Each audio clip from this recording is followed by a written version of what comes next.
Yeah, thank you, Flow State. You have cured autism somehow. Thank you, Flow State, for curing obesity. Thank you, Flow State, for making me a woman.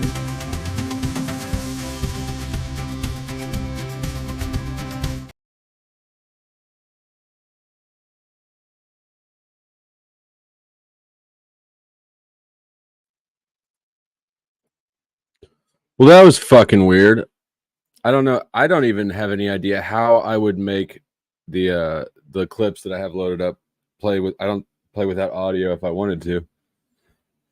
All right, what's going on? What's going on? Puck Elf, glad to see you back. Sasquatch came up, saved the day. Logical Spark, what's going on?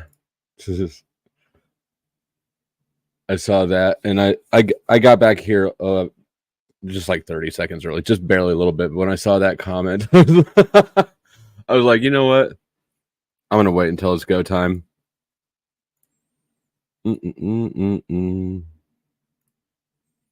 Snow Provo, thank you. Lauren, good to see you. Hi, Hornet. All right, here's this. Here's that thing. Come up at your leisure. This is another not much planned stream. Although, if anybody looked at the title and the thumbnail, it seems like a good day to celebrate white culture. Lindsay is mostly often on Flow State, but Flow State was over here too. That's the point. It sounds.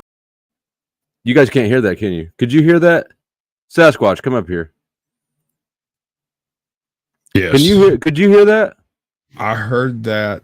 There was no sound at the beginning. Lindsay is mostly often on Flow State, but Flow State was over here too. You can hear that? I hear that. I can't hear that. Lindsay is mostly often on Flow State, but Flow State was over here too. That's the point. It sounds like there was a white coalition growing inside of like this black space kind of, but then it was like a white coalition that actually got together and shit, and then they started to do things to the side of this space, which actually is pretty dope. They have the right to do it. I'm going to visit them here and there. If I'm welcome, I'm there. Because white people deserve to debate too. No. But I can now. I had this tab muted.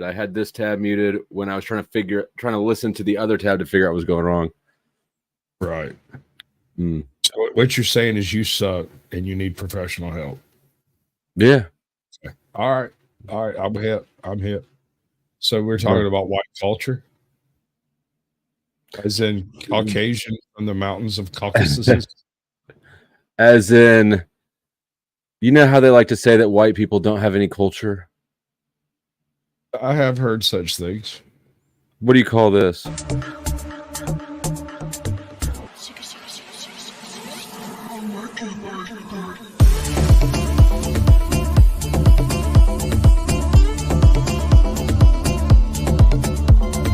Ignore the not white cultural music.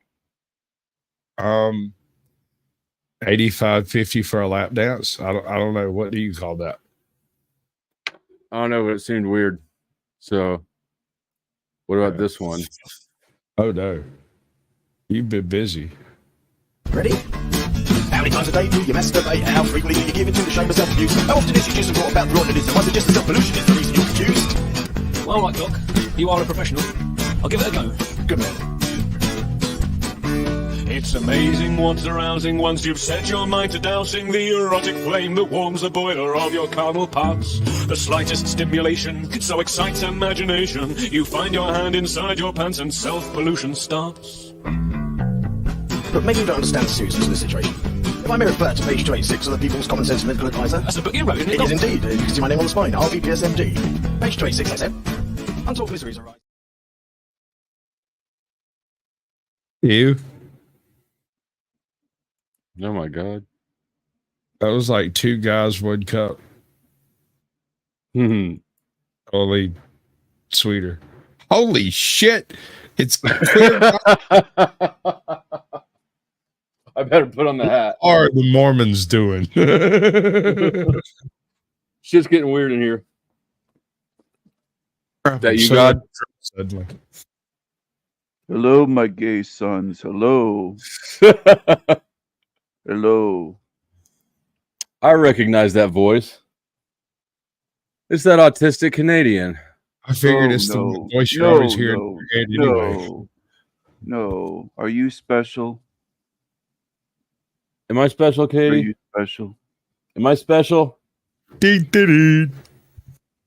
Just answer it. Yeah, I'm special.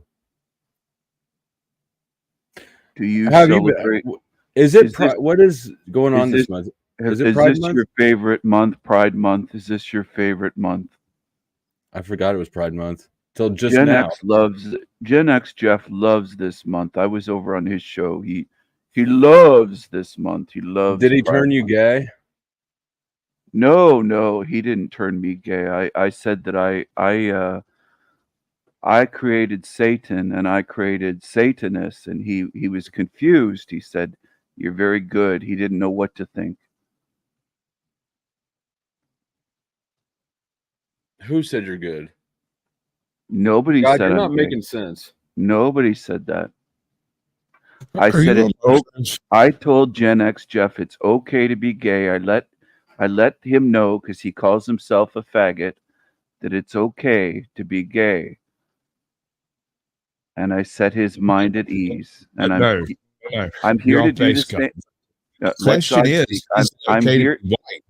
Let your God speak. It is okay to be white. You are a God, not my God. I am your God. I am your God. I am your God. I created white people. It's okay. That's all I got. I don't have anything else for white culture, but this is a Canadian dude, Canadian white guy. And Pride Month. This is really probably about as white culture as it gets right here. No, listen. It's okay to be white. It's okay to live in a trailer, Sasquatch. God, thank you. It's okay if you live in a trailer. It's okay. It's okay to be white, and it might even be okay to be Negro. I created them too, but I created them different. I created the Orientals and the we've seen porn. We know how you created them different. I created them different. I created them a little bit different. Wonder where Speakeasy falls on that scale. Well, they can't swim as well as white people. They have all that water around Africa, but they can't quite swim as well as whites do. Actually, Africa has very few. The Nile River is the only navigable waterway. Yeah. That Zambezi is a bitch, bro. Like, it's serious. It's really big. And you'd think, hey, look, a big river. But no, it goes from the mountains to the sea quickly. Yeah. You don't sail it. Oh, Provo is upset. Provo's upset because I said he's a Wish.com Weird Al Yankovic clone. He looks just like Weird Al. He's like the boss of the autists. He's like King Autist. Thank you for making God laugh. That was funny. Thank you. Did you show him your penis already? The king of the autists. He's seen it. He's God. I don't want to have to slap you with my big God. He sees it all the time, basically. I don't want to have to slap you, Caucasian, with my big godly penis. But white people, white. Oh, listen for a second. I'm going to teach you something. White people are not from the Caucasus, the Caucasian mountains. They're not Caucasians. They're different. They're Aryan. They're not Caucasian. There's no Asian in white people. So get over the Caucasian thing. It's wrong. It's inaccurate. Okay. That's fine with me. I don't really have. I guess I do have a dog in the fight technically, but it's not a big one.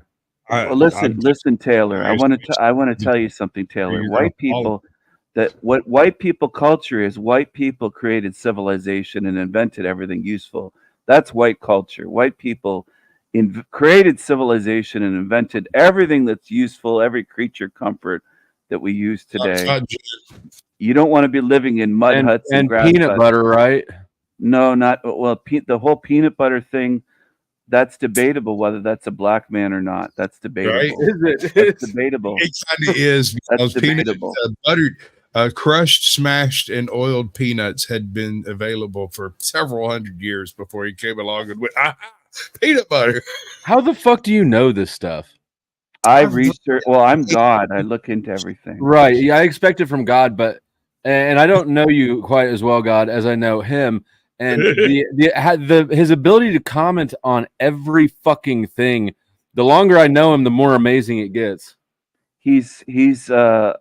Well, see, there is no such thing as Darwinian evolution, but he wants to be the missing link. I think that guy. No, I was interviewed by the missing link. I was sick when I was scheduled for it, so yeah, you almost died. So that didn't happen. Chuck, can you find Lindsay here? White culture is the invention of civilization. White culture is the best. White is right. Yep. White is right. She really doesn't have a butt. I don't know what happened there, but God makes some mistakes. There we go. I had to move the comment. God makes some mistakes once in a while. I didn't give her a butt or boobs or any curves. There are some mistakes like Neve that comes on here, and what's that mouthy one that's on some panels? She's confused about. It's a man dressed as a woman, an older one that shouts. I can't think of the name, but or have we discussed shadow people around her? Transformers are a mistake. I have made some mistakes. I'm admitting that I made some mistakes in this realm. Robots in disguise? More than Transformers. Yeah. I know I get pissed every time my car starts walking. Trans people. I call them Transformers. I'm trying to be polite. Yeah, in World of Warcraft, I appreciate your politeness. We did get it though. You got it. We were supplementing the politeness with extra. We were padding it. I apologize to humanity for those mistakes. I'm sorry.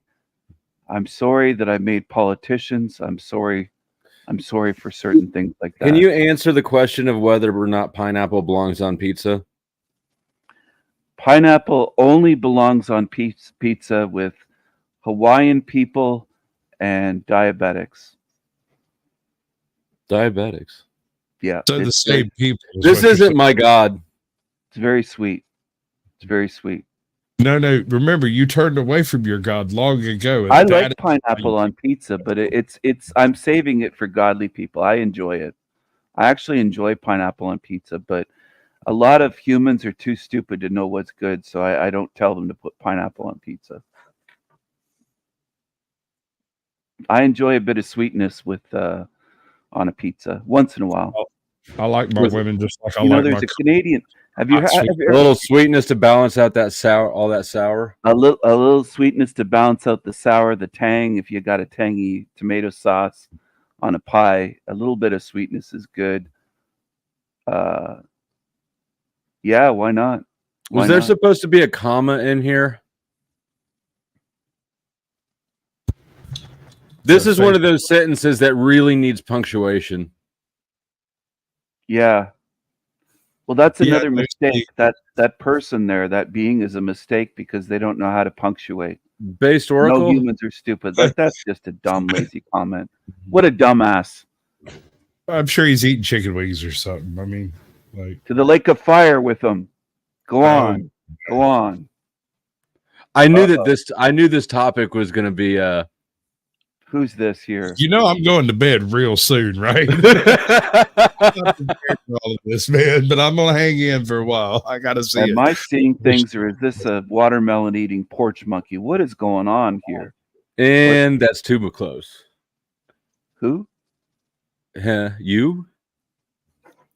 That is actually a watermelon. Oh, I was seeing something other than that. What I'm sorry. I didn't know. I didn't know it was a watermelon. I thought it was something else. My goodness. How dare you make fun of me? Loud and proud. Oh, is this the woman that's a man that thinks it's a woman? Is this the one? Loud and proud. Anything you want me to be. Based what do Oracle. what do you have to say to Based Oracle? I made a mistake with gingers. If that's a ginger, yeah, I did. No. You made a mistake. Period. He's hot. Look at that How- fine specimen How did over your there. stream end? I was listening to it for a while, and I couldn't bring myself to go into that topic with fucking iFi. Yeah, I demolished iFi as usual. He didn't tap out though. Man, he builds his he never house on taps sand and whatnot, right? If you're demolishing something that was flat before you started, have you accomplished anything in the end? Yeah, it wasn't that hard. Yeah. Okay, yeah, all right. As long as it's not too big a flex for you, you're good. Even God is prone to seeing optical illusions the wrong way. I don't know what I'm looking at over there. Loud and proud. Can you please tell me what you are? I'm whatever you want me to be.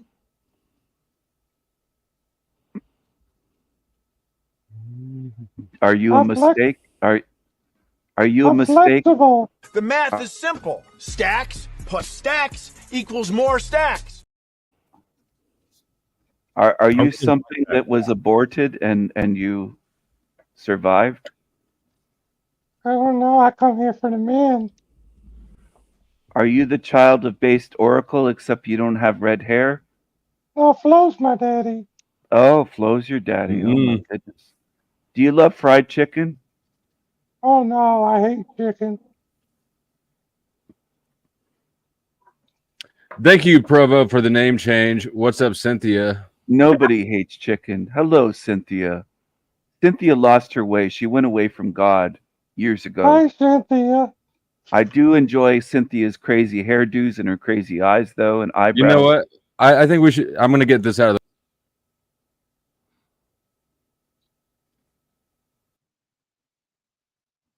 Oh, what do you want, big boy? Hello, loud and proud. What's up? Are you a transgender? I see your name is Seaman Demon. Are you a transgender? I'm whatever you want me to be. Right. What is happening? All right, so now that that's done, whoo, boy, I thought you were going to find out that I was transgender there for a minute. He just kept asking. Yes. Shit. Now what? I don't know. Hi guys.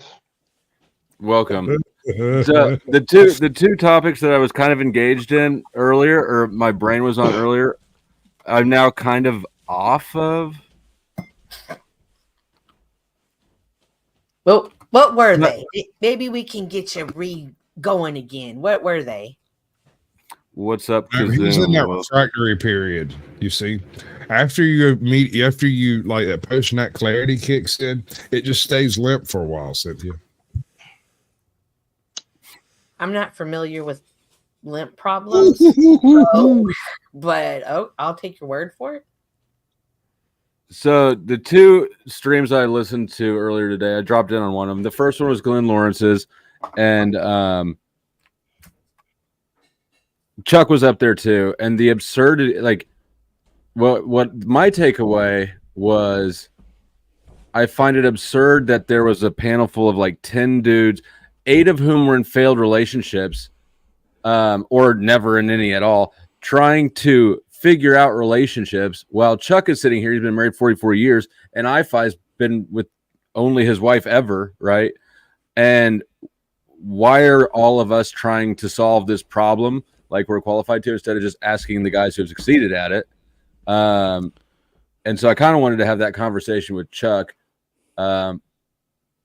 Also, the other one was, I was listening to Bass earlier, and the morality thing. I think that I didn't hear your position, but I've got a really fantastic, simple, clean way to explain what is morality and to understand why is morality, so that you don't need to keep referencing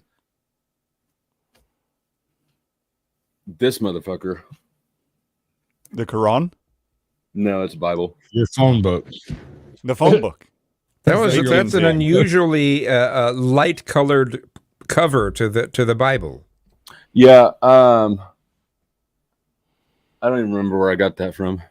Yeah, so that's why people guess differently, because it's just not the color you expect. Yeah, No, Bibles are one of those things that nobody wants to throw away, right? And whenever I moved out of somewhere or whatever, I just ended up with Bibles. I'm the only one who will throw them away. And so I please do not throw away the Bible. That's not good, my son. Well, a lot of marriage Bibles are white cover. I've seen white cover, but that looked like off white. It looked kind of a yellowish sort of a tone. Whose Bible is better? The Master Reference Edition. It's got okay. I got Bible. KVG. Huh? I have that Bible. I the approve Bible, of that the one. Bible Harry Potter edition. It's kind of the cream color or the nicotine color that Chuck's beard used to look like before he shaved it. It's similar. But Chuck, you look better with the shaved beard. Who was your girlfriend? I don't know. I'm still getting used to it. Thanks for cleaning yourself up, Chuck. I am your Sky Daddy, so thank you. Who was your girlfriend up here a while ago? I saw that. Are you talking to Seaman Demon? Yeah. I don't have no girlfriend here on the panel. That's for sure. No. Something about loud and proud. I saw you talking to her. I called that creature a mistake. I think it's a transgender. I make mistakes sometimes. I'm not perfect, contrary to popular belief. Hold on. Doesn't that prove the fallibility of God and therefore proves his non-existence? I read that somewhere. I didn't write that. I would think that Jesus saying that he would return before the end of the apostles' life would also have done it. Jesus did return. He returned after 3 days. He rose. But then again. after that, he left again. But before he left, he told one of the apostles. That's when he went to the American Southwest to write the big golden Quetzalcoatl and all of that stuff. He was actually Viracocha. Yeah, I get it. No, he didn't. He didn't go to the American Southwest. You're wrong. You have the authority here that you should be asking Sasquatch, and you're just making up. You're right. Hey, Kizami, where did Jesus go after he rose 3 days later? He says, "Water refill. Be right back." Water is good for the soul. You know what I'm saying? So, what is your philosophy on moral there, Flo? Hold on. I'm gonna need a water refill before I do that. Or a pop refill. Consider some water. It's needed.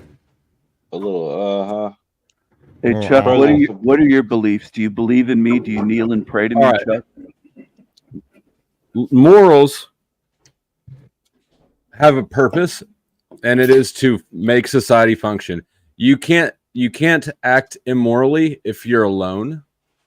It has to affect somebody else.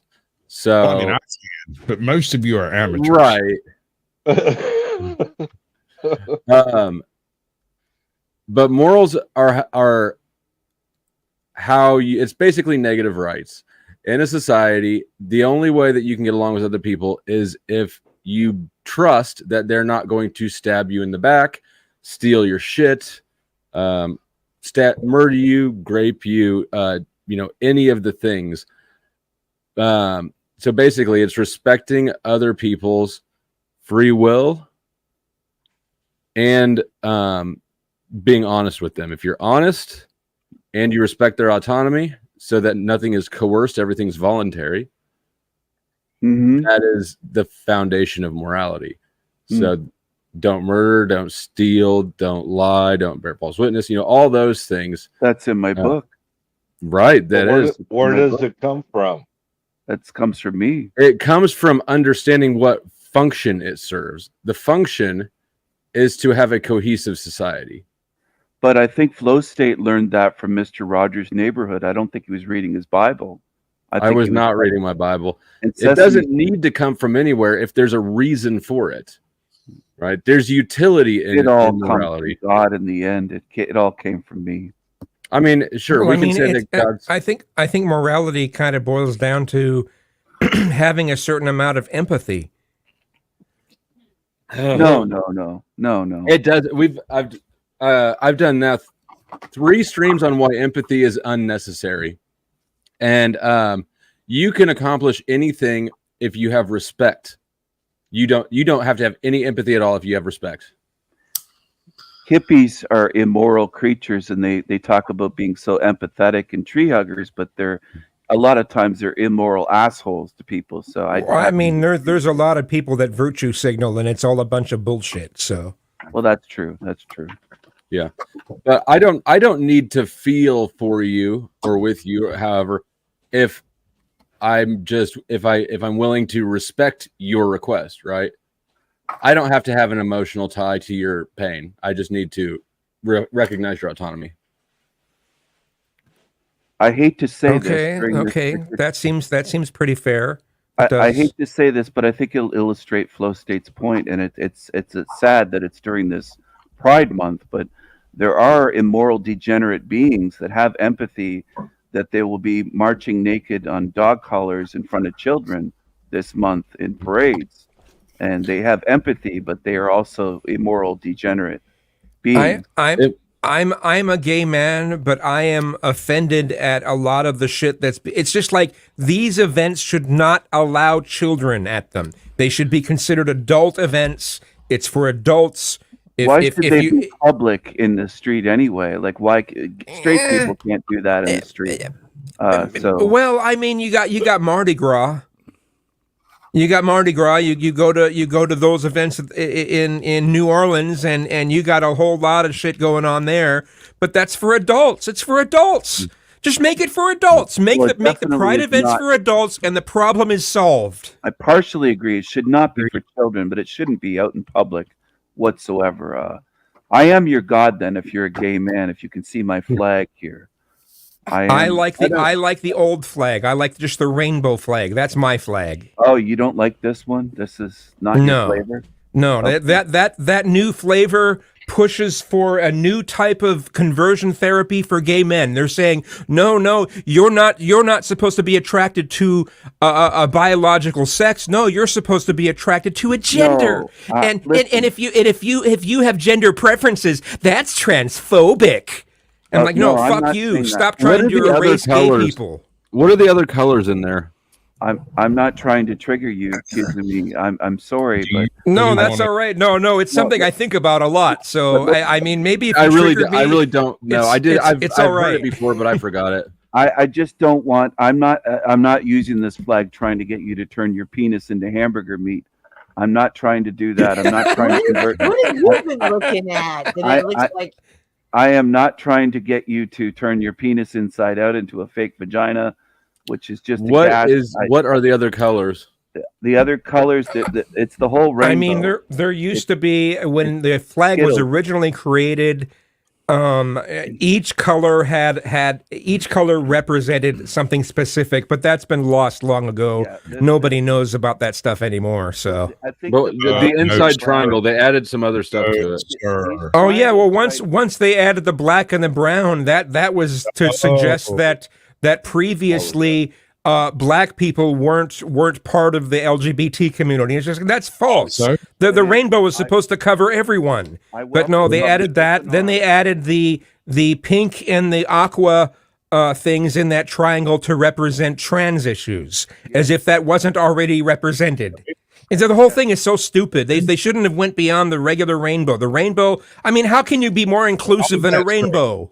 That's great, bro. I have nothing against any of that so far, but there is one additional color on their flag, if I'm not mistaken, that represents, what do they call them? MAPS, minor attracted people. Where's that? No, it's the diversity, the new inclusive diversity flag. I mean, we have one on the screen. Seaman Demon has that flag on the screen. So what part of the flag represents that?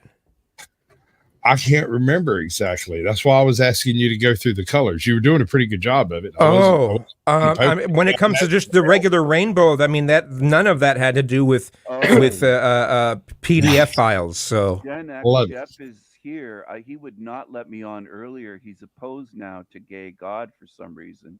I tried to go on his show. He left me backstage. So I don't know what he has an issue with me now on his show. Gen X Jeff. I thought I was trying Gen to X. be supportive because he claims that his pronoun is faggot. He said that particular word earlier today. Uh-oh, what happened? Because he was really quiet, and then he just totally left. Well, effort was made. We'll cross some lines. I've said a lot of wild crap up here on Flow State's panel, and I've only been put down twice. Both times you can get away with quite a bit of shit if you're adding to the conversation, but if you're just trying to like draw all attention to you with like your kind of mediocre antics, then right, just don't be mediocre. Be exceptional. Right, do better.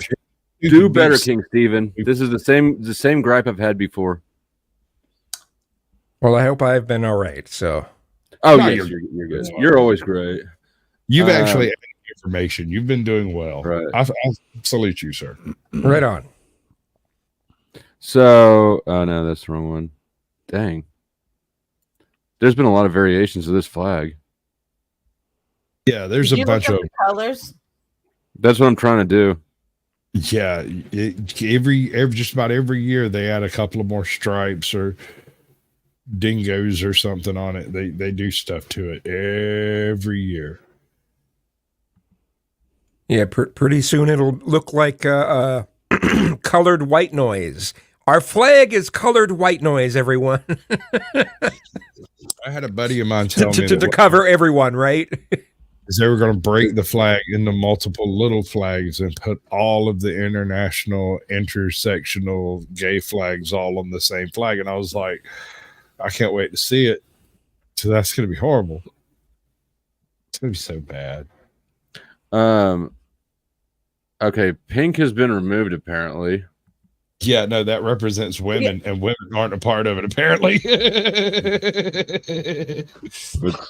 Red, yellow, green. What colors are in there? Does it match my color film strip? Is this how come everybody else? Black and brown represent people of color. Well, there's very little purple in that strip. Okay. Okay, good. Pink, baby blue, and white represent trans. That makes sense. Yeah, it's pink and aqua. Pink, aqua, and white. Yep. And then the other colors are whatever they were. What were they? Hold on. Let me scroll back. There's a whole set of like ridiculous things that people are supposed to memorize. Demisexual and it just all these different. There's a template that you can find online, a meme of sorts that all these different genders and sexualities, and I'm just like, are you kidding me? Do you expect anyone to memorize any of that shit? And are you going to call people bigoted if they don't want to memorize that shit? Supposedly, that does seem to be the plan. I mean, yeah. The arrow's supposed to signify there's more left to do to create complete inclusion. And complete inclusion isn't really. If you had it, you wouldn't want it. Well, that's what it said in the article or the thing I went. Additionally, black and brown stripes are meant to represent people living with HIV/AIDS. I think merit should be the number one key in society, not your demographic, your racial or gender demographic. That shouldn't matter. Doesn't queer? I mean, queer should include all of it, right? I thought queer was kind of a catch-all. I mean, I think bi is a catch-all, but people disagree. I think part of the issue came about when there were such disparate sections of the country back a few years ago, before all of the news became syndicated and unified under a central world banner, right? You had different places that would demonize certain words. So the word queer became demonized in the Southeast, and it was okay to be the F word or various other euphemisms, but that one was verboten. Whereas in other parts of the country, it was vice versa. It was different phrases. And so initially it was like, yes, queer means divergent, essentially strange or unusual. And so that just was the umbrella term under which all of this was assembled. I don't think it has any more or less validity in any of this, because all of it, if you're going to make the argument of a social construct, this is the definition of it right here. The distinctions between this, it's immaterial. They're people. We're all people. As Jeff's comment says, we have legal equality. I don't think that's true. And what I mean by that is you're going to say what I was. Yeah, go for it. Well, I don't know if I was going to say what you're going to say, but what I mean by that is there's a lot of protected groups that I could argue in some facets have more legal rights than the average person. Although I don't know who you mean by we, if you mean LGBTQ or if you mean, for instance, okay, yeah. So I would argue that they have that it's not equality, and there's no such thing as equality. We could never have equality amongst people, let alone different groups. I fully agree with Gen X Jeff and the comment, one of the comments he made after that, where he says queer is now more of a political category centered around opposition to heteronormativity. I'll agree there. I'll even push it to say not just heteronormativity, but cis heteronormativity, and it's just and there's this push within the community that isn't cis and hetero the same thing? What? Aren't cis and hetero the same thing? No. Cisgender means you are the gender that you were. Right. that aligns with your sex. That's what cisgender means. Heteronormativity, hetero that means basically heterosexuality is the standard and the thing that people usually push towards. And so cis heteronormativity means not only that heterosexual is the norm, but that being aligning with your sex is it's just so weird. They want to break. It's just how they want to. Oh, sorry. It's frustrating. Yeah, no, I get it. We could go through that for a while. I could imagine that it's frustrating for you. It's interesting. My daughter's she's 14 and she has a friend who's he's gay, and I don't remember where it was, but it was last year during Pride Month, and there was little like printed out paper pride flags hanging on the wall, and he started ripping them down, the gay kid, and that was quite shocking to me. But I guess that they're so tired of being force fed the ever changing color palette that. Well, I mean, there's also just the element of it's just like for so many years, straight people would say, "Well, I don't care if you're gay, just don't shove it in my face." And now we have an entire fucking month. An entire month where this shit is shoved in everyone's faces, and I'm like, if you're trying to create an anti-gay sort of an agenda, a mindset, you're doing a good job. Amen. And now, and people try to say, oh well, the people that used to say you just don't want to smear it in your face. It's all a slippery slope, and I'm just like, everything's been a slippery slope since gay marriage was legalized. So many people in the movement decided after that, oh well, this means we can push all of our other agenda even more. It's just like, no, be satisfied with what you've got. We've got equality now. What's the fucking problem? That's what happened when they came out with Black History Month. The same thing. It did the reverse. Yep. Well, the minute that you have a policy or anything that is unequal in its application like that, it's even if people think that they're in it for the right reasons, there are people who are doing things for the wrong reasons, and you just open the door for them to co-opt, whatever it is. And I think that's what we see happen every time. Yep. I'm out, bud. Be good. Gosh. All right. Based. Yeah, man.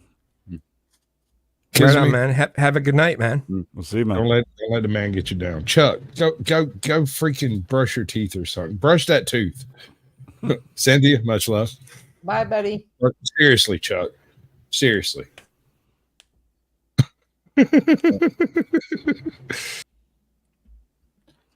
So what did you before we got sidetracked, you started to respond to the morals thing. It holds water, huh? Which morals thing? Which part of it? What I put forward, Kazuma started to respond to it, but yeah. Okay. I'm a little high and drunk, so I can't remember where that was originally. So you'll have to reiterate. Well, I'm only high, so I should be able to answer twice as well. It seems to me that I disagreed with part of your answer, at least, where, if I'm correct, you said that morality must include other people, correct? Correct. Yeah, that's where. Yeah. I mean, it would have to. I mean, morality. Why not? To me, morality is about trying to. It's about harm reduction. It's about trying to. Right. So why not self-harm reduction then? To your point. That's a fair argument. It's very fair. I only make fair arguments. I would say that is probably a decision you're going to regret, but one that you have the right to make.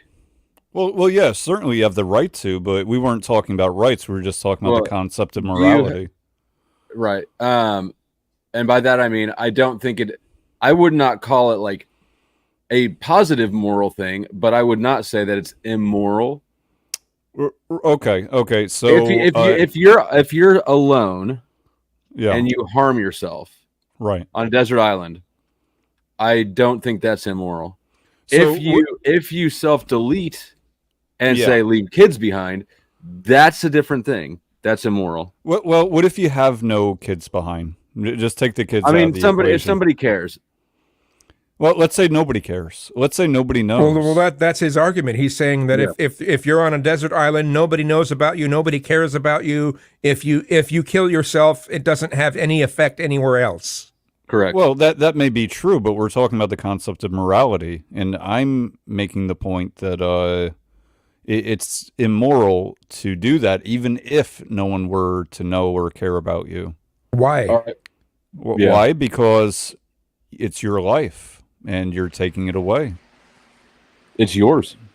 Well, sure, you have the right to do that. Well, I mean, it's your right to take it too. So. Yeah, so that's base your what is this claim based in? Because like mine's based on pragmatism, right? A lot of people's is based on God, right? Okay, so mine is based on the concept of love, which could also be interchanged with God and the universe. And love requires another person, yeah? No. Love starts with self.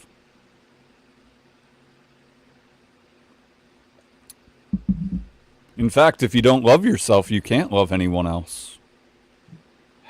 It's pretty damn hard to, anyway.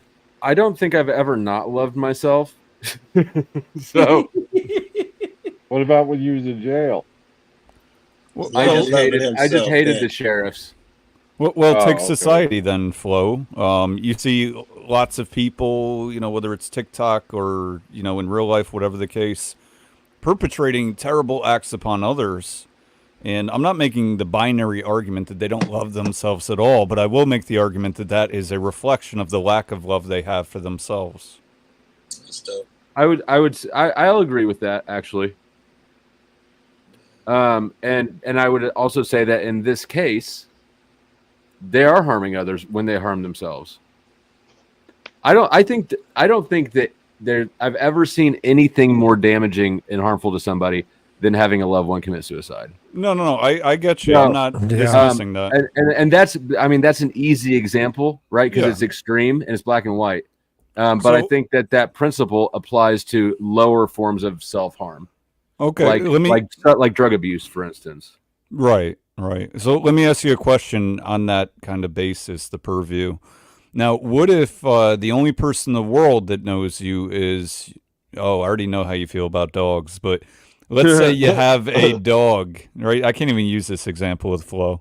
Flo, what did you have? A pet snake, a pet rabbit? What'd you have? I didn't have shit for pets. We got a cat. Like it was an outdoor cat. That I was like 15 or something. Did you like it? I liked it fine.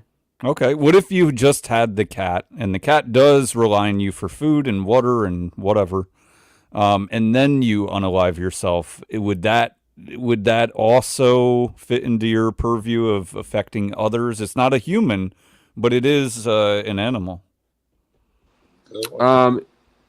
I think that I don't have a strong position on it either way. I'd say that it's really not.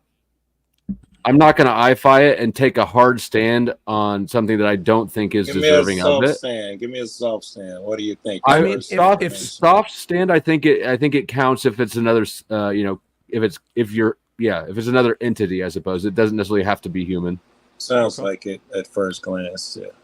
I mean, if someone were to give it a lot of thought as to if they were to unalive themselves, they would probably think about the cat and would try to have some other person take over that. And you could just make up some excuse. You'd say, "Oh no, I just can't take care of it anymore, and I'm really sorry." And you could make up all these excuses, and then after it's Most of the people who do that, at least in my experience, there seems to be a hostile component to it. It's an aggressive act. Okay. So I mean, I don't know. I don't know what it's like to be particularly depressed or self-loathing. I do know what hostility or what malice feels like though, and it's not. It's not always real concerned about anybody else, right? It is almost it's single-minded, right? Yeah. Unaliving yourself is single-minded. No, malice is like if you want to fuck somebody up, you don't really care about anything else at all. He was saying he don't know a lot about being self-loathing or depressed or anything, but he knows malice and he knows that's shitty. And so self-deletion basically it appears to me to be the intersection of the two.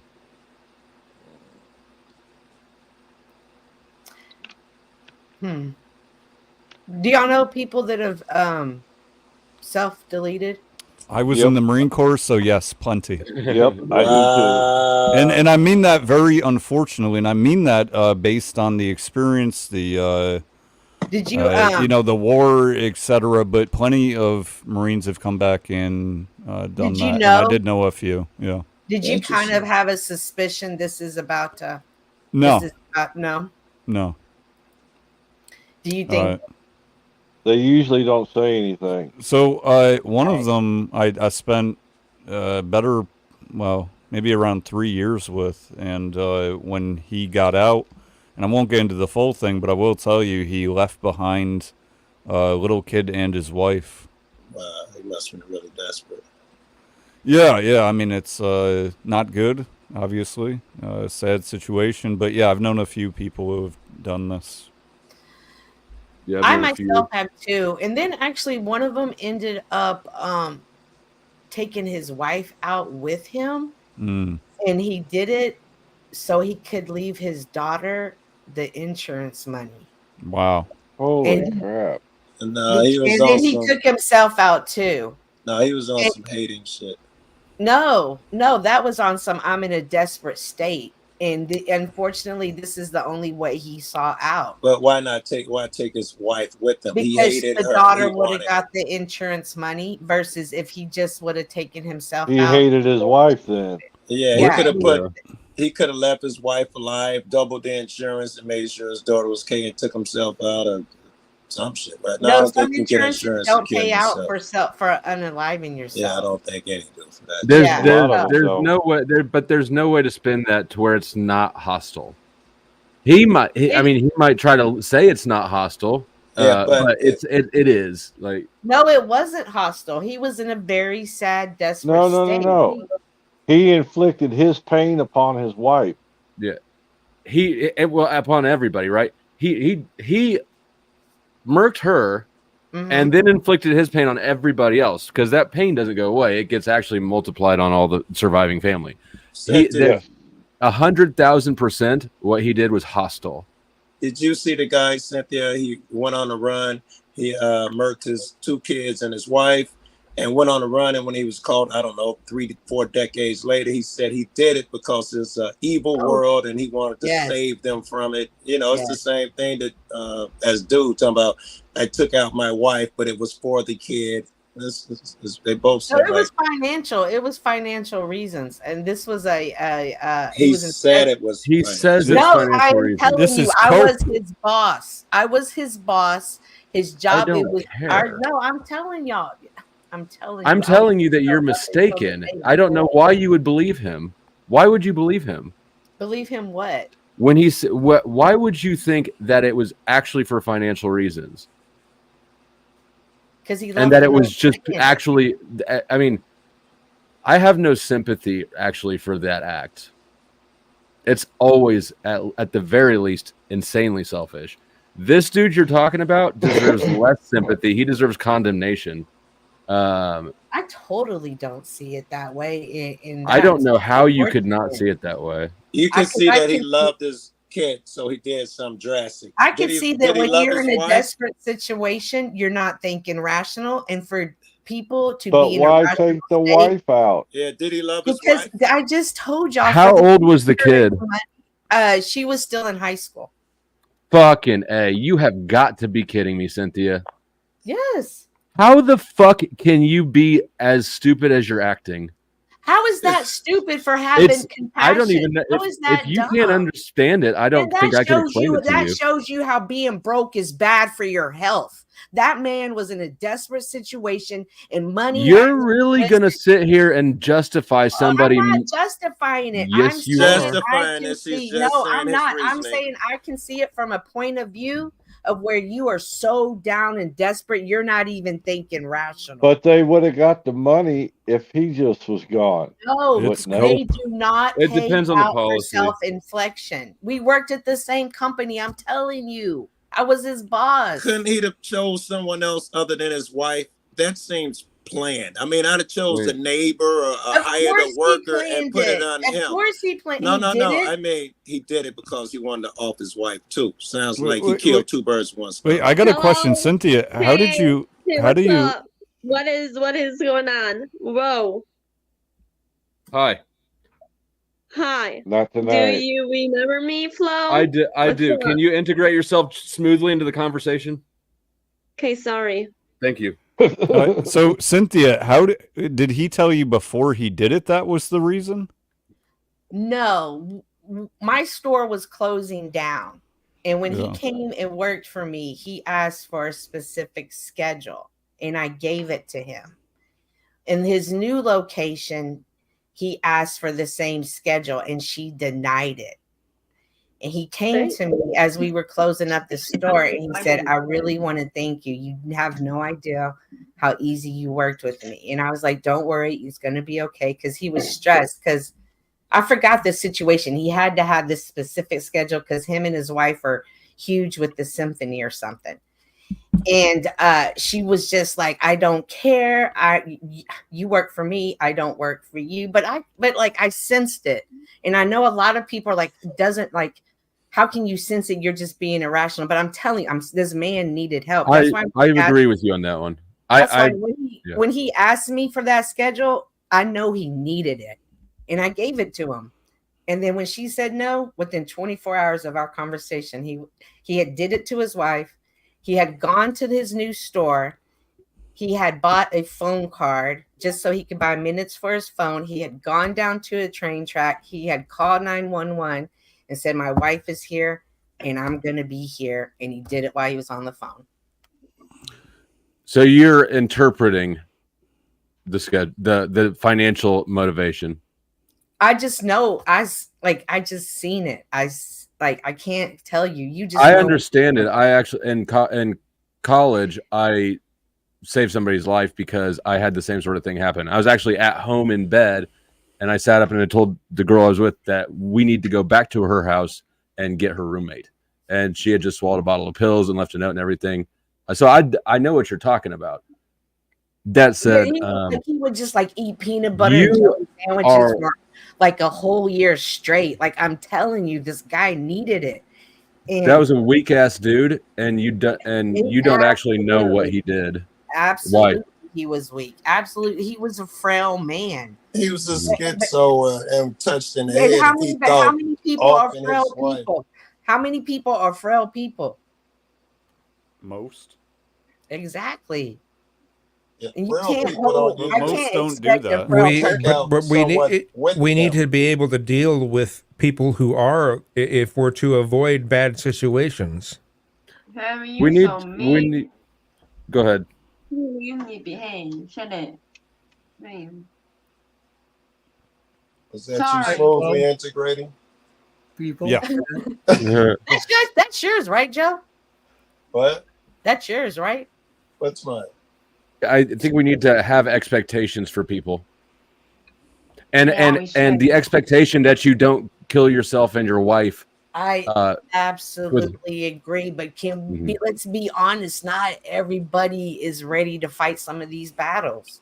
As much as I want to say they are, but they're not. I don't actually. If we could fight some of these battles before they become a situation where it's life and death, I mean that's what we should be shooting for. Yes, I like that statement. Can I ask, is there a difference between the guy who feels horrible, I hate this place, and he wants to go out on his own? That's one thing. A guy who takes people with him, he's a different animal, yeah? True. Yeah, that's true. Oh yeah. Money has. Can I say something real quick? Yeah. About this? I think if we started teaching, a different way of teaching school systems and teaching people Morality. Servitude. And something Base said. Base, by the way, I've seen some of your content. I haven't found your channel yet. I'd like to subscribe. I got you. Fucking amazing that this nigga ain't got bigger, man. He is I have a lot of respect for you, and you said that you got to love yourself. I've never felt that I loved myself. I felt that I loved everybody else, and I did. Flo, you said that's not a thing. You better argue that when he's done. Yeah. Have you ever hated yourself? That's honest of you to come up and say. No, I've never hated myself. No. Mm-hmm. Well, I would say for one thing, right, you mentioned feel. And I'm not talking about love in terms of the feeling, like being in love or feeling a term of love. I'm talking about the actions that accumulate to call love. For instance, I would say you're not loving yourself so much if you're eating McDonald's. You are loving yourself more if you're eating healthy. Those are loving actions compared to poisoning yourself. I would say hateful, unloving actions. Right. So taking care of myself in my surfing days and making myself Can healthy. you stop? Can you please stop right now? Can I say something? Yeah, I hope it. Go ahead. Can you not talk about my work, please? All right. What was that about? I don't know. I don't know what just happened. I have no idea what just happened. Did I miss something? I think she works in a love factory or something, and we're talking about. I don't know where she works. But yesterday she came up here and came barging in, and she wanted to talk to Margot. Right in the middle of the conversation, and so I kicked her out. And today, I don't know what the fuck she's talking about. She's from Tomatoes stream. I mean, that's where I've seen her, and it seems to always be the same thing. I've actually wondered if she's a troll. Like, I've wondered that. I don't know. I met her in She works at Hallmark. Based, you could help so many. Yeah, there you go, Dan. I didn't even know you was up here. Yeah, there you go. You and Flow State have like this real calm way about you. So there's a similarity to you. At the same time, there's differences with you, but both of you have very respectable. What are their differences? I'm more interested in that type of shit. What are their differences? I was just about to say, isn't that the same comment you made, Joe Cool? Haven't you made about that the comment? similarities? One is uptight and one isn't. One is rigid. One is precise. Which one one? is Say not. names, nigga. It's two. Who do y'all think it is? Look at the posture. Who do y'all think it is? Look at the posture. Yeah, but I can't see shit. I'm high. Oracle's I got a Marine. Yes. It doesn't Okay. matter Once a why he is Marine, the way he always a is. Marine. Yes, but it does. Yeah, he's right. It So doesn't Flo matter. is more loose. What else was he? Really? I thought I that's would what say you the said. opposite. One's more He could uptight. be very helpful to people. I would say Based Oracle has appreciation Flo for his State. posture, but he's a lot more loose than Flow State. Flo. In what way? Describe what Yeah, it means you to gotta love follow that yourself, up with Flo. something. Flo, what does Well, it just mean my to love personal yourself? Hold interactions. on, Cynthia. I'm gonna show my point. All right. Well, you've done that. I mean, do Well, what you does think it it's mean? do you think it's a bad thing to love yourself? Hold on. I want to hear Denizen make his point, and then Cynthia, and then Kazoom.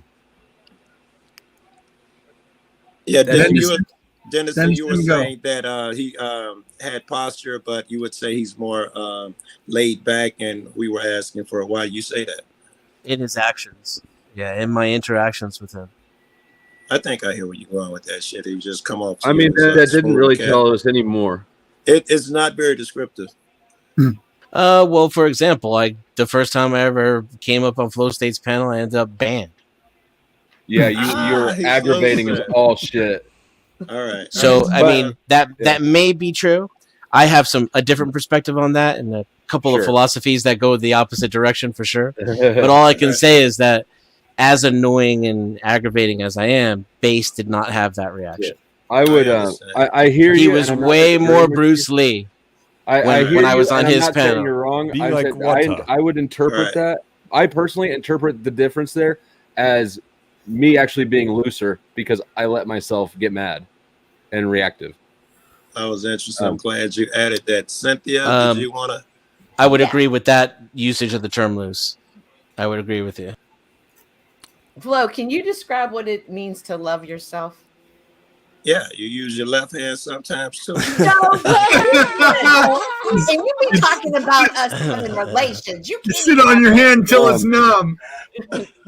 Not really. I can say that I know. I don't know what it means to love yourself. I recognize what it means to hate yourself or to be depressed, and so I guess I just assume that loving yourself is the absence of that. Well, Just even in their description of loving themselves tells so much about them. What's it? I think you're right, sir. And so I disagree actually with Bass. You're going to even more in a minute. I disagree because it all it shows is what time frame you prefer. You by eating what you don't want, or by delay, you're just delaying satisfaction. So it really just shows a time frame preference. Well, hold on. What do you By mean delaying eating what you don't satisfaction? want? What? I smoke cigarettes. I prioritize now to tomorrow because now is here. Tomorrow may not be. Right, but aren't you hating yourself a little bit now as you take another drag? I don't think so. But aren't you poisoning No. yourself? You're not poisoning yourself? I'm enjoying myself. No, Well, you enjoy the poisoning poison. That yourself doesn't is make it not poison. Yeah, Well, that's am not I? really- Yeah, it might be poison, but the poison is incidental to the pleasure. It's I Would you would let say your the other way daughter- around. The pleasure is incidental to the poison. Would you encourage your daughter to smoke? No, absolutely not. But So you see, love your daughter in a way that you don't love yourself. Yeah, that's good with that. Yeah, I do love my daughter in a way that I don't love myself. Absolutely, I love my daughter in a way that I don't love any of you Anybody. motherfuckers. You know, as you should. And by the way, Flo, I'm not saying there's a binary sense that you don't love yourself because you smoke. Right. I'm saying I that the think more that we do things that are bad for us, the more that we're not the action of love, and more so the action we're not of hate. taking. But if you consider the purpose of taking care of yourself, it's so that you can enjoy more life. Yeah, So that's- there's a trade-off between pleasure and prolong, longevity. If to it were there's just a- that, you'd tell your daughter to light up. Listen, brothers. Have a pack a day. Get the Can I get the say menthols even. and Wait, maybe I got a better hold on, argument would be maybe it's selfish. Maybe it's selfish because I don't get any pleasure from her smoking. Let's take Okay, out how the, about data- okay, excuse if me, let me take out the day-to-day smoking because it's day-to-day. What about smoking weed. Some people, that's probably I was bad just for you. literally just going to bring that All up. right, well, you- Exactly. Yeah, every Same difference. Weed isn't as addictive as tobacco. Tobacco, look, I quit oxycodone after 10 years, and I can tell you what, the smoking is way, way harder. Like, it was so easy to drop the oxys when I quit doing my tile work and I quit being in pain. Then I was just like, I don't need them anymore, so I was done. But with smoking, I've been using Chantix and battling smoking, and I just keep. I heard that Chantix was bad. It works really well, though. It just gives you're going to die a lot in your dreams in horrifying ways. Hey, Beans, give me a peace sign back there before I bring you up. That is dope. You're giving Flo's argument that you do something that, yes, it has bad effects, but overall it has good effects. Well, Flo said he's living in this moment. Tomorrow could be Right. gone, so why not live in this moment? And there's Whereas logic there. Based Oracle is saying, I love myself. I'm going to take care of myself because I'm going to be around. for a Flo, very would you quit if it was easier? Good question. The answer is yes. I saw the pause. I mean, sure. If it wasn't hard to quit, then I guess why not? I've just got to say that weed is mentally addictive to quite an extreme degree. It's not physically addictive very much. I mean, you can be sweaty in places that you wouldn't normally, but in general, there is an addiction to weed that is mental. Yeah, I was addicted to weed for 40 years, but it's nothing like. I didn't start smoking tobacco again. I stopped at 18. I started suck dick for weed. I started smoking tobacco at 38 years old, and now I'm 48, and I've been smoking tobacco for 10 years, and it is like I tell my doctor, like, I need Chantix. This thing is worse than like heroin. I can't stop this tobacco. Like, I'm stuck on it. And you know, my throat's getting so bad. I smoke one cigarette and my throat feels like I've been punched in it. So like, I'm getting to the point where I'm gonna get my throat cut out if I don't. Well, you're a pussy. Do you try vape pen? Oh, pussy, I'm home. I don't trust the vape thing. Well, not, by the way, let me give you a thank you, Flo, for making me a real man. What I do? Thank you, Flo, for making me a pussy. You can A real put that woman. as A your real name. woman. If you want to cam up and go full screen, I can add that to the. Yeah, thank you, Flow State. You have cured autism somehow. Thank you, Flow State, for curing obesity. Thank you, Flow State, for making me a woman. Didn't China figure out some sort of DNA cure to diabetes, and the companies here aren't going to take it on because that means less of a flow of traffic of people addicted to medications, or not addicted. I shouldn't say addicted, that are needing the medications to live. The insulin mass markup, right? Like I don't know. I don't use insulin, but I've heard what can be like $500 here in the U.S. could be a few dollars in other countries. Yeah, but they love swinging that claim around because politicians want to take over healthcare and everything else, right? But that's true. I looked at. I don't know about it. It probably is true, but it's held up as a mascot item as well. Beans, welcome. Hold on, let me welcome Beans. Okay. Beans is first time here. Welcome. Got any thoughts? You want to jump in? Beans.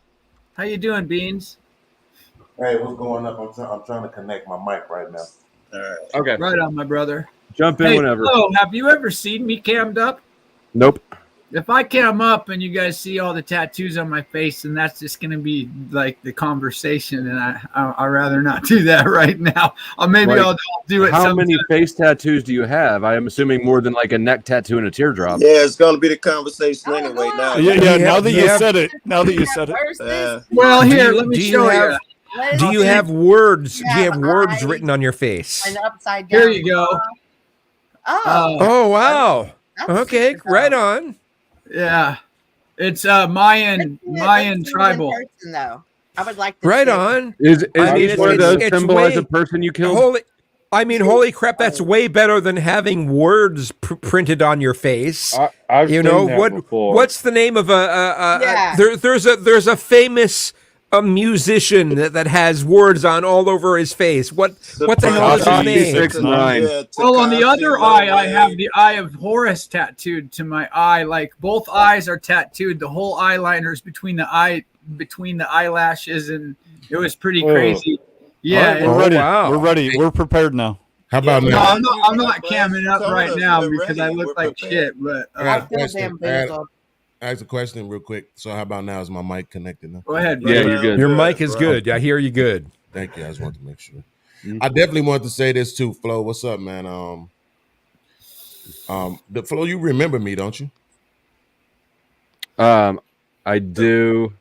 Okay. Yeah, I went to your channel. I couldn't see you really backstage, but I did pull up your page here, and I do recognize you. Yeah. Where'd we okay. talk before? It was either Fight Club or Aaron O's channel. Okay, probably Fight Club. Yeah, probably Fight Club. Yeah. I want to say this real quick before we got too far away from it about the smoking thing. Somebody had made a comment about weed not being addictive to the body. I want to get more information on that, but I want to share my story really quickly. I gave up cigarettes in 2016. Unfortunately, I think it might be too late as far as the way my body is kind of like betraying me at this point. But I smoked for like 19 years. And what happened was I moved to Kentucky and I got a pack of cigarettes. They was like $5, right? And I was so excited because cigarettes was like $10. So they were $10 in Chicago before I left. So I get down here, I'm like, $5. Oh my God, I'm about to buy the whole gas station, right? And but the very first cigarette I got out of that pack made my chest hurt, and I quit smoking that day. Well, you know what? They're $1 Oh, wow. for a pack of Marlboros in Mexico. 17, 18 bucks in Chicago now for that same practice. Oh, 25 in Australia. Yeah, it's ridiculous. So I definitely would say I don't. Cigarettes are horrible. I feel really badly for anybody that's addicted to them. I definitely look at people who smoke them as self-sabotaging people with some sort of, lack of love for themselves. Yeah, I'll take it that way.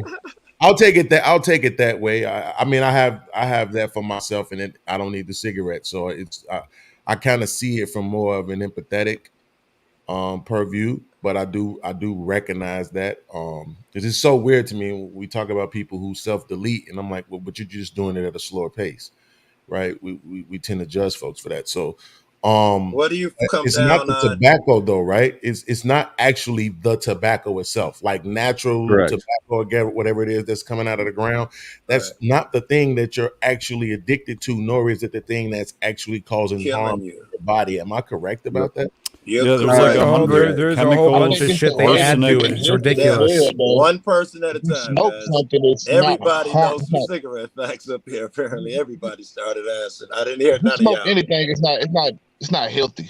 I did Yeah. want to add to the self-deletion thing. I am at a point in my life, I was always this adrenaline junkie. I've done really insane. I've held cobras. I have it on video. I have a video of me chasing down a mountain lion the other day, last year. I got within 13 feet of it. It's growling at me, and like I could have really quickly got killed by it, but I just wanted to film it. I thought I quit doing crazy things, and then I remembered that. I had somebody pull a gun on me two months ago just because I stood up for a friend, trying to get my friend not to shoot him and go to prison. My name is Toxic Angel, and I'm an alcoholic. You're an alcoholic? It just felt like an AA meeting here. So you have an adrenaline addiction? I would just say that when I started surfing, it was so scary at first, and you get to the point where you're not scared anymore, like I surfed huge waves in Hawaii, and then I also night dive for lobster, so I would have a lot of real close encounters with tiger sharks at nighttime. Then you understand Flo's addiction to the cigarettes, or he enjoys something that's dangerous to him. You seem to have the same thing going on. I have more of that behavior he's describing in me than I allow myself to act on. Since my daughter was born. Yeah, you have a daughter now, and right. For me, I'm not about self-deletion, but I'm like in this time of my life, I don't want to be 60. I don't even think I want to be 50. I'm 47, and I'm like, I've literally been hoping I get cancer so I can escape from this flesh prison I kind of feel myself Do you in. have any kids? The 60s aren't that bad. Yeah, plus you get a lot smarter when you get older, so it's kind of worth it. Why do you think, I mean, like, why are you so abysmal? It just, I with all the stuff that I was doing, my life with the dangerous stuff that I just had zero fear of, I never thought I would even make it to 30. Stab you, bro. I'm a stab now I'm you. 47. Did you have a death wish? Talking like this, you're gonna find the right one. Like you have to be careful. No, that's what the fuck he wants to. Girl. Yeah, I know. Yeah. I get it. I'm saying that. He said, "Grr."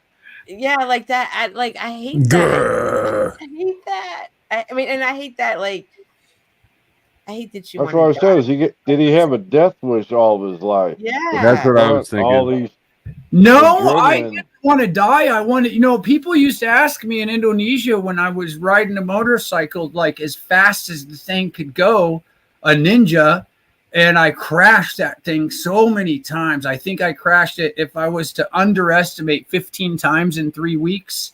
And I only ever left my skin on the pavement. But why? We're trying to figure. We know you did lots of things. Why? Yeah, are I'm you doing feeling all like this? Scott's up here naming all of his fucking famous buddies right now.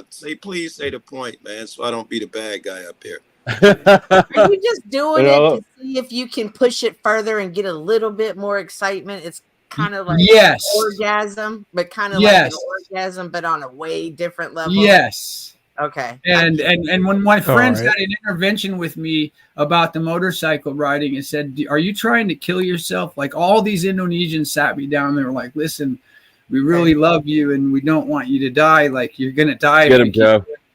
And I said, "No, I'm just trying to live as hard as I possibly can." Sound like Evel Knievel. Oh my God, I loved Evel Knievel. I didn't escapism though, right? Toxic Angel, do you think that you could ever reach a level of being like, this is it. This is where I want to be. I'm here. I reached it. When I was traveling Australia, surfing the whole coast. It was the best thing ever. The whitest sand. I lived in Hawaii my whole life, and then when I go to Australia, it's the whitest sand I've ever seen. Warm blue water, dangerous, cool sharks and like jellyfish and all kinds of things. I got stung by cool shit. It was awesome. I surfed with dolphins. Nice. It was great. Get him, Joe. Somebody stab me, bro. Okay, I will, Joe. Oh, girl. Somebody stab me. So I think I can answer for Toxic Angel. If he doesn't know why, I think I do. Go ahead. So I would say you were doing the same thing that everyone does, just in different ways, right? More extreme. In that, the one thing I've recognized that all people are looking for, all people, is love. And I don't mean the emotional love, but love in and of itself. And, that can go into purpose, right? Self-fulfillment. And I don't know, maybe you were supposed to be Evel Knievel Part 2 or whatever the case. But that, to me, is how I would sum up. And by the way, I did some similar things, right? I had a motorcycle before a car. And I was doing 158 clocked on a digital speedo at age 17, right? Gosh. On a 55 mile an hour country road. So you know. Recorded in like 480p or whatever the fuck was 20 years ago. You know what I was trying to find is my flow state. Angel, I got a question. Were you in the military by any chance, Toxic Angel? I've been very militant. I've been a gunsmith and I've collected. I think no is what you're about No. to say, rather than give us No your whole military. fucking document. No, I haven't been in the military. Military wasn't for me. I was too disobedient. All right, let me ask you a question. I did watch an interview with a gentleman who was in the military, and similar to you, and he said that he suffered from post-traumatic stress. And sometimes people tend to think it's like a depression thing, but they're always trying to reach that adrenaline again. And I have PTSD. I do now. And what's weird about it is at this age, I start like feeling How old are weird. you? I'm 47 and I'm sorry. Okay. So all these times that I like when you're surfing these huge scary waves, you just have to push this fear down to do it because it's a scary thing surfing huge waves. It's really, really scary for a while. And then all of a sudden you're not scared of it anymore. And then you've got to push something else to the next level. Your stories don't have a tie-in, we don't want to hear them. Okay. Well, the tie-in is. Yeah, you can leave the stories out at this point and go straight to the tie-ins, bro. Well, PTSD. What I get now is I get these irrational fears. Just adrenaline rushes out of nowhere of just like intense fear of stupid shit that I would have never been afraid of now, and it's weird. You think So yeah, it's a post-traumatic. So when I was avoiding the fear by quitting, that's not just your morality finally catching up with you. Yeah. I think it's because you're burnt out. A little bit, yeah. I was wondering about Cynthia's line of question. I'm sorry, Dan. With the do you want to stay here or do you not? You had your quick answer was I want to go, and it's understandable. And then you said, but about the beaches and stuff, like you could easily switch to wanting to be here. True, but I'm not dealing well with the aging, you know. Oh, come on. Oh my gosh! Don't. I'm think serious. I really don't want to What's be. the worst part of getting old for you? Wow. He's based himself. This is just my opinion. Hold on, I want to hear him answer this, I Joe. know I can answer this one, though. I'm glad I'm only 30. And he's going to get it wrong, by the way. Joe, Toxic Angel, please. I'm sorry. Take your time, Toxic Angel. Yeah, I just want to know. Yeah. For you. Forgive Joe. He's 79 or something like that. Yeah, I like Joe. I want to know. He spaced his entire fucking person. He hangs his hat on his youth and his ability to do things physically. Now that that's fading, that's how he's defined himself, and he's afraid. Yeah. Isn't that weird? I've been so unafraid of things all my life, and now like the age is like. That you couldn't put it to words. That you needed somebody to put it to words for you. Like what? I'm just trying to figure out why you couldn't answer that. If you were just so quick to say yeah when Joe said it. Are you saying? Fear. Am I ready to go? Yeah, I probably don't want to be 50. It was hard for him to Real. admit And a lot of Okay, people I think struggle the with that. bigger question is though, when did you determine that? Like when did you determine? When did you first determine that you didn't want to be old?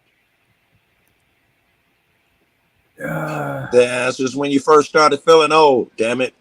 Well, I recently went through kidney stones for 11 months without any kind of pain meds. So, and then I had pericarditis. So that was really painful. So going through some, bodily, physically things. Yeah, that's been a big. It has been later, but the thing is that it's been a later in life thing, right? Which is Holy crap! Kidney stones without pain medications. Holy shit! For 11 months, bro. I'm just saying, I know a lot of young niggas with kidney stones and shit like that, and they now one of them like, damn, I'm getting too old now. You know what I'm saying? I'm just saying. So But that's not it though, right? So like, I think what he's saying leans into what Joe is saying, which at first I was wondering if Joe was right, but I think I was running that through my own lens because I felt that way young though, right? Because I was very, suicidal when I was young. And so I felt like I didn't want to get old. And I remember always saying like I didn't want to when I was younger, saying like everybody past 50 was so old. But now it doesn't feel that way. Now I'm the same age as you, TA. And it's like you realize, I've been realizing since I hit 38 that this ain't as old as you think it is. Right? It's really all about your health level, how well you take care of yourself. Unfortunately, I haven't done a good job of that in the past 20 years. So, but like that's what made me ask that, because it was different when I was young. I absolutely felt that way, and growing up, Cabrini Green projects, West Side, South Side. I'm on the West Side now, Joe. I used the studio across the street from Cabrini Green. I used to record that. Yeah, I think it's get that to that age anyway, right? You kind of just but you're looking at people and they seem so old and beat up, right? And but now it's like with the advent of global media and you see and strides in health and medicine, you can see people. I mean, Samuel L. Jackson is still doing action scenes in the 70s. Yeah, Arnold Schwarzenegger got to be 80-something doing action scenes. I know. Him and Sylvester Stallone. Yeah, a lot of people with an incentive to keep themselves healthy for years to come, as opposed to most of us who don't even have the thought to take care of their health in the young age. Like I'm 30-something right now. I ain't did the perfect job of taking care of myself either. But I never had a thought process of like not wanting to be old. I kind of had the opposite, especially the older I get. I kind of want to get old.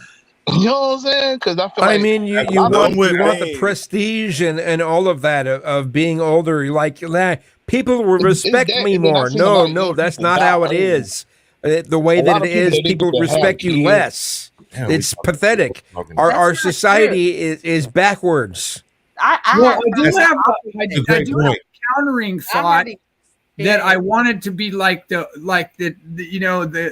at the end of Cloud Atlas where Tom Hanks is that old man telling the stories to the kids. One day I could be that, like that's a good thing.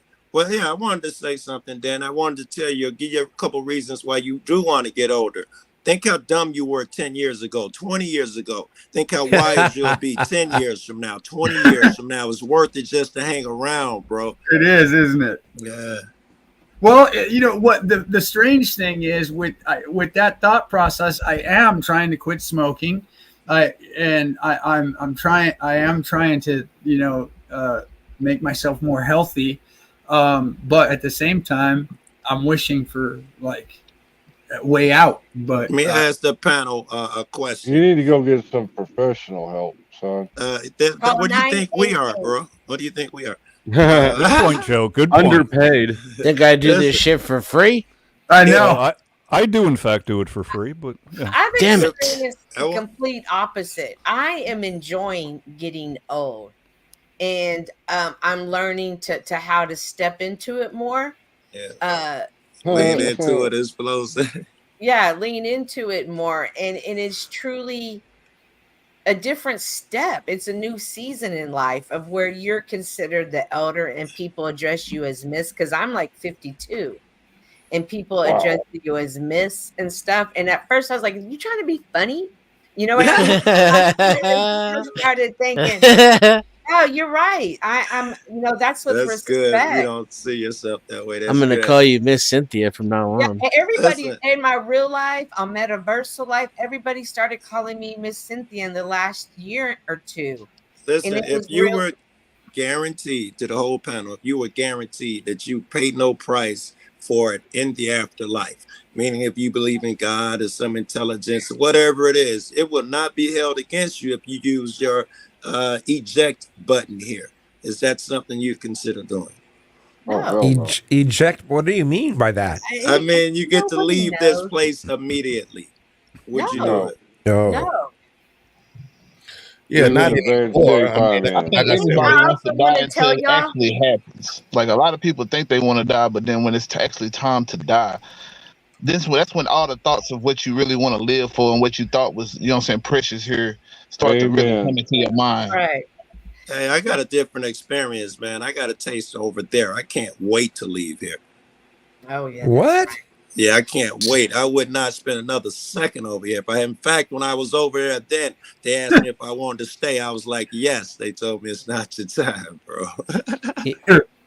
And also want to tell you, it's not too late to take care of yourself. A lot of you said the same thing as I don't take care of myself. I haven't been taking care of myself the way I should. Like, it's scary. It's scary as hell to go to the doctor and take that blood test because you just feel like you're going to hear da da da da da da da. You can't be having sex with every dude in the stalls in the bathroom. Absolutely. Bro. It's But dangerous. once you know where you're at, you know how to get ahead of it. And your whole mindset changes. Like, okay, I got to put this down. I need to pick this up. I need to start picking up this habit. I need to but all see, you when gotta you do- start, every moment starts being about survival and shit like that. That's when I feel like that's the part of life that I don't want to ever be a part of. Like, where every thought of my process has to be about me living. Like, fuck that shit. And that's the problem. That's the problem that I have with the advice, right? Is because when you're saying go get this information, it's like you shouldn't need, if that's what you really want to do, you shouldn't need a doctor to tell you there's a problem. Do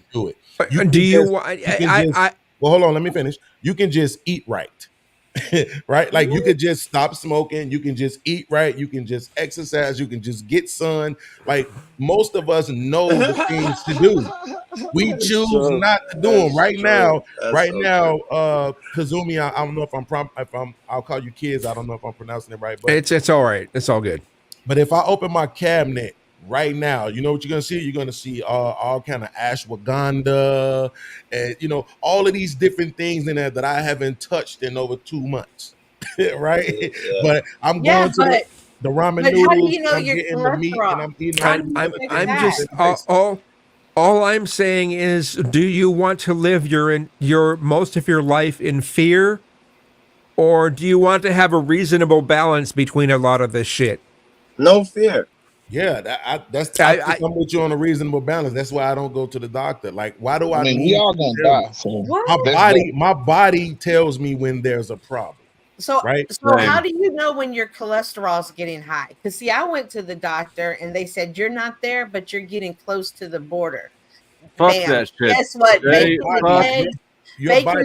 that shit. They just want to put you on pills you don't need. No, what are you talking body about? tells My you when doctor there's knows something I wrong. don't take pills. So what did we do? I got a nutritionist who taught me the best ways to eat. My bacon and eggs went to spinach, strawberries, blueberries. Me too.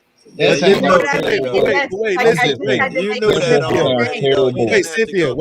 this is what I'm saying. Prior to the information, you knew that the bacon and eggs weren't good for you. Not every day. Because I watched this news and this lady Bacon and eggs aren't good for you? He said, he said, I don't know whether Are you sure about that? I don't know whether I agree with the notion that those things are bad for us. Everything in moderation. Everything. Everything. I'm giving the example of there was the cholesterol. I caught it coming down the pipeline and I didn't need to take medication, but because I was aware of it, it was time to step it up. You knew I'm with you. I just know that like for every fucking morning that it was okay. dangerous. So You my knew doctor you was tells me that I slathering have butter on there, that it was dangerous every fucking day. You knew okay. that. Hold on, because my doctor way more than necessary. My doctor tells me I have excellent cholesterol levels. That my good is good, and my bad is better. And I have butter and bacon as much as I possibly can. Okay, well, I'm not getting that's like I don't great, want to but- argue the meals. What I'm saying is the awareness. It was just the awareness. Like you go and you check, Dennison, like, okay, perhaps you eat that, but you walk 10 miles a day. I work from home. I'm sitting at this desk a lot, some days 12 hours. So it might be a different lifestyle, but what I'm getting to is the awareness. You have to trust the doctors. No, you're with Cynthia. What you're saying, I understand. What the point I'm trying to make is this. I listen. Things affect people differently. right? Exactly. So I have to acknowledge that, right? But what I'm saying is, it has been my experience, and I cannot be a one of one. My body lets me know when something is wrong. It lets like me when know I when had a something is wrong. stroke. I remember being young, waking up, able to spring out of the bed and go play basketball for 9 hours all day long and never get tired or need water. Right. So when I got to the point now where if I just carry the groceries up the stairs, I need to hold my side and drink a 16-ounce bottle of water, I know something is wrong. I know I'm not taking care of myself properly, is the point I'm making. But to kids' point, I wanted, because kids just said something and it's slipping my mind exactly. He just said something. I thought it was so important. Balance. He brought up balance. No, so but like having a respectable fear for your. Sorry, I think it was about the. I think it was right when we were talking about the bigs, the bacon and eggs. Moderation. But moderation. That's what he said, right? So allow me to be a little bit facetious, kids. Would that include crack? Yeah. I guess so. I mean, yes. You can use crack in moderation. I have known people who do crack who are able to do it they were able to still be a reasonable person. Right, they were able do to, it. What's the word for that? It's a functional. Functional. That's the. I've known functional crack addicts. So how I don't know. functional were they? Well, I did it for I I did it that's the once myth. every 6 years, and then after it turned in, like after 12 years, I did it twice, and then it turned into once every 12 years, and then I never touched it in Mexico, and then finally I touched it in Mexico, but it was really a small, Toxic. thing. You talking about crack right now? Yeah, yeah. Oh, okay.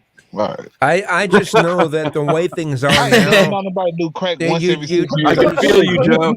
There's good Lord. The way things are now, there's too much of a chance of it being laced with Fentanyl. something else, fentanyl or something. Yeah. And there's just too much of a risk. You can't live in fear, man. Do the crack, bro. Do the crack. What? No. Do some crack. I'll do my weed and alcohol. I'll do those two things. There we go. So this is my uncle's take, right? Like my mom called me a couple of weeks ago trying to get me to convince him to take better care of himself because he has diabetes. And he's pretty much not really trying to do anything about it. A lot of his medication he doesn't even take anymore. Say he doesn't like the way it makes him feel. But for a very long time, when I was mad young, I used to always hear him say things like, "Hey, if you gotta go, you gotta go. It's your turn." And I think that was because when he was 19, he lost his mom, my grandmother. I don't think he ever really got over it. And since that time, he just always had that kind of mentality. It was like, I'm gonna eat what I want to eat, drink what I want to drink, go where I want to go, do what I want to do. I'm not really worrying about nothing too much. Now, when he found out about the diabetes, they gave him the medication. He started taking it and stuff at first. But it's like lately, he just ain't been caring really. 60 years old, he just ain't really been caring, and people are like judging him for it because they're like, hey man, why aren't you trying to live? And it's like, for how long? And even I just watched, I'm sorry, Flo, I just watched the last episode of Good Doctor, right? The series finale. And the guy in there, his father figure type person, his cancer came back and he was trying to come up with some plan to give him an extra year. And he was just like, nah, for what? So I could stay here and then have to be going to the hospital every day, this and that, and blah, blah, skippy. So it's like, man, getting older and having to even think about this type of stuff and make those kind of decisions, you understand why when you're young, people tell you don't be in a rush to get older. Yeah. By the way, Cynthia, you seem like a very compassionate person that has a lot of care for even strangers. That's why we keep her up here to balance the rest of us. That's a very and we're not sure. We're actually not always sure who the more compassionate one is. How old are you? It's a nice picture too. I'm 51. Thank you. Okay. I am the oldest goat up here besides Joe. You know damn well I wasn't talking to you. Well, I apologize for saying I don't want to be 50. That probably is insulting to someone just a little older than me.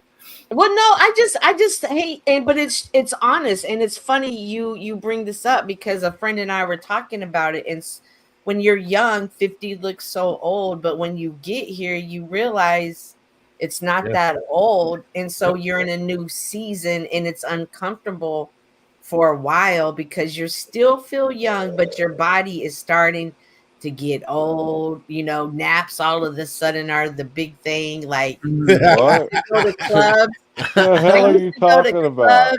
I saw Goldie Hawn one time. Yeah. Yeah, Chuck sleeps less than I do. So you're just saying wait a while and grow into it. And well, that's because of I used to go to clubs. I used to go to clubs. This month I'm going to bingo. You know what I mean? The thing is, this is what but I'm still spending time with my friends. I'm older than you and I still don't go to bingo. Hey, but you know what, Cynthia? I'm gonna tell you what the one thing that I realized that is the best part about getting older is you value your brain more. Mm-hmm. Right? You really value your ability to think, your ability to be logical, to reason. You know what I'm saying? To like actually process information and be smart. Because like she says, you're not as strong, you're not as fast, you're not as agile and all these other things no more. And so now your brain really becomes your best tool. It becomes a thing that you really appreciate. I mean, that sounds great and all, Yeah. but I'm still gonna go with restaurant discounts. Well, we're not there yet, though. Right? That's 55 and older. Nice restaurant, bro. Right, but that's 55 and older. We're not near that, right? If Shout you're out to lucky. not being 55 yet. Have a stroke. Also- That'll change your whole opinion on life. And one rule that I do have is I always keep 3 friends near me. I keep a friend my age to walk with. I keep a friend older to guide me and one younger to help guide. And it really helps me balance out everything. I spent last weekend with the 23 You can't walk by yourself. You know what I mean? Like, and people, like when I'm around young people, they keep me young. That's how I know about the drizzles and everything. Like, I'm interested in what they want to know because life is different. And you start looking at life through their I had eyes. to learn all that from Flo. What happens when the people that you usually look up to that are young, you're like, isn't that a little extreme? What happens when that occurs? I'll be like, oh, you just gonna go from 0 to 100? You're not even gonna try to get the 20. Like, it's interesting, but like these kids, like they get so angry, and then you start looking back on your life, and you're like, oh my god. Oh wait. Oh no, I know for sure that I would have been some of the more extreme people protesting.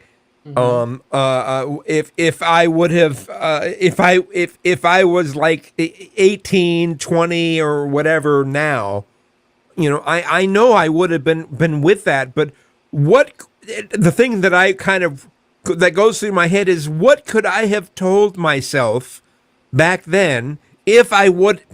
That doesn't even make any sense now. You could give your older, younger self advice. What could I have told myself if I was in that kind of mindset to get me out of it? And I can't think of anything. I can't think of anything. No, my answer is always I wouldn't listen. Being an activist. I would say this. If I could go back and talk to younger me, I would be able to get through to me. Right? Yeah. I spent a lot of time That's what I was about to ask him. Nobody else could, though. I ain't gonna lie. Nobody else. I'm just saying with the things that people are taught to be now, with the way that the education system is now, with all of these things, what could someone if I was being raised now, what could I be told to bring me more towards reality. Kazumi, we understand the question. All right, you're gonna be the younger you. I'm gonna be the older you. I'm gonna be the older you. I'm gonna come and tell you, Kazumi.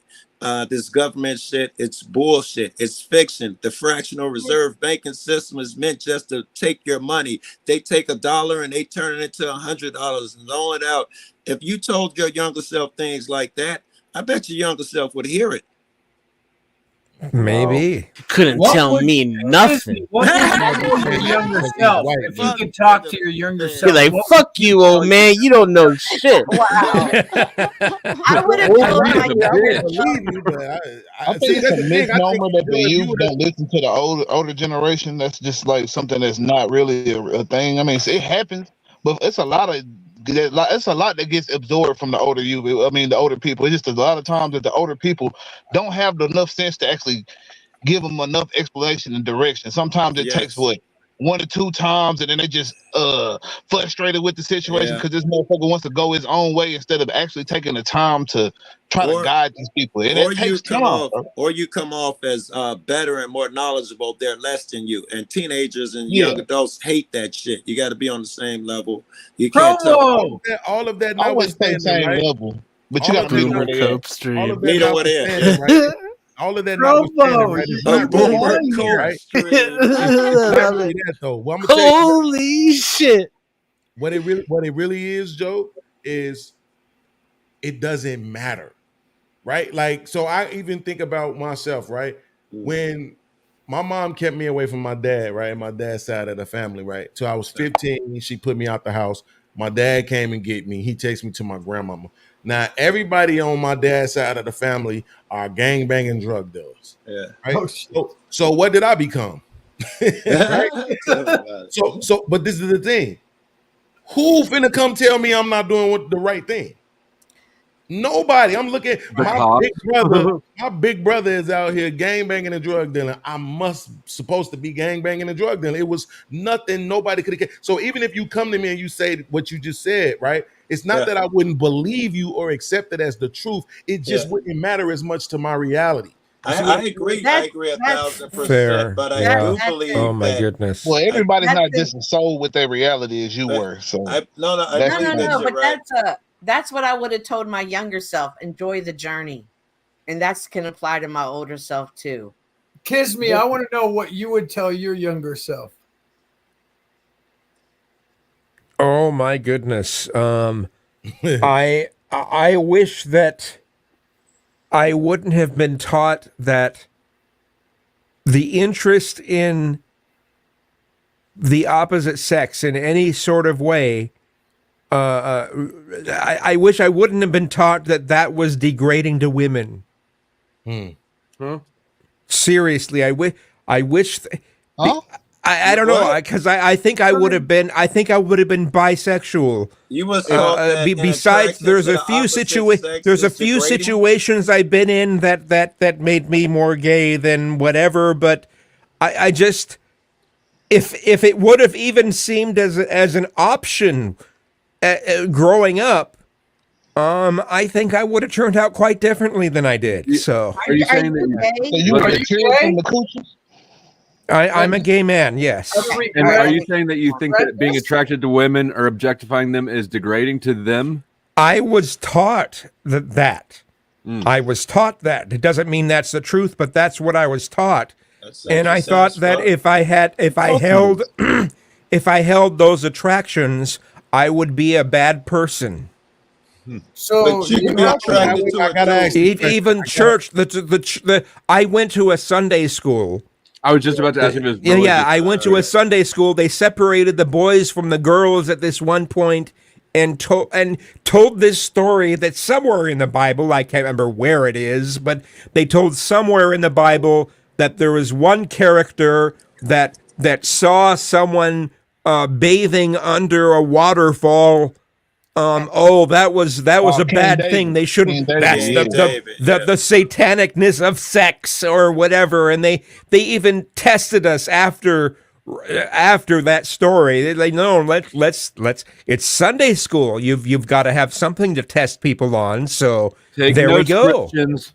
You know what you just made me think? If I could go back, what I would do, I would go back to my 11-year-old self. The first time I was about to pick up one of my uncle's, we used to call them naked magazines, right? Or nudie books, right? Because he had the books with the stories and it'd be like a picture or whatever. And it was always white people, ironically. But I would go back. I would go back. Celebrate white sex. I would go back and I would just pop the shit out of myself and knock that book out of my hands. Like, no, don't do it. As much as I am an advocate for XXX material to this day, I realize how detrimental it has been for me as far as just like, not even like the effect that it had on my behavior, but as far as how much time I've actually invested in just watching it. Like not sitting around with a bunch of lotion masturbating all over the walls, but just time watching it. The way people watch sports. I've never watched porn. And the way that's all it takes and it's useless again. It also absorbs. Right. I'm just saying it also absorbs into the way that you look at other people in general. Where you're just going grocery shopping, and there's a certain way that you end up looking at people. Yeah. So yeah. Wait, what? I gotta ask this question, y'all. Please, I gotta ask this question. I want especially the brothers to answer this. So, are we suggesting this? Because somebody else suggested this. Are we suggesting that without the XXX material, that men would not sexualize women visually the way that we do? Exactly. Oh no, I that's preposterous. I definitely don't believe that. That's preposterous. To go forward, but be fruitful. If anything, it gets it out of your system. But I would have sexualized them. The way I did sexualize was skanky sex Man, objects. I still do sexualize them. They love that shit. Well, absolutely. Sexualize them differently is what he said. Yeah, so No, porn but with Joe, I'm gonna give you an example. When Cynthia calmed down and that picture came up, I was immediately aroused. Right? I'm looking at the picture. What's the picture? I look at the picture. Let me see that picture, man. I look at the picture. I found the things that I liked about it, and I was aroused. And it is what it is. Right. And she's got those fuck me eyes on. Yeah, it's kind of nice over there, man. I don't know, but so that's my question though to kids is that are we supposed to believe that the reason why as soon as I see pretty hair, pretty feet, pretty face, pretty fingers, any thick boobs, whatever, I'm immediately aroused by porn like that. I don't think it's a bad thing at all. I'm just saying that was some of the crap that I was taught when I was growing up, and it sucks. I wish that wasn't. But I'm asking. Gynocentric society. I mean, were you literally aroused, or were you just intrigued by her beauty? Well, you can put it that way if you want to, but I'm saying like I'm asking for real. Are you literally aroused? Like your shit just like don't show us. Don't show us. I can't wait to get my dick wet. It was to the point where I thought that if I had any curiosity about it at all, that I was a bad person. That's how much it was ingrained into me. So I don't know the answer to your question. No, that part I understand what you're saying. What I'm saying is this narrative that's being pushed about the destruction and dysfunction that comes behind viewing. Right, here, let me give you an argument for what you're saying. What was the last word? Viewing what? Pornography.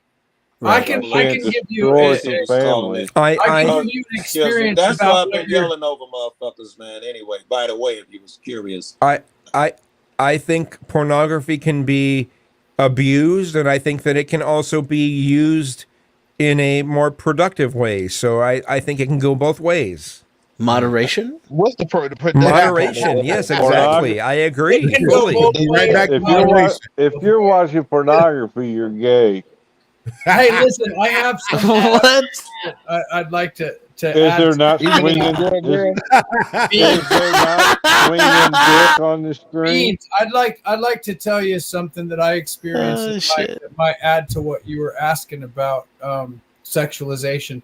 So when I was in Hawaii, I go to the beach and these women are in string bikinis, and I mean, I remember coming out of the surf and being at the shower that's there, and this beautiful woman with the perfect boobs, perfect body comes and she's showering next to me, and I'm like, damn, man, she's fine, and I'm looking at her like a sexual thing. When I went to the Muslim world and these women are covered up, I wasn't looking at them sexual, and right away I realized a degree of respect that I had for them. And sounds lame. It's not lame. And the Muslim women be holding a lot of ass. Look, I was going to speak to what Angel is saying. I think the same thing. I think that porn makes you sexualize it in a different way. Not that we're not men and we wouldn't do it on our own, but it makes you sexualize them differently. Without that, I think I'd have saw them as, I don't know, as same motherfuckers do. I don't think it's many men will be letting their women faces if it wasn't having sexualize porn. them as It's just my opinion. How is porn not a fundamental part of male sexuality? I don't understand. I've never. Wait, what? Yeah, Wow. name me a Is it time. natural to bust Name the me a time when bukkake there a hasn't woman? been porn. Is it natural to bukkake a woman? Yeah, I mean, yeah, No, maybe it's there's not, bro. It's not. there's I'm been gonna a lot of answer that for you. times No, it's where not. It's not I mean, fucking natural. are you gonna go like the past 140 years and say, okay, How about 1,000 nothing? years? I mean, you have you have drawings. Sculpture. Right. You There's some have clay, you some have pottery. you have written, Yeah, before film existed. you have written what do you call that? Written stories that are So sexual. throughout history, You have that sort of thing, but throughout it's not the history, same- in any it's not- way that it's not the same thing. throughout at all. history, in every way that a human being could make sex and picturize it and tantalize themselves visually, they've done it. I people agree were jerking with off what in you're cave saying paintings? there, but I'm just saying that once we had the ability to actually like actual video porn, motion picture porn, kids. Once we sex had evolves. it's the technology that's evolved.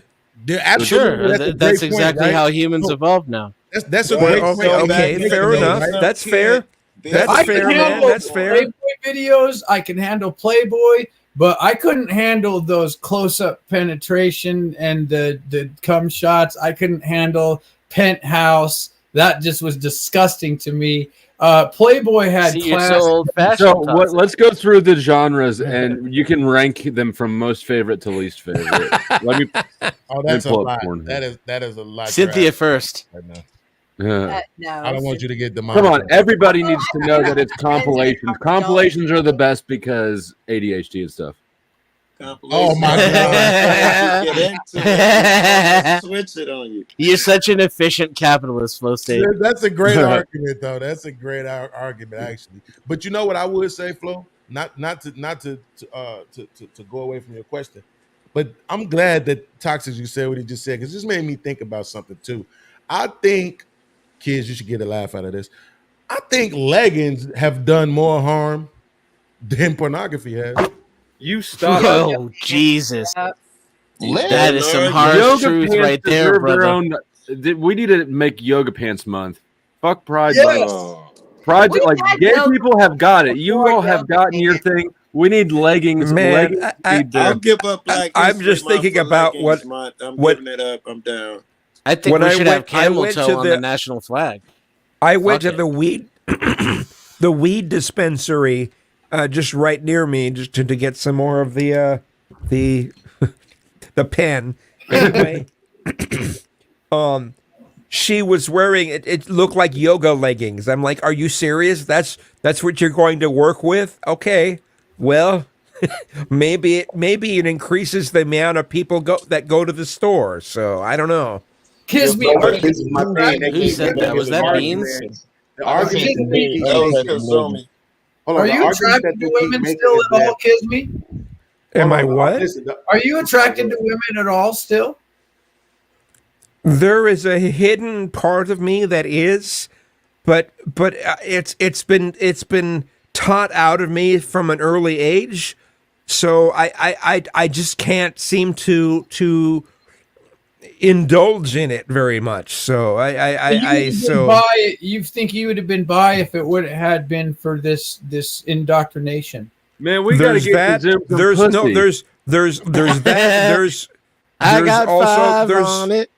There's also when I was before I even hit puberty, my brother tried to make me suck his dick, and he said, "If you don't suck on this, there's no more Brother Day." And what Brother Day means is a day that he doesn't treat me like shit. So, there's that. There's the element that was taught by the Sunday schools that I already described. There's just a number of things that led me to, I'm a gay man, but I'm 51. There's no way to reverse this. There's no way. It's done. Need to reverse it. You're fine the way you are.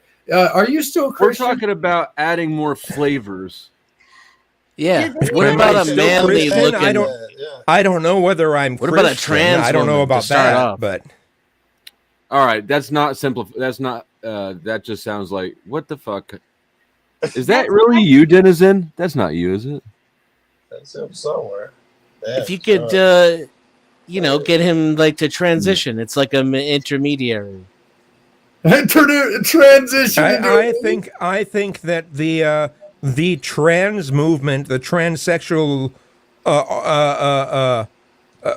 movement. What's the right word? Well, anyway, I think they're doing a good enough of a job as it is, trying to make those who are just attracted to those of the same sex.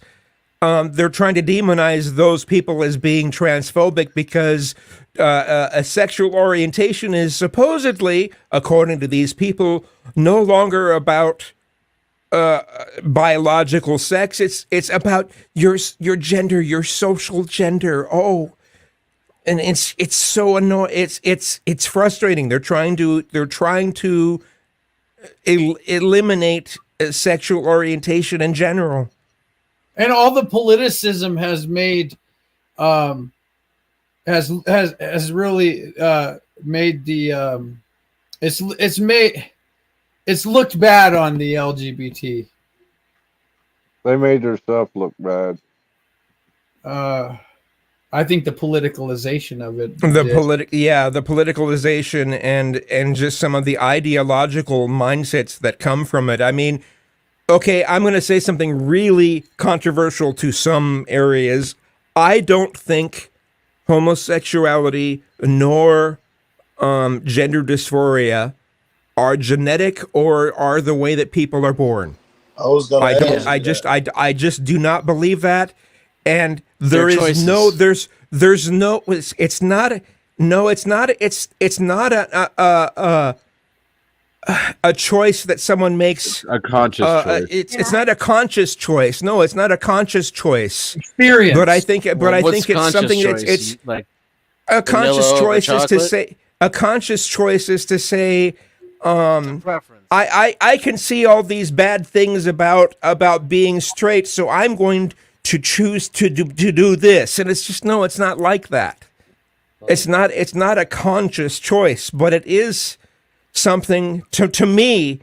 It's something that it's a mental reflex to either a set of stimuli or a lack of important stimuli when someone is growing up, and it's before you've reached puberty. It's way before you've reached puberty, and I think a lot of this has to do with a lack of fathers in people's lives. There's in society, in the way things are pushed anymore, fathers aren't even considered important. They're considered disposable. And the mother, oh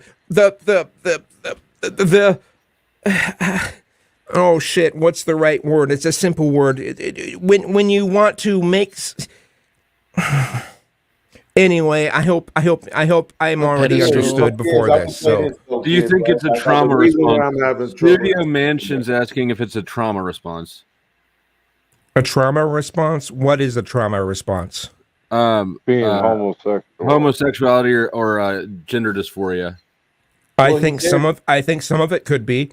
I think some of it could be. I won't say that about everyone, but I think that some of it could be. Yeah, because he already stated about the stimulant. And he mentioned other factors along Yeah, he with said the the church, stimulant and the along abstinence. with the situation with himself.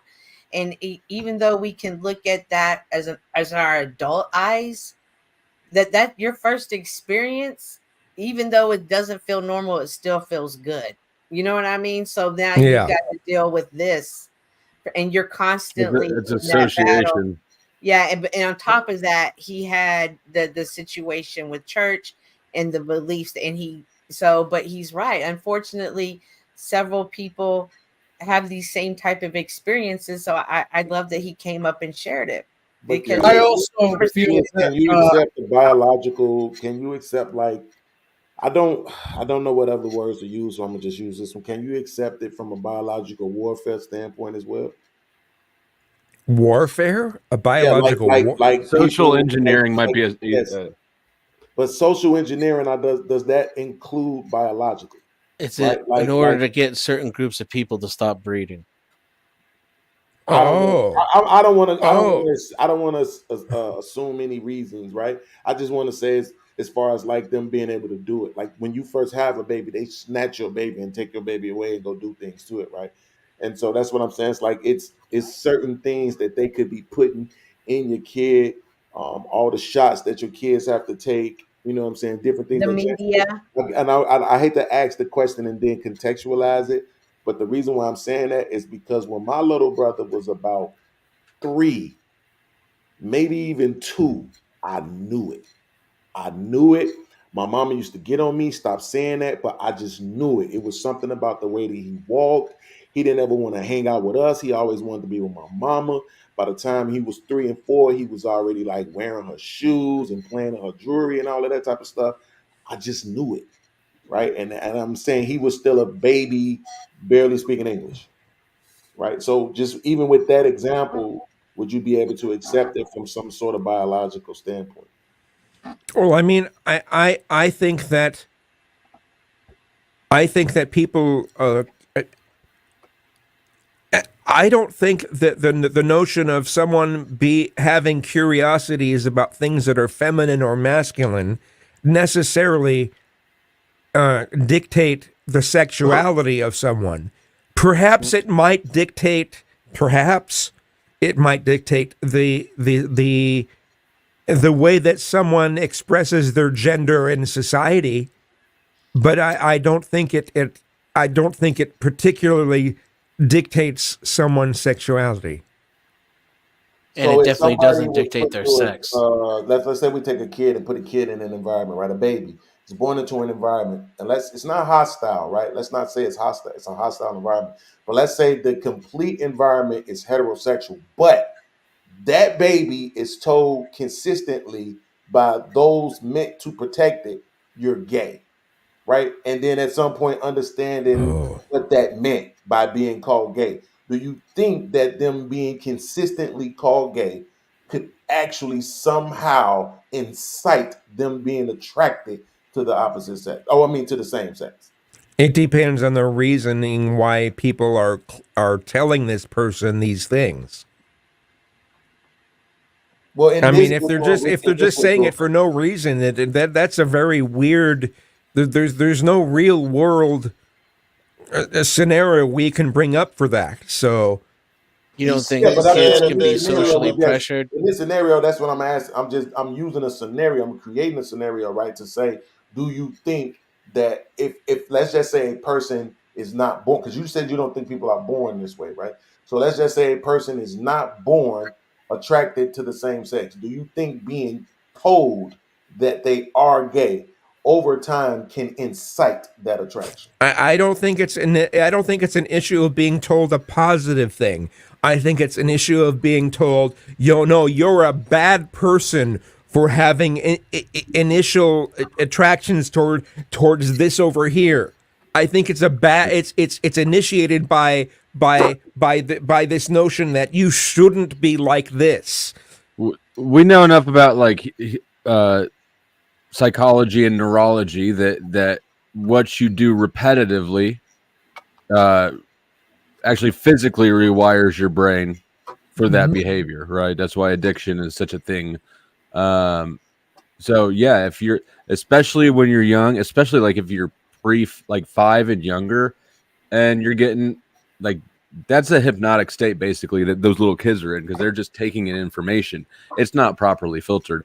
Absolutely. I mean, I even think about think about like old cartoons.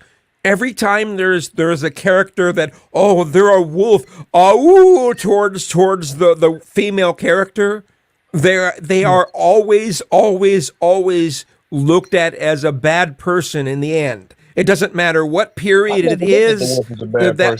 It's just that by itself. If they have an interest in that way, no, that's a bad thing. You shouldn't think that. James Bond era, he was a pepper chaser. Oh yes, James Bond. Oh my goodness, that was an interesting thing. But that shoves forth the opposite. We're no longer supposed to think of James Bond as a positive character because they're just a misogynistic fill in the blank. Right. Did James Bond chase women though? Nah, they came to him. Right. James Bond just went about his business, and women were drawn to him. That's true. That's true. That's very true. This all sounds so weird to me because, like, let's just be frank. The people that we're talking about right now, James Bond is a white guy. Those cartoon characters, I mean, let's just be honest. Tom and Jerry, all those guys. They were probably white, right? But no. I'll allow it. So Jerry was brown. So how dare you, sir? Jerry was brown. Do you think the big bad wolf was white? Yeah. No, but I'm saying, like, when Tom, do y'all remember "Is You Is" or "Is You Ain't"? My baby. I was gonna say the birds were black. Oh yeah, that was a racist side of the Tom and Jerry show. That's true. Beans. What's the word? What word? Thunderbird. What's the price? I don't know. 50 cents twice. I've one in the chat. I don't know this reference. Oh no! It's a really old black culture thing.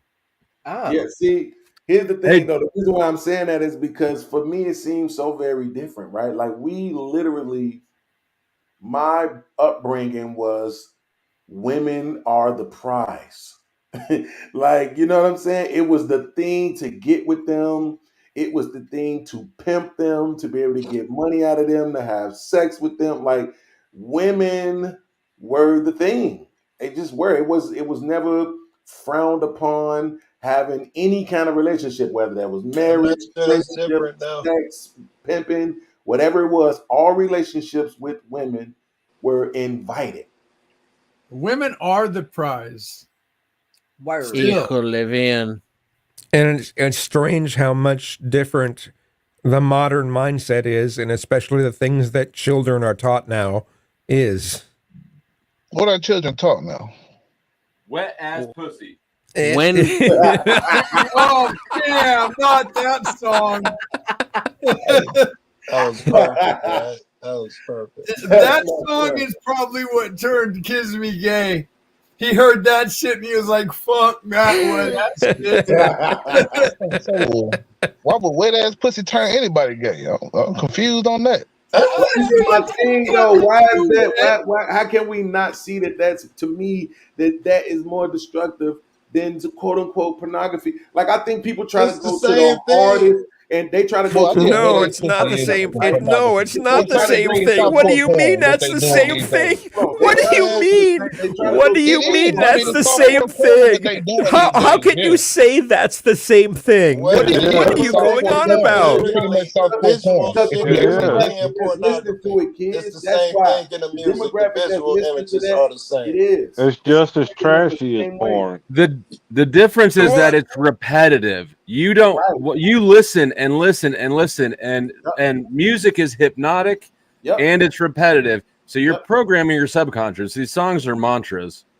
Yeah, but there's a huge difference. Like porn, at least there's something in the way saying, okay, this is porn. But when it comes to this wet ass pussy, it is pushed as the norm. It is popular. It's just like this is what you should be paying attention to. I don't know if you're watching anything on social media, but they got links everywhere. People posting links all the time. And, hey, look in the comments. You want to see this or you want to see that? Like, so porn is pretty much mainstream. At this point, yeah. Unfortunately, pussy is a little too wet, though. Don't you think? What I'm saying? Is there a difference between being mainstream and being glorified? I wouldn't say it's too wet, but it's certainly different than something that you have to be 18 or at least claim that you have to be 18 to access. Stop it. Any kid can push that button. You don't have to be. I agree, but I agree that anyone can do that. But is there a difference between readily available and glorified? If she's still there, Cynthia's I wish there was. I wish there was. Sincerely, I wish there was. Kids, let me show you something what I mean. Cynthia, you still there? Yes. Okay. Do you? I don't know what to call them, but they have all these kind of different shirts where the cleavage, which is the line between the breasts, right? Right. Okay. So they right. Now you just told us that you were over 50. Do you still wear shirts that show your cleavage? Mm-mm. Okay. Hey, would you if we asked nicely? I'm shy. Excuse me. I'm kind of shy. Here's the gay version of the WAP song, just wet ass. There is an artist that I can't remember the name of that really goes into gay sex. He's a hip hop artist, and I can't remember the name. I can't remember his name for the life of me. We'll survive without it. Yeah, probably Lil Nas X. Yeah. It's Michael Jackson. I'm telling y'all something. Y'all have inspired me. I'm gonna do a show about this tomorrow because, and this is good content, Flo. I hope you don't mind me reacting to it. I'm Absolutely doing it not. too, Because I really want to have this discussion. I get it that for what it can be doing to the minds of children. Yes, XXX material is problematic, but this nationwide push, all these celebrities coming out, all these people making all this propaganda, trying to demonize XXX material, when in our own communities, every woman, I don't care how old they are, I don't care what their body shape look like, got on leggings. All these women got their cleavage out all day long, flesh showing. I'm down here in Kentucky. These young white girls be thick down here, and they be having the bottom of their booty cheeks hanging out the bottom of those little jersey shorts. Like, but you worrying Praise about God. what's on the internet. You don't care about what's going on in the community. You worrying about what's on the internet. Like, you know, when I was a kid, I watched Disney cartoons, and these Disney cartoons and multiple cartoons gave me this idea that there was this one soulmate, this one idea. And so then in life, I'm always looking for the one. But then when you hook up with someone who's mediocre, you can't, when you should be accepting that mediocre because it's give and take. Yeah, I got to move on because this isn't the one. And then, you know, now with this huge That's body. how they program girls. Huh? That's how they program girls. Yeah, it's Kevin You're Samuels. looking for your Prince Charming. You want to live happily ever after. Yes. And how about relationships because they're also looking for the one. And have you ever tried penis?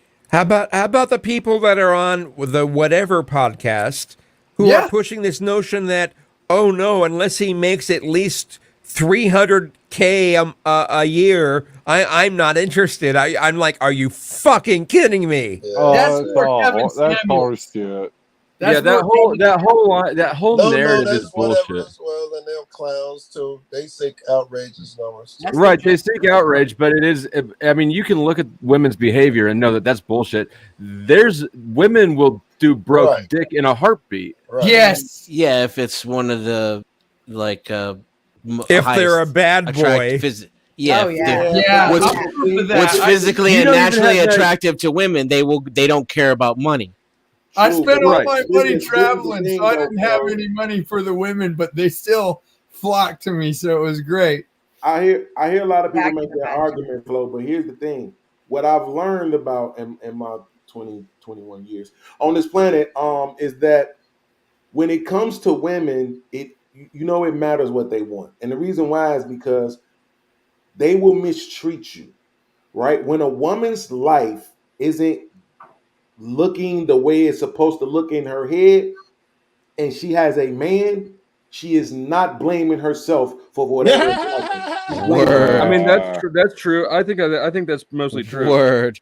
So that's what I'm saying. I'm not even though, wait, hold on. Because what I'm saying is this: even though we know that in real life, most women ain't getting a guy that make 300K, well, that's because those guys don't actually exist, and they're not going to go without. But the problem is that they get into these relationships with guys, and I would argue that 80% of women believe they're settling, right? They always think they're settling anyway. That's so now you get in a relationship with this guy that you already think you're settling, and then anytime anybody else that you know gets something that you think you should have, or anytime your life doesn't look the way you think it should look, now you're taking it out on that guy. This is how men end up in sexless relationships and all of that, right? And so your mic got weak it's a again, problem. by the way. I don't want us to be dismissive of this notion that, oh, they just be saying that 300K. Yeah, 300K, 100K, whatever it is, at the end of the day, they all really want that. And when I am dismissive of it. I am dismissive of it. I think that they're full of shit. And think about the psychology of being they're asked the question in a vacuum, right? How much money? That's the only characteristic that they're asked. So, like, they're basically asking what they'd sell for. There's no other positive attribute in conceptually when you're asked that question. I think they're full of shit. I think that I could ride my bike to that studio and pick up all of them. Well, that's right, because here's the thing: when they're asked that question, it's almost like a hypothetical. So then they will say something high, Crazy. like they will say something crazy, like, "Oh, I want 300." The question's set up weird. Their behavior proves the opposite. Yes. And I also, but what's more outrageous to me is that they're all the men that believe that you have to be rich before you can get a chick. Fuck that shit. That's the worst advice ever. Build that shit together. If you're already rich, you're never going to know if that chick is with you for you or the money. If you build it together, you already know. I've been broke all my life. I ain't never had no problems getting pussy. So Flo, I'm sorry. I apologize. No, you're good. Hold on. I got Harmon with the 5 gifted memberships. I appreciate you, Harmon. Salute. I got to find my bombs. I'm having troubles.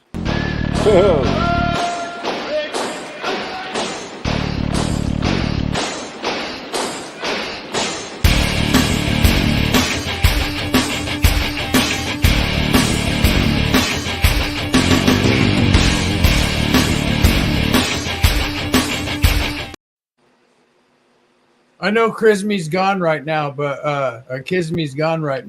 I have a lot of appreciation and respect for some of the personal things that he's shared with us tonight.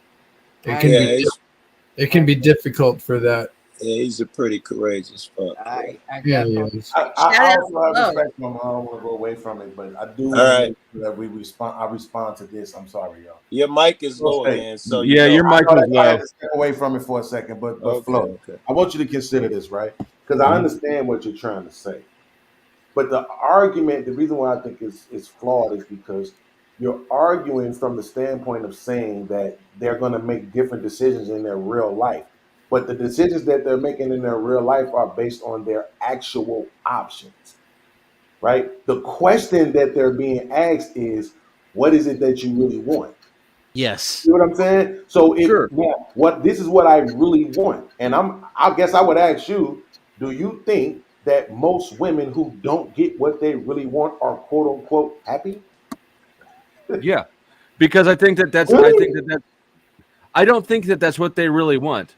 I think that they're being asked a question in a way that is narrow and chicks don't get with guys based primarily off their money. No, exactly. Or their status. At all. Guys based on the lifestyle they can provide, and a guy with a lot of money can provide a lifestyle. It's part of it. But it's a huge part. By no means the most important part. To a woman? Yes, absolutely. I don't think you can relate to women then. But you got to listen to what Flo said, right? And to what Cynthia was responding to, which I'm glad she did, which was him saying, "Get with." Yeah, bro, I should have never had as many women as I ever had in my life, as broke as I've been. But the fact of the matter is, get with. What do women say all the time? They date off of what? Potential, right? So that's what I'm saying. Right. The potential is he's going to become this guy that's in my head. And that's what I'm saying. When you don't do that, when you can't manufacture her this life or present yourself as this man that was in her head to give her all these things in life that she never wanted to have to work for anyway, that's when it becomes problematic. I don't think it's not he's about arguing her, that she's it's about meant her to. being there.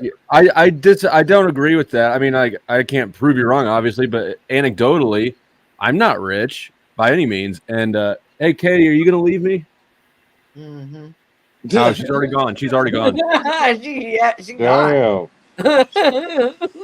I really, truly don't think that at all Can that I ask money you a is. personal question though? Yes, Who makes more money, you or her? me. Well, there you go. So she's still dating up. Well, right? I mean, yeah, That's that's. quite I mean, different than 300,000 to 500,000 a year. That's quite different. Well, no, that comes from ignorance. What comes from ignorance? The $300,000 number is because the people being asked have no concept of ever having to work for I bet if you anything. followed up with any of them, I bet none of them end up there. And I don't think it. Also, they're in front of an audience where what the answers are inclined to be. Right? They know the position they're in. They know Somewhere what in they got time. to say. Somewhere in time says money. Let's have some fun for old granny up late. Spin it flow. Guess my age for fun. I will not do that. I will spin the wheel for you. Don't you know, lady, that is a no-no for men? We never want to do that. You don't guess age. You don't answer the do I look fat in this questions. If you're asking, you already know. You don't trim your girlfriend's hair. Okay, I'll do it. 25. How's that? You're lying. That's the thing, right? You're either lying or you're an asshole or you cheated. I'm lying just because that's the only way I can guess this thing, like, respectfully. I don't think I've ever seen her, so ain't no way I could guess. So, but Flo, you realize that the 300K number is arbitrary, right? Like it's not the number itself; it's what it represents, right? What it represents is it represents I don't want to have to work and a particular lifestyle without working. You see what I'm saying? And I want to be able to have whatever it is that I think I could have, but at the same time, I realize that if I just say a millionaire, I'm probably not cute enough for that, right? So it's that's what I'm saying. It represents the fact that they don't want to have to work for it. Women. Do you think that now? Hold on. Do you think that they're not wanting to work is because they actually want to sit on their ass, or because it's sort of a demonstration of right? There's something I don't know, primal or whatever about it. Like that's my goal. I don't want her to have to work. It's a false value, that 300,000. Yeah, but the objective for the man to provide, I think that's something deeper than superficial. If a man is raised right, yes. Work, and they worked in the kitchen for me, and in the bed. Right, the chick still got. So a woman needs to be able to provide for her offspring when she's in a condition that she can't work or defend herself. If I could can't work in bed, I'm sorry, that just makes her a hoe. No, it doesn't. Wait, say that one more time, Chuck. He was talking about she better work it in bed. And I'm saying if you're looking at sex as working it, then she ain't nothing but a hoe. I don't think so. I'm talking about like if she's staying home and she's taking care of the home, all the things at home, and the bed is part of it. She's still working. She's cleaning. She's taking care of the kids. Clean. She's fucking you well. I don't mind going to work and paying all the bills and letting her chill. And there are things that you wouldn't do though. Relationships like that, and they weren't being lazy, sitting on their butts. They were right, but I never had to ask them to do cool things. They just did cool things because they appreciated me working hard, and they knew I was working my butt off. But Angel, that's what I'm saying. There are things that you won't do, right? Like, so for instance, I didn't want anybody else to be raising my kids, like daycares and all that type of stuff. I knew of a couple of situations where kids got touched on and stuff in them situations. I just was never comfortable with my kids being raised by strangers, right? So in the first go round, I didn't have a choice. In the second one, I did. So I stayed at home with my son, right? But what I'm saying is, if there's something that you don't want and something that you wouldn't want to do, there's probably not an amount of money that I could offer you that would make you change that. So if I presented it to you and I said, hey, listen, I'm gonna give you this amount of money. You can make $500,000 a year. You can have everything you want. Everything can be straight. But you're gonna share your wife with other men. You'll probably say no to that, right? Even though financially everything else would be great, you don't want to have to share your wife, right? So from that same mindset is where I draw and I say, okay, if I present something to a woman where I say, I can give you this lifestyle. You have this man, he's making $300K or whatever amount of money more than that a year. And you have a nanny that's taking care of your kids. You have somebody that's cooking and cleaning. Like, you ain't got to do none of that, right? What do you think they're going to say? You think they're going to say, nah, I'm okay with that. I would rather that's not all change women. my own kids' diapers and pick my own kids up from I school. do think that. I think most women will not do the Anna Nicole Smith thing, right? Yeah. You talk about in 2024 or in the year you were born? Well, I don't know. think that's a big part is the age and the generation, because a lot of Cynthia would get with that old ass crusty dude, but I don't think most women would. No, not the man is necessarily old and crusty. I'm just saying to eliminate the chore, the responsibility, right, from their relationship. I believe most women would. I believe most women think that's what they want, and they're gonna end up Depends not how being they're with that brought guy up. either. All right, here's what we got. We got the executioner's wheel. This is a random wheel, and whoever's name it lands on is kicked off out of StreamYard for at least 15 minutes. After 15 minutes, if you're kicked, you can come back if you would like. Here we go.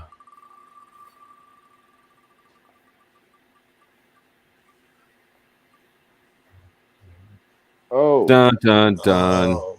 Wah, wah, wah. Joe wins a 15-minute vacation. The oldest man on panel. Older than shit. Congratulations, Joe.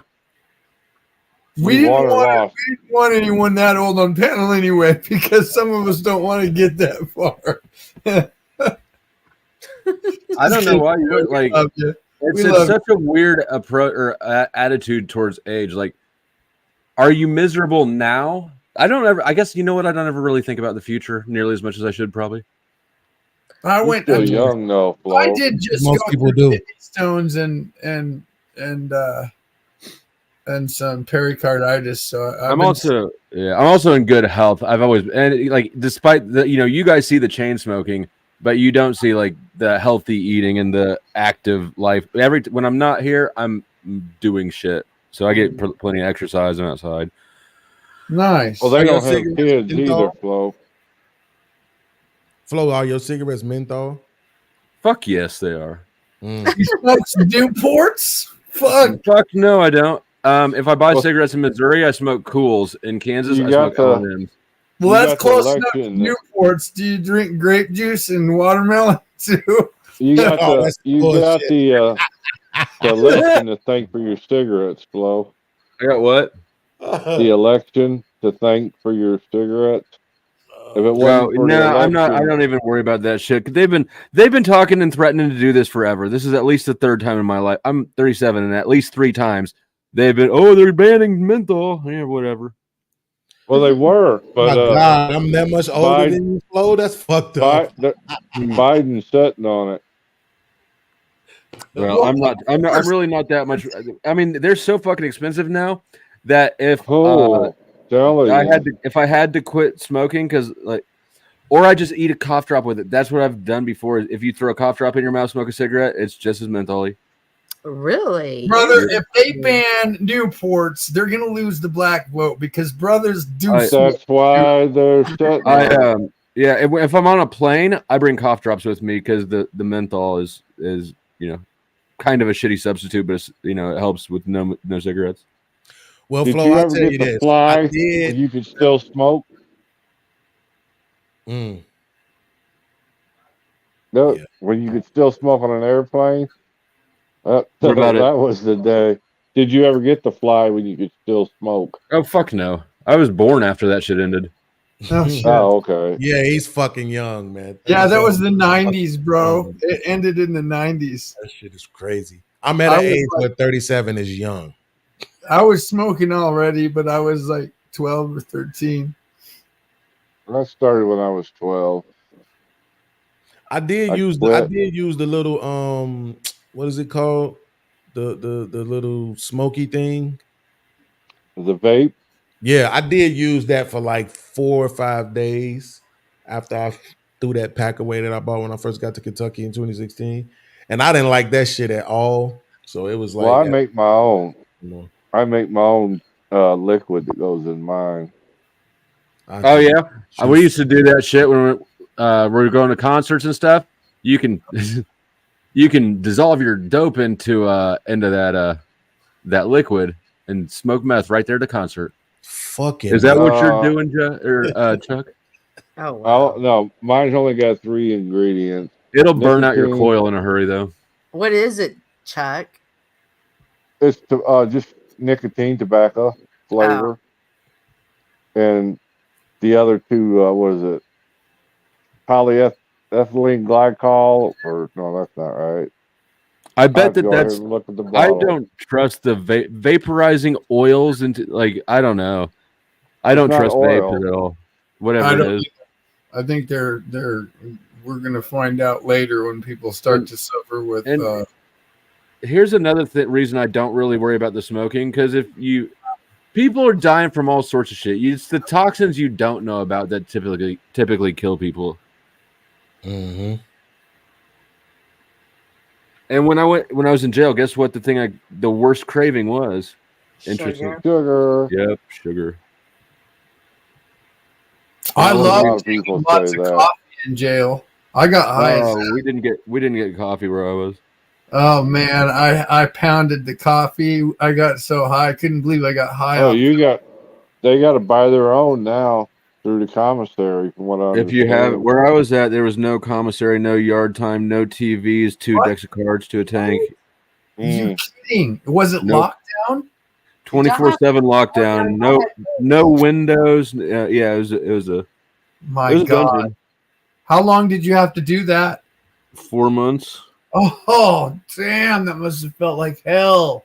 Yeah, Did it you did. just stay in your cell and read books, or did you have to come out of your cell? No, I mean you couldn't. There were 8-man. General population was. They had a couple 8-man cells because it was a small jail, and so I was basically in a 30 by 30 room with 7 other dudes. Yeah, no, but you never left that unless you were going to court. You stayed in that room all the time. But you could go back in your cell, right? Anytime. There you want. was. I'm telling. There wasn't. I didn't have a cell. Oh wow! It was like a dorm. Yeah, that's what he's saying. It's more like it's usually they're usually referred to as dormitories, but I've Yeah. never seen them that small. Oh wow! I've never Yeah, seen there them. was 2 of them that size. General Pop had two 8-man cells so that they could separate people who would fight each other. Basically, I mean, there was also 2-man cells. I spent a little time in 2-man cells, and then there was solitary. I spent about 3 days in there, but the bulk of it was in an 8-man cell. But regardless of where you're at, right? If you're in the tank, or if you're in a 2-man cell, or if you're in solitary, whatever it is, you're not leaving that room unless you're going to court.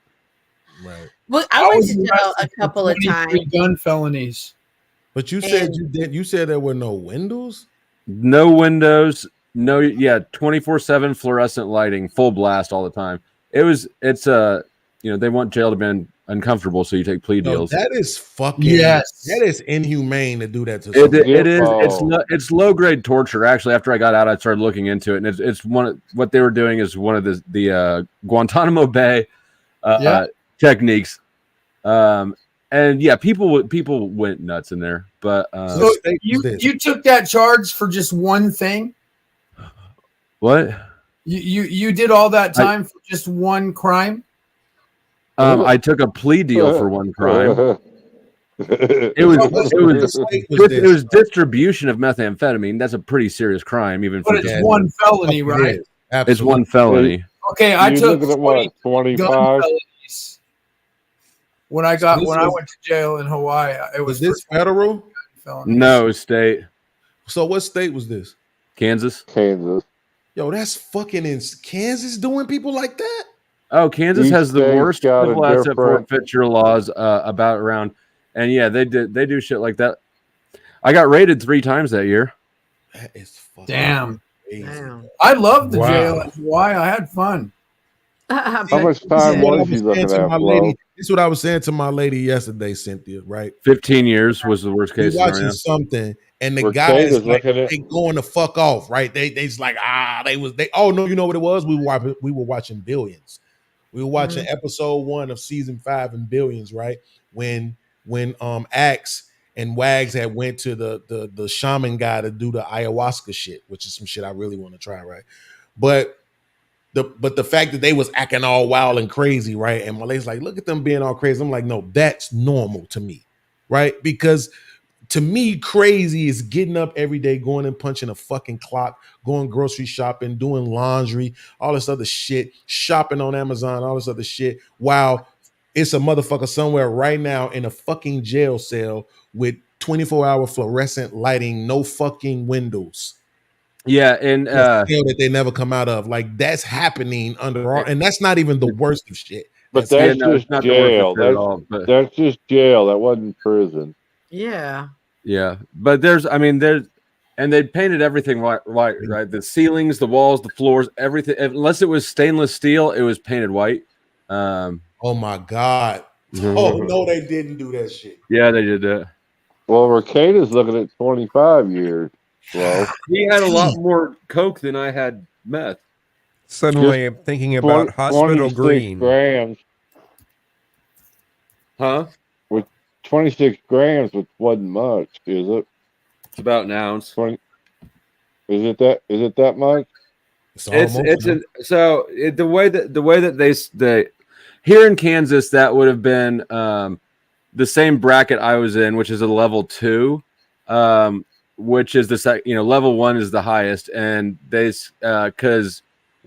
powdered coke was a lower tier, but crack and meth and heroin were in their own category, and the bracket that I was in was 3.5. I'm sorry, it was 3.5 to 100 grams, and then level 1 is 100 grams and up.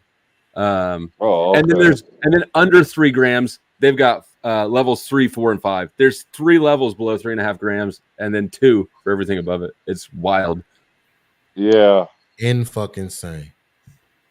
That's that 13th Amendment for you. I wish I would have been able to try cocaine, actual cocaine. I wish I would have been able to try that before all this, all the worry that we have about it being cut with something else came into play. Have you ever tried it? I haven't tried it. No, I've never tried it, but I've been very curious about it for a long time. I can tell you that gay men always had the best cocaine for some fucking reason. Well, did you ever hear of brown?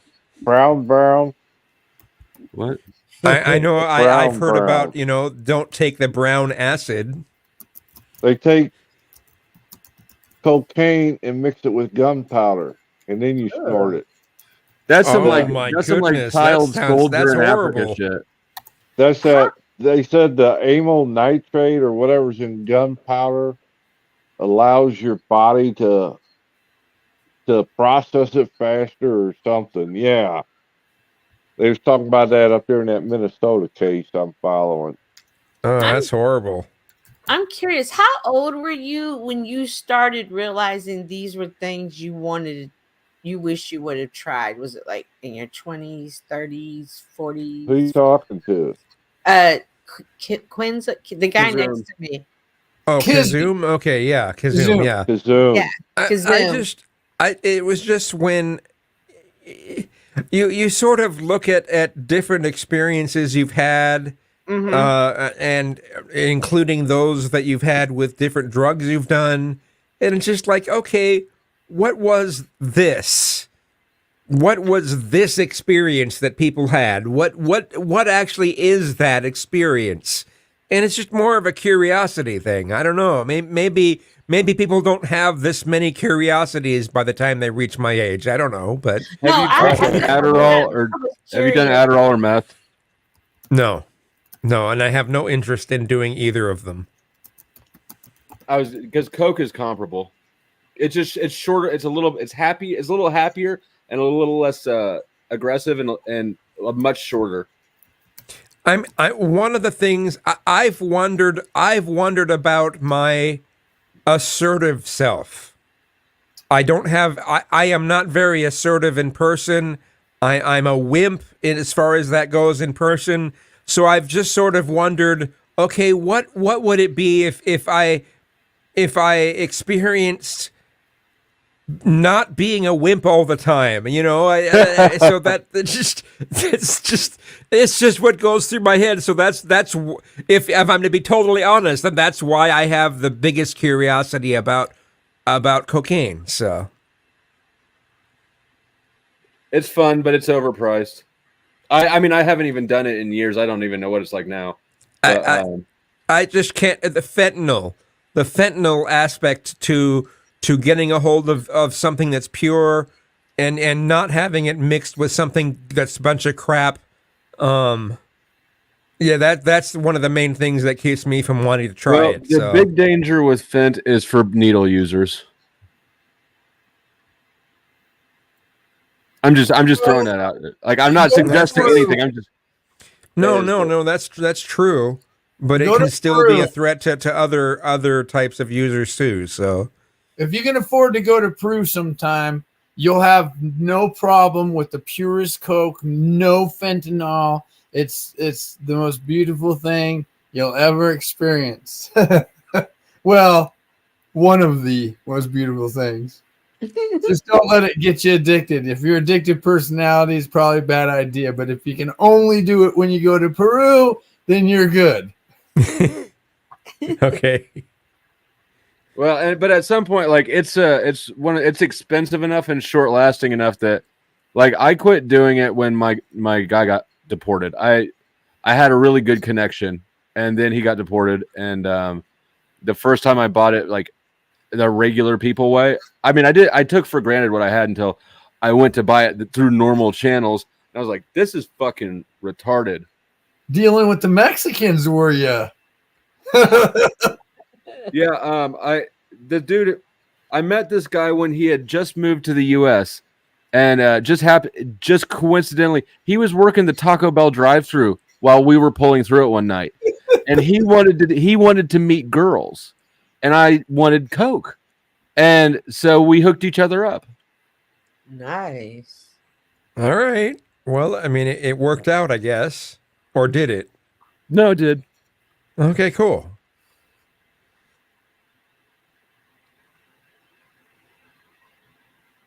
I can't believe that there's a fucking gap of silence here. That's just it's just so interesting to see you now, though, overcome that time of your life. Now you have a wife and a daughter, and you're straight. That's fucking. I had them back then too. Oh shit! What were you thinking, cuz? Fuck! He was trying to make the dollar.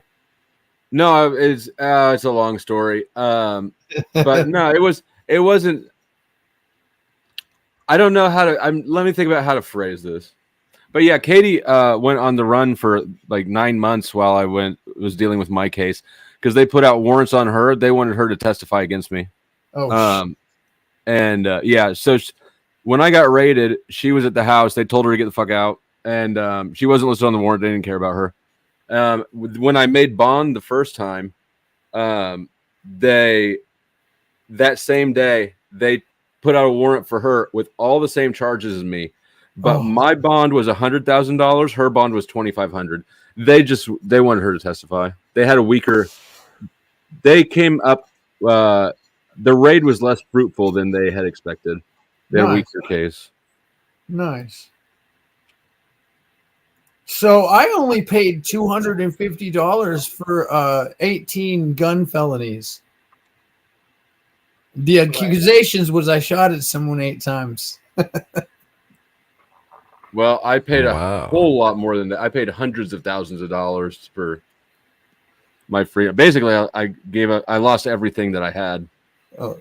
Well, my attorney cost me 10 grand though. Mine cost more than that. Oh shit! And my plea deal included forfeiting a whole bunch. I had a gun collection. Actually that year I tax deducted the guns I forfeited. I forfeited guns, ammo, and knives as a one-time casualty event loss. They closed that loophole the next year, so that was the only last year I would have been able to do it. But I tax deducted my stuff I forfeited for 125 grand, I think. Nice. And so of course that's a conservative valuation because, well, I'm trying to deduct guns that I forfeited to the sheriff on my taxes, right? So you don't want to. Oh. So it's probably 150 grand of assets. Reason it was so cheap for me though is because it was a complete lie. I wouldn't have missed, and I would have only had to shoot twice. So dude lied so much. It was just a situation where a guy stole one of my pistols. I confronted him about it, and I told him I had to report it stolen, but I wouldn't say that it was him. And he went to the cops and made these accusations against me, and it was a really bad lie. So it was pretty easy to get out of. But I did 5 days, so. So this self-love thing from way earlier kind of got me thinking, and I went back. You guys may have heard me talking about Enneagram, which is one of the personality type systems. There's 9 different primary types, and there's 27 if you count all the subtypes. But this is describing my type, type 8.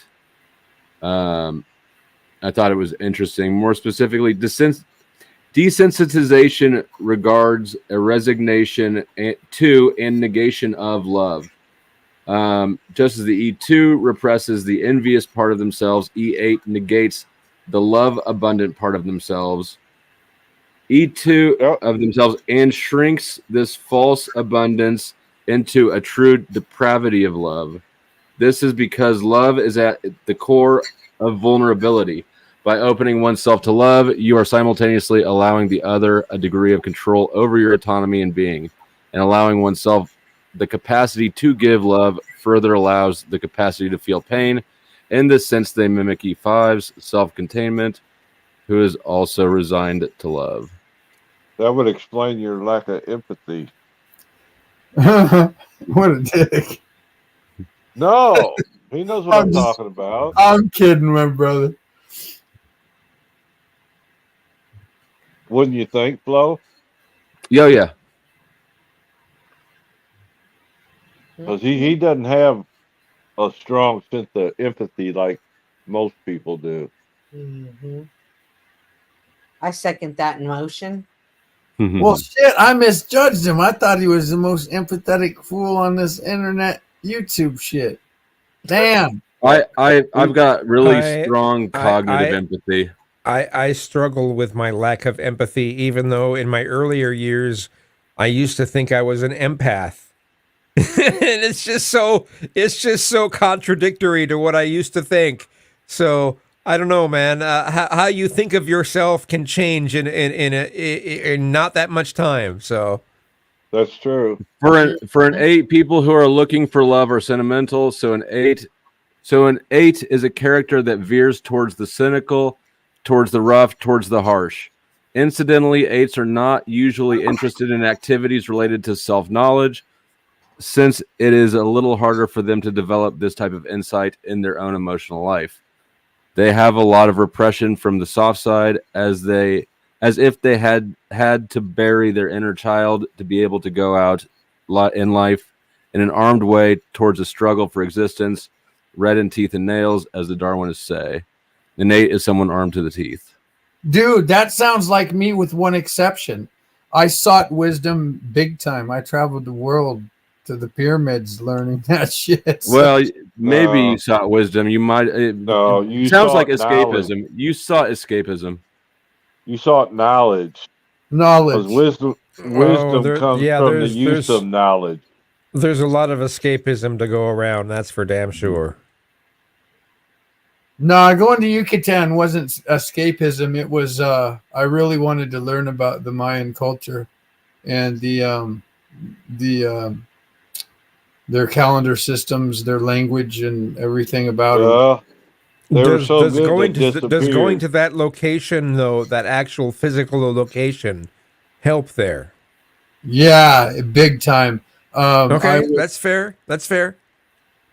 I was I also became very respected in Mexico for the time that I spent there and the way I treated people.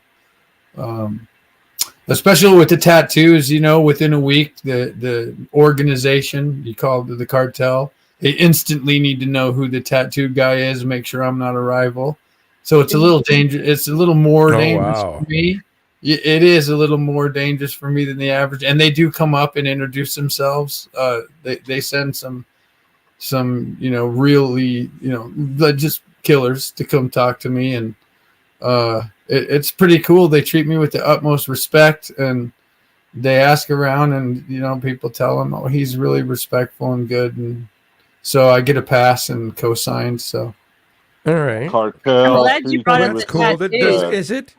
Is it similar to how women are treated in some of the Sharia-based societies, where, yeah, as long as you do these certain things, you're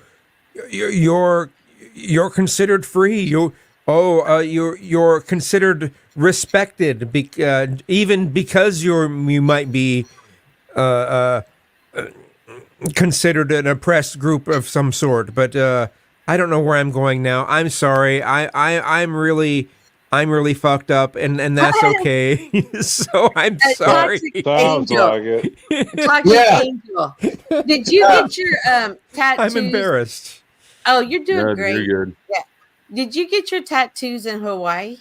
No, I got the tattoo of Hawaii across my back in Hawaii, but most of them are from Australia, Indonesia, Mexico.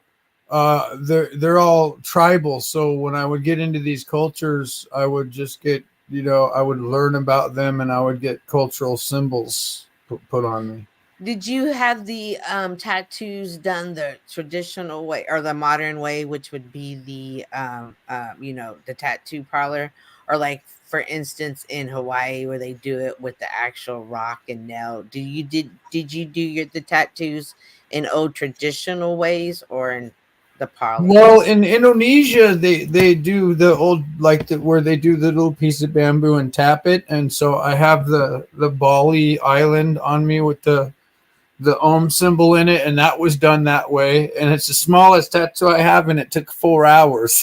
So I have the Aztec calendar on my right chest, and that took 4 hours too, with, you know, the modern technology. So, oh wow. Mm-hmm. I saw my bunk was right by the blind spot in jail, and one of the guys in there was a tattoo artist, and boy, I watched a lot of he plucking, because there's no, you know, motors or anything. He finished a couple sleeves down in that corner. Wow. That takes a long time, huh? Yeah, when we went to court, you know, you wear those slides, and you can pull your feet out of your slides when you're in court, and use your socks and stomp on the ground underneath the table there where lawyers throw staples. And so you pick up the staples by stabbing them in your socks, basically, and walk them back into the jail. And then you'd sharpen those and use a filed pencil lead from the little pencils and mix that with water and pluck. Oh, fuck that. Wow. Hell yeah. On my right eye in Mexico, when I had the jaguar spots put on and the eyeliner, they used a gun that's a little smaller than the big tattoo gun, but bigger than the one they use for women's makeup. And they did it right in, like, as close to my eye as possible.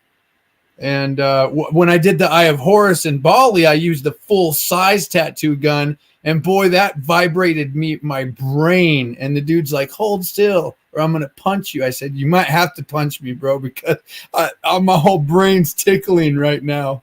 People would ask me if it hurt, and I was like, Well, when your eye is vibrating so much, it really tickles to the core of your brain.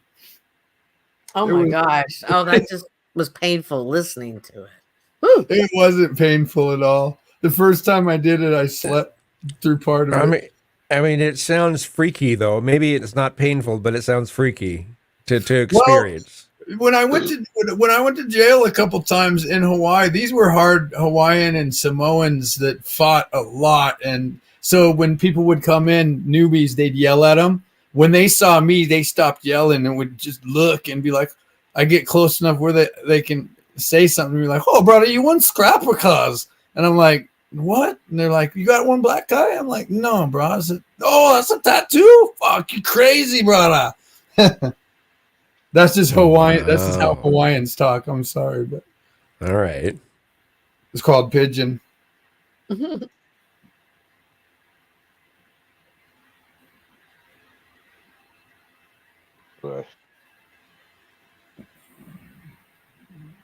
I remember going in that jail and they're like, oh, brother, you want scrap, bro? I was like, no, I'm not a gangster. I'm not a badass. I don't want any trouble. And then they look at my paperwork and it's 18 gun felonies for shooting at someone. And they're like, oh, shit. I said, no, I didn't do it. They're like, none of us did it, bro. I was like, no, I really didn't do it, man. Yeah, exactly. Then I went to a Freemason lodge for 2 years and decided to become a Freemason.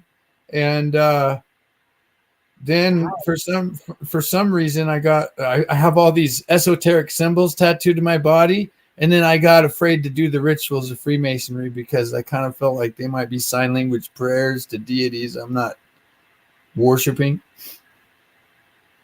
I wish I had become a Mason, though. I love those guys. I sure miss those guys. I remember one time having a dinner at the Masonic Lodge with the mayor of Maui, and then the next week I'm down in Mexico with gangsters. Flo's got the. You're probably at the dinner with the gangsters. You got the manual, don't you, Flo? For what?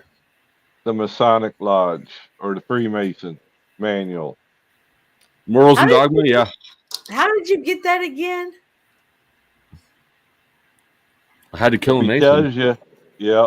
If he told you, you'd have to. Are you talking about the cipher? Is what you have?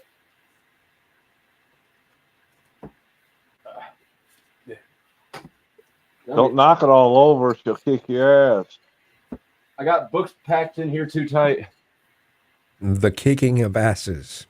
Oh, okay. Yeah, it's morals and dogma. Oh, yeah, morals and dogma. That is, most Masons are very against that because it kind of says Lucifer. That's by Albert Pike, right? Yes. Okay, so he's the one who says Lucifer is God and the devil is in Satan. And that is something that the Masons are really against his words. Though I find it strange they hang a big portrait of him in most lodges. So I have confronted them on that. Like, if you don't believe what his morals and dogma says about Lucifer being your God, then why do you hang portraits of him in your lodge?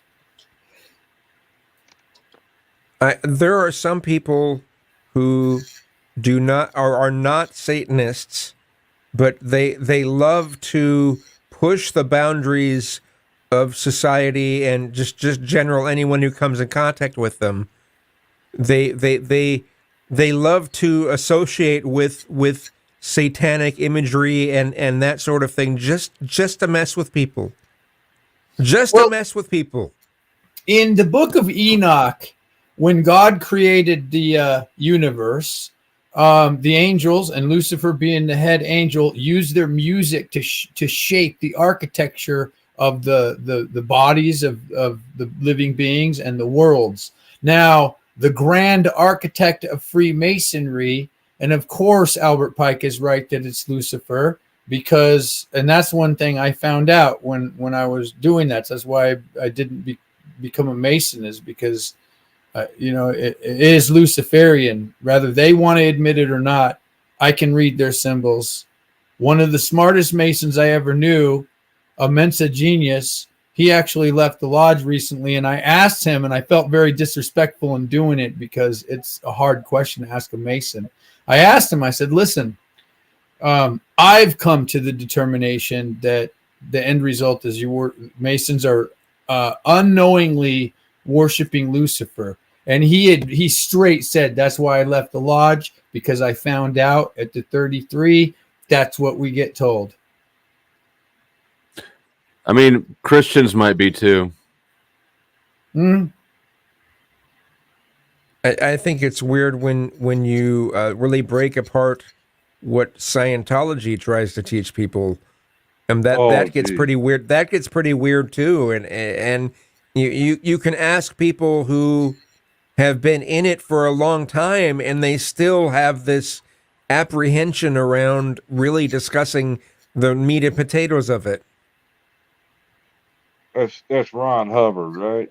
Mm-hmm. Yeah, L. Ron Hubbard, Dianetics. I like to say it's Diuretics by IP Freely, but okay, sorry. Dianetics was just one of his books, but he was a fiction author, and he wrote. He watched too many sci-fis in his younger years. He just created a scam that was a money making, and look at what's his name, David Miscavige. Look how rich him and Tom Cruise has become an honorary god in Scientology. Ridiculous.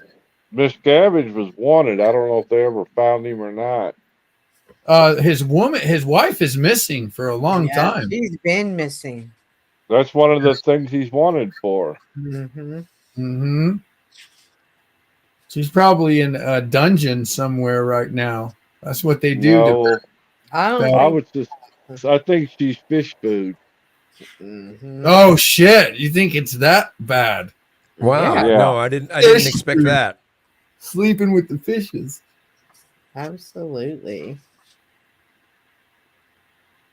Yeah, but I wonder what she did wrong. I don't know. Tried to leave. It's been a while since I studied up on it. I'll tell you what. They're running into a lot of trouble in Florida. I know that.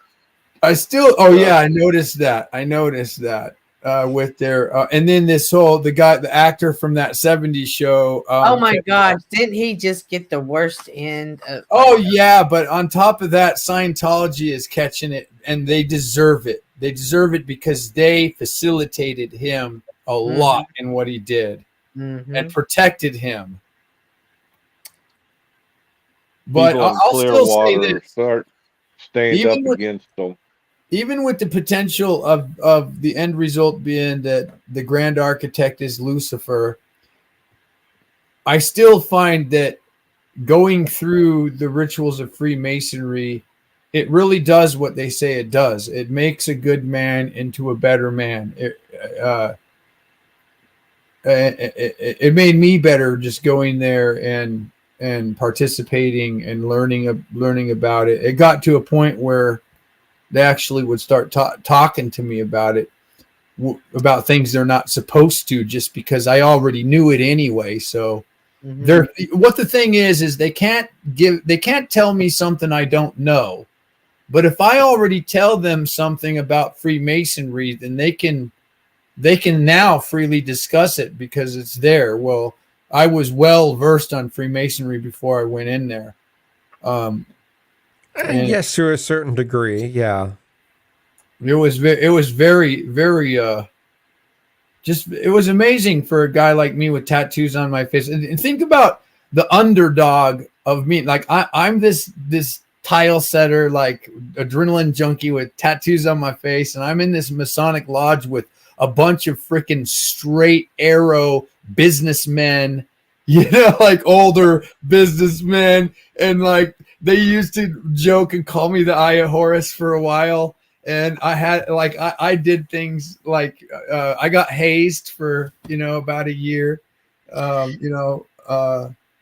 I participated. Do you think that's a good thing that you got hazed? It wasn't bad hazing. It was a positive hazing. How many dicks did you suck? What is Wait. What? I'm sorry. What is a positive hazing? I'm going. Wait. How does that work? What is a positive hazing? That's almost an oxymoron. Like, funny jokes. What was it? The sense of community? Is that kind of what you were attracted to? That's part of it. But the rituals and what you learn when you go up the steps of the pyramid, their value systems of it's hard to explain what they are, but the best way I can say it is their value systems of making yourself better. Servitude is what a 33-degree Mason, who was a very good friend of mine, used to tell me. The biggest thing about being a Mason is servitude. You want to be a service to people around you. You want to be a service to you. In order to become a 33-degree Mason, you have to change your local town. Then you have to change the world in some positive way. And then you have to be invited by the white hats, the 33s. And then, of course, they vote on you and you can become a 33. And that's a pretty tall order, changing your local community and then changing the world in some way. The previous owner of this book was a 32nd degree. Oh, nice. I have a lot of friends that are 32nds. Most people go to the 32nd degree of Scottish Rite. York Rite is more like the religious side. Scottish Rite is the scientific side. What's interesting, though, is I believe it's on the York Rite where they have celestial beings, which are aliens. And that's pretty interesting. Now, you can believe they're real or just symbolic, but... Gobbledygook. Mm-hmm. Bibbidi bobbidi boo. Yep, that's exactly what I think it is. We had a couple of them people that at work that were of the Masonic temple, but they weren't allowed to talk about anything Masonic. They say that, but if you confront them and you say, no, you're not allowed to tell me something I don't know. Now, let's talk about Albert Pike and maybe one particular thing, or a degree. Let's talk about the Hiram Abiff degree, the 3rd degree. Again, they weren't allowed to talk to me. And at first it was like very hush hush. But once I started talking and conversating about it, I had many, many great talks. And by the way, there's an old guy. I love facing out from behind the dumpster.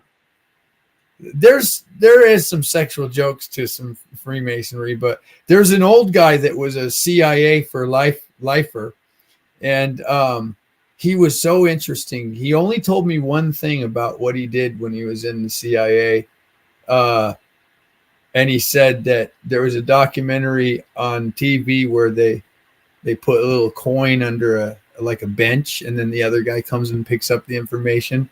He said that was almost a joke as to compared to what he actually had to do to intercept the information from the Russians and change it so they got disinformation, and then you got a hold of their information. It was pretty crazy. And I could really get him to talk when we would have a drink, and I would just talk about the SR-71 Blackbird, and he'd open right up. It was pretty good. Him and I never really talked about Masonry because we love to talk about science and airplanes and cool things like that. But there were others that would talk about Masonry with me. They didn't at first, but once I started talking about it, it was just like, well, he already knows anyway, so. And I still talk to Masons. I end up like, there's one that follows Ben Thorpe. He's a Mason from Mexico. Lord. Yeah. Really? He's a Mason from Mexico. And I Ben started talking to him. I insulted him at first, and then I started talking to him in DMs. And I told him, no, look, you're not allowed to tell me anything I don't know. So let's talk about the Royal Arch degrees. And so I started telling him some about like the McDonald's logo being the Royal Arch degrees, 2 golden arches over a red keystone. Well, that's exactly the Royal Arch degrees, is a golden arch over a red keystone. So what do you think about McDonald's, the creator of that logo, being Masonic? And he's like, that's really interesting. I never thought about that before, but yeah, it totally clicks. And so when you go there and you teach a Mason something he never thought of before, well, now he's going to start talking a little bit. The owner of McDonald's was Ray Kroc, I think was his name, out of Illinois, if I remember right. Well, a lot of Masons get into jobs where they make symbols and logos. Like, for example, I like to make logos with like Adobe After Effects and things like that, sometimes motion logos. And so again, Masonic symbolism, esoteric symbolism was important to me. And I can totally see why you would find brands like Arm & Hammer. Arm & Hammer is a Masonic symbol. It's a Masonic brand. A Freemason definitely made that symbol for that company. How would you ever watch Freeman TV, Freeman Fly? He's dope. Bro, Bob Marley, he sung a song about Freemasonry. The cornerstone, this one stone that was rejected was the most important stone of them all, was his lyrics. But he made that song back in the time when you couldn't go find books and learn about that kind of stuff. Like, I don't know. And that song was supposed to be about his dad. I think his dad was a Mason, and he somehow knew about Masonry, because that song is absolutely Masonic. The cornerstone is a very Masonic symbol. The stone that was rejected is the keystone.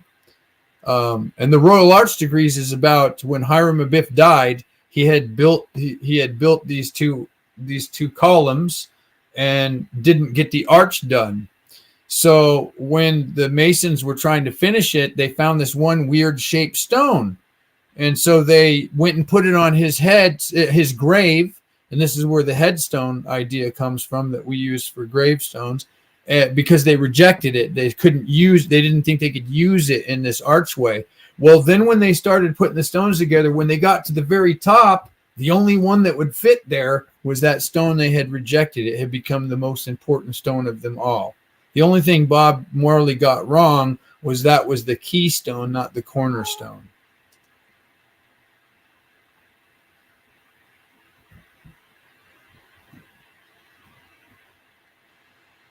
If there's any Freemasons in your chat, they'll validate that shit. I do not know. I do not know. They're not allowed to talk about it in public. According to the Masonic this is all guys I true work right with. here. This is beautiful. I love this. And where'd you get this high res image? I always get low res of this. Or put it in the back chat. The Facebook symbol is the 2-ball cane symbol. This is the apron they wear. The Gmail symbol there that you see. That's the apron they wear. The seal of Satan is the one on the bottom right here. The blue and green. That one is the seal of Satan. That's a satanic symbol. It nothing to do with Masonic. This Google circle is 666. It's not really Masonic, but the colors are Eastern Star. The Google logo uses the Eastern Star colors. It's interesting because Google promotes this woke feminism, and the Eastern Star is the only Masonic chapter that women can be a part of. So it's interesting. There's the aprons. Yeah. And that represents the cloth that Adam and Eve put over themselves, the leaf that they put over themselves when they had tasted the fruit of knowledge for the first time, and then they covered themselves up. So Masons cover themselves up with that when they go into the the lodge.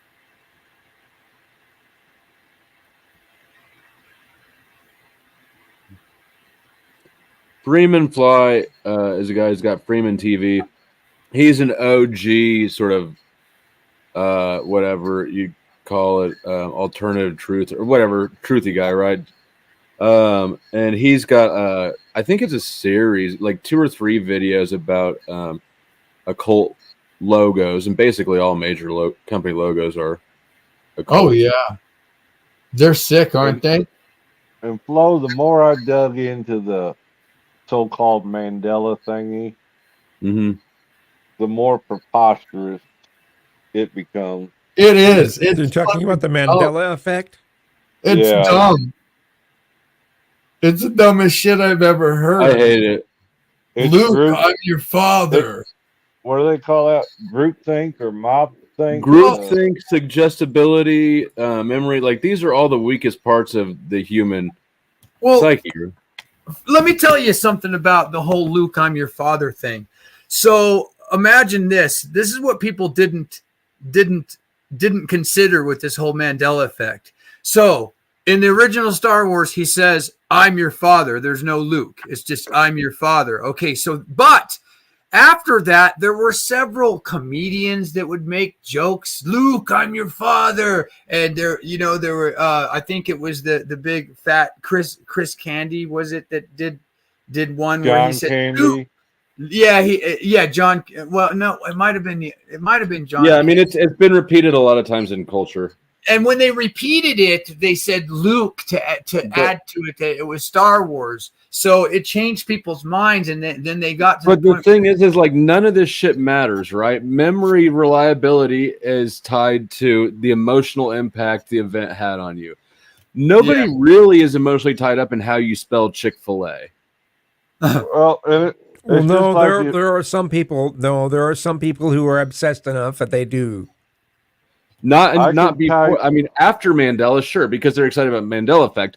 But before they heard of that, the spelling of Chick-fil-A wasn't imprinting on anyone's brain because of the emotional significance of it. Okay. Afterwards, people get excited because it's like a group bonding experience. I can type a text message to Flo and misspell half of the words in there, but his brain will look at that message and read it like it's supposed to be in normal. Because I'm a fucking genius. He is a genius. So here's the thing about fuck, I forgot. I lost my man, I've been there. Yep, I was just there earlier.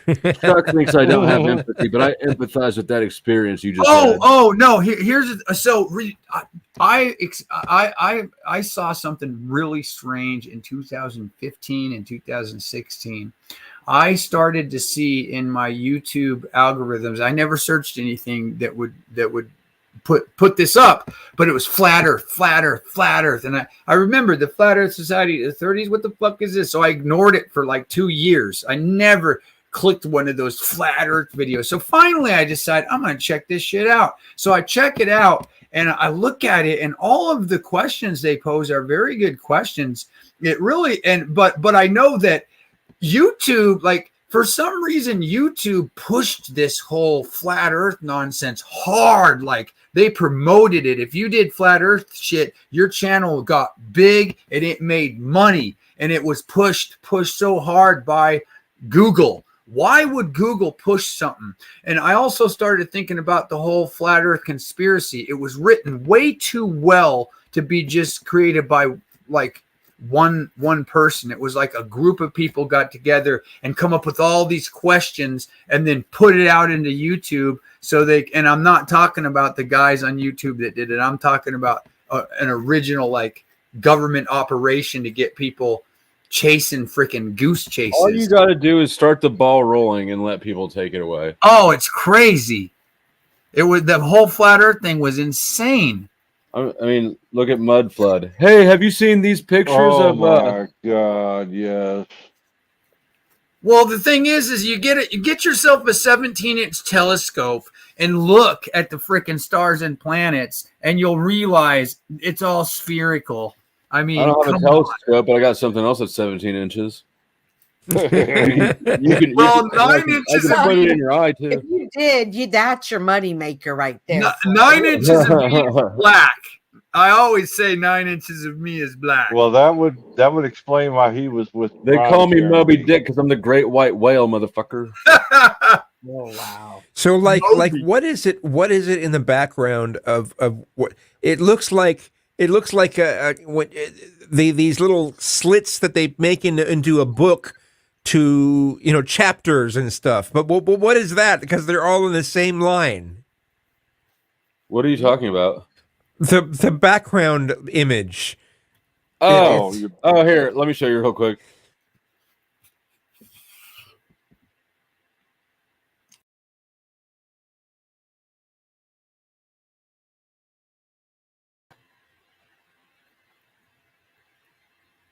That I've been just wondering for a long time. I'm like, what is that? Yeah, I thought it was a book. No, that was one of my AK-47s. It's a picture that I did the negative filter on. Oh, you were an AK guy, were you? No, I was more of an AR guy, but the AKs are cooler looking. I like the German MP5s and like the G, what I forget. And then the G-Spot. Yeah, G-Spot. It was a great gun. I had an HK93. I had two HK94s. Yeah, when you have that kind of steel and in one of the most anti-gun states in the freaking country, which is Hawaii, you have to keep your shit clean. Yeah, one of the things that I was saltiest about giving up was I had two HK45 Tacticals Nodi Green. They only made 1,000 of them, and I had 2 of them. I bought Nice. one of the first pistols I bought was the FN57.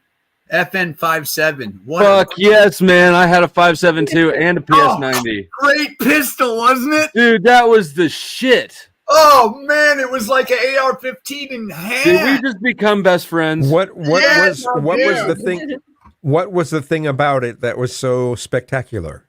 It's a pistol that shoots basically little rifle rounds. Yes, it shoots basically little. Okay, so AR-15 is a 5.56. This pistol was a 5.7, a little bigger than the AR-15, and it had a full metal jacket, and so you could shoot very far with this pistol. And what it was made for was the Belgium Air Force, so that if they went down and actually had to fight against people that had AR, M16s and or AK-47s, that with their pistol they had 20 round mags. You could get. I had 25, 30 round mags. That was part of the the extra felonies that I got. What year did they release the NATO size to the AR series? Because at first, when the AR came out, it was only 22 caliber. Oh, I don't know. I can't believe you got it. Originally, M16s were in 308, I believe. Before they switched to the 5.56, because there was some controversy about whether or not that was a big enough round for humans. Yeah, we had to. I don't know if the civilian ammunition, but ours had the tumble rounds on them. Yes, Lindsay, I guess I am a little weird, but Lindsay, that's just what happens. When everybody's weird once you get to know them. When you do stupid shit, and you like to do stupid shit. And everyone has both good and bad intentions. You can see videos on my YouTube of me holding cobras and chasing down a lion. I got 13 feet from him. He's growling at me. My dad's screaming, "It's going to kill you in 2 seconds." So this is a 5.57 round next to a 9mm. Yes. But if you look at the way it's neck down, standard capacity magazine was 20 rounds. So you got 20 rounds of super high velocity, like 22 ammo, basically. But their armor piercing, like they'd go through some shit. The middle one looks like a planchette. Yeah, I don't even know what that middle one is. That's a planchette. So what's with the one going through vests? What's with the one on the right as far as not having a tip? This one is a 9. This is a 9mm. That's a standard pistol round for comparison. Oh, okay, all right. Because the way that the shape of it, how it's pointier and necked down. See, pistol rounds look like a thumb. Rifle rounds have this profile here, where it's cinched in at the top. And they're a lot higher velocity. And so unless you have like an AR pistol build, I believe this is the only pistol round that is neck down like this. I've never seen that one. All right. I mean, when I was in, all we had was the M16 and the 1911. And the 50 caliber, 60 cal machine gun, 60 cal machine gun. I shot a 50 cal Barrett once, man, and I was standing beside the guy while he was shooting. And that you can, if you looked at the tip of one of those guns, they have the vents that go back. And if you've ever been punched in the nose, and I took a 30-06 scope to the nose. Well, if you've ever been punched in the nose and you smell that adrenaline, I remember when he was shooting the gun, I was standing beside it. That percussion hit me in the nose. I'd smell that adrenaline, like, whoa. I remember when my M16 blew up on me. Oh no! What did it do to you? Thank God, not much, because most of it went sideways, away from me. Did any of it hit you? Just a few pieces. It hit my helmet, because as soon as I realized what happened, I let go and put my head down. Were you in war? No. Oh, okay. No, we come to find out some asshole on the gas ring in there. You want to make sure that the 3 rings aren't lined up. Well, some asshole lined up my 3 gas rings, which didn't allow the pressure to evacuate out of the gun, so the gun blew up. Wow. The first time I shot, because I used to build them, the first time I shot one of my first build, I was nervous. I held that motherfucker away from my face. You did? I built plenty of them, and dude, did it have the gas rings on it? I built a piston-driven one, bro. I've never built a piston-driven one. It the gas rings. It had a gas tube. Yeah, definitely. Oh, okay. It wasn't like an M16, dude. The piston-driven one I had, that was. It is like an M16. They've got the same gas system. Okay. Let me ask you a question, Flo. How much did you pay for your FN57 at the time you bought it? So I bought it from my neighbor. The old man who lived next door had bought it brand new, and like 2,000 rounds of ammo, and he never used it. And I gave him $1,500 for all of it, which is a fucking fantastic deal with the ammo, because the ammo is like $1 a round or something. Yeah. I paid $900 for mine.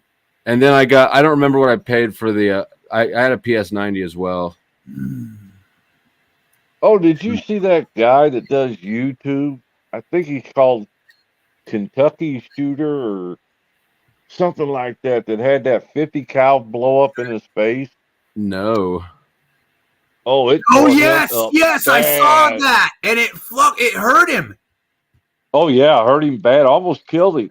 He had to stick his thumb in his neck because it severed his jugular vein.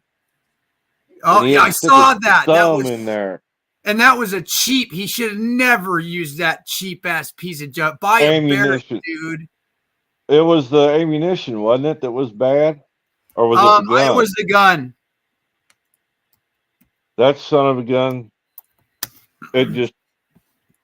His dad grabbed his hand and told him to stick his thumb in there and hold it till they could get help, because they're out there in that field shooting. It was horrendous. They didn't think he was going to make it. So for anyone who's curious, probably nobody is. If they don't know what it is, you don't care. But this is the 5.7 pistol, and that's the PS90 bullpup rifle, and they shoot the same sort of ammo. Oh yeah. Yeah, so and this holds a 50 round magazine. Like this slides Slides I don't into the even top. remember that one. It was made. It was made for NATO. I don't think NATO ended up using it, but it was for UN troops. No, for NATO troops. Right. FN was trying to get a NATO contract, and so they made this whole new caliber. And the primary weapon, which is the top one, and the side piece, which is the pistol, took the same ammunition. Yeah, they're fucking dope guns, but I thought it was a weird looking thing. yeah, it's a bullpup. It is weird looking. That makes me sad to see that pistol because when my guns got confiscated when I was arrested, I actually sold it to one of the detectives. It was great.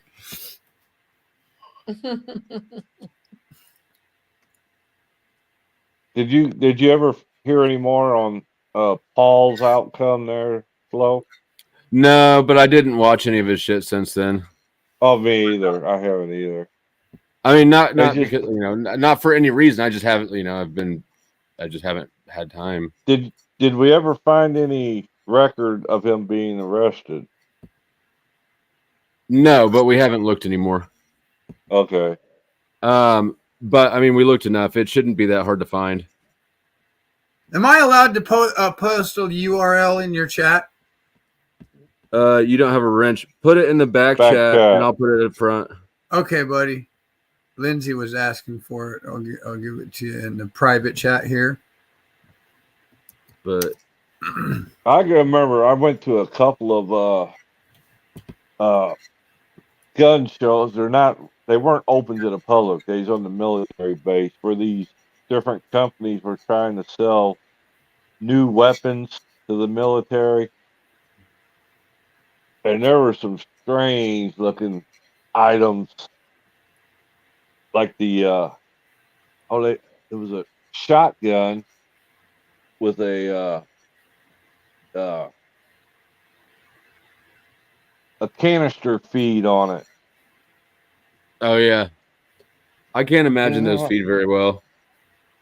Oh yeah, I mean, I had like some of those. Have you seen the big stick mags for the for Glocks? Yeah, like the 33 round. Like I don't know.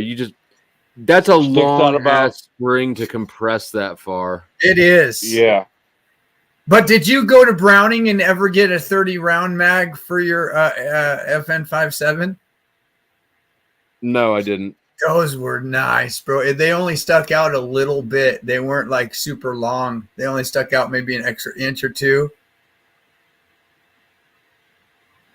My channel description is right on the money with my weirdness. Oh, well, it's mostly my music that I write, that I use for background music of, whatever. I just use it for gaming.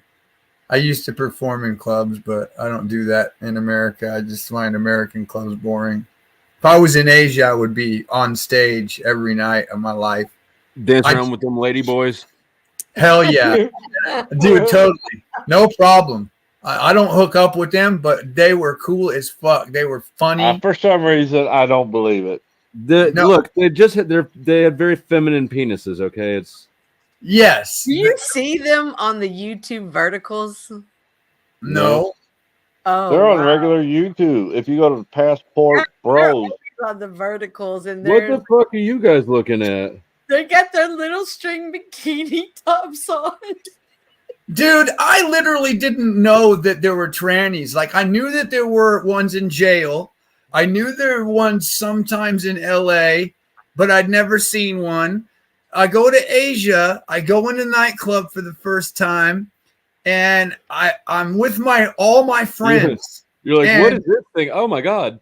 Dude, there's this trans behind me that's beautiful, man. The best tits ever, and wearing Victoria's Secret. And dude, I make the mistake of looking and then going, damn, she's fine, to my German friend. And the rest of my friends look at me like, oh shit. And then he looks at me and dude, loud enough for the trans to hear it. He goes, it's a dude, man. So well, they were friends, and so he didn't offend a person. It was pretty funny, and I was like, oh my god. But that's the finest looking dude I've ever seen, bro.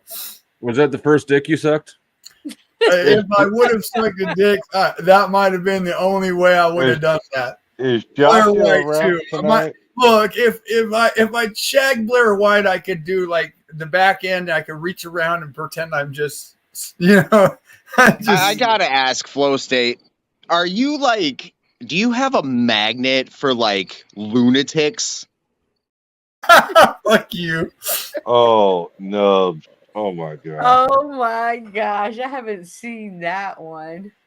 Yeah, I mean, I've been sitting on it because, like, even though it's a perfect clip, it is unfortunately nubs. He's so far out there. They just they're so jealous of you. It's funny at this point. Oh, that cracked me up earlier, Flo, sitting on that panel. Which one? Whose show was we on? Glenn's or was that? Oh yeah, on Glenn's. All these guys trying to talk about marriage, and not one of them was married. Dude, I couldn't even fucking handle it any longer. Like, after you left, insanity. I broke in after you left.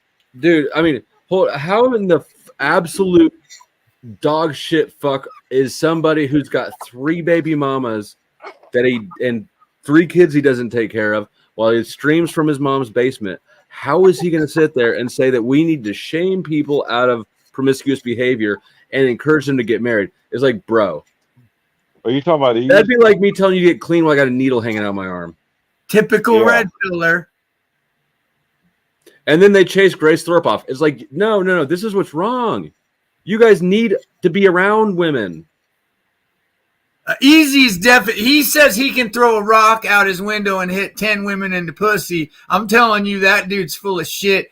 That 5'6" dude buying 12. Dude, he's showing 12 size shoes on his thing and saying, "Look at this, ladies." And he's 5'6", dude. Come on. No, it was Speakeasy. Yeah. Okay.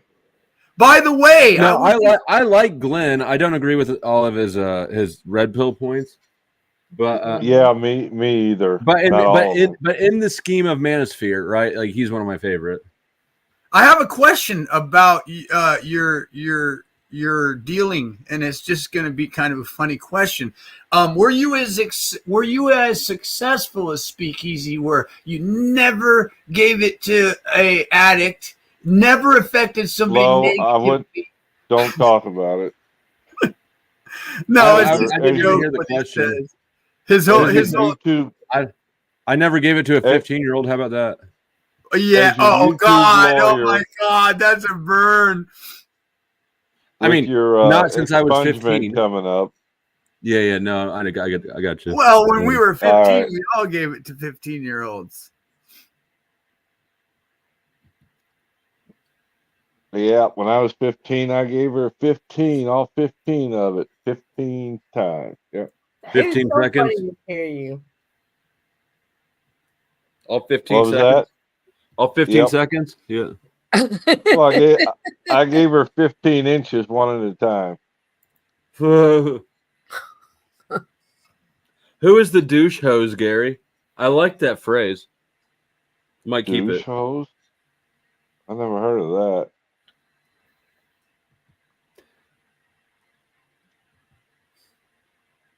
Yeah, I just don't get these guys that want to think women are just a piece of property.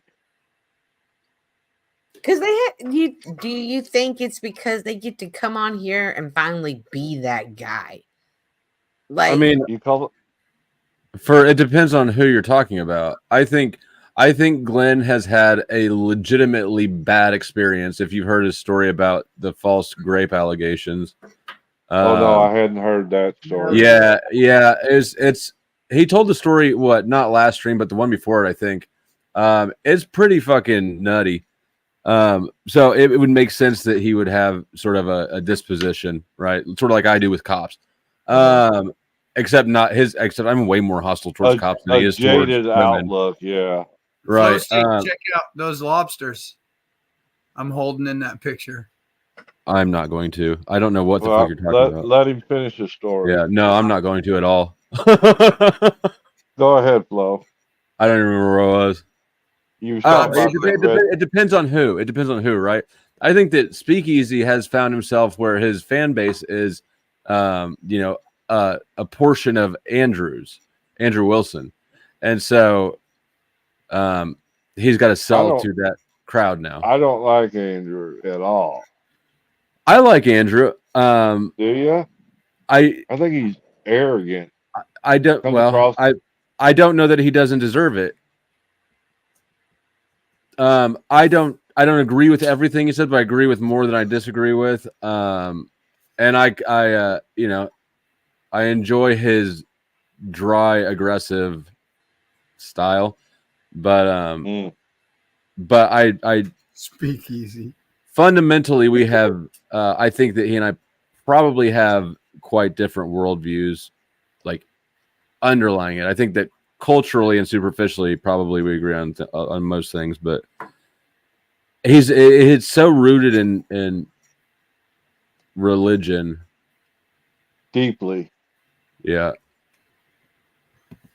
Hopefully, he's real about it. I don't know him well enough to say one way or the other. Yeah.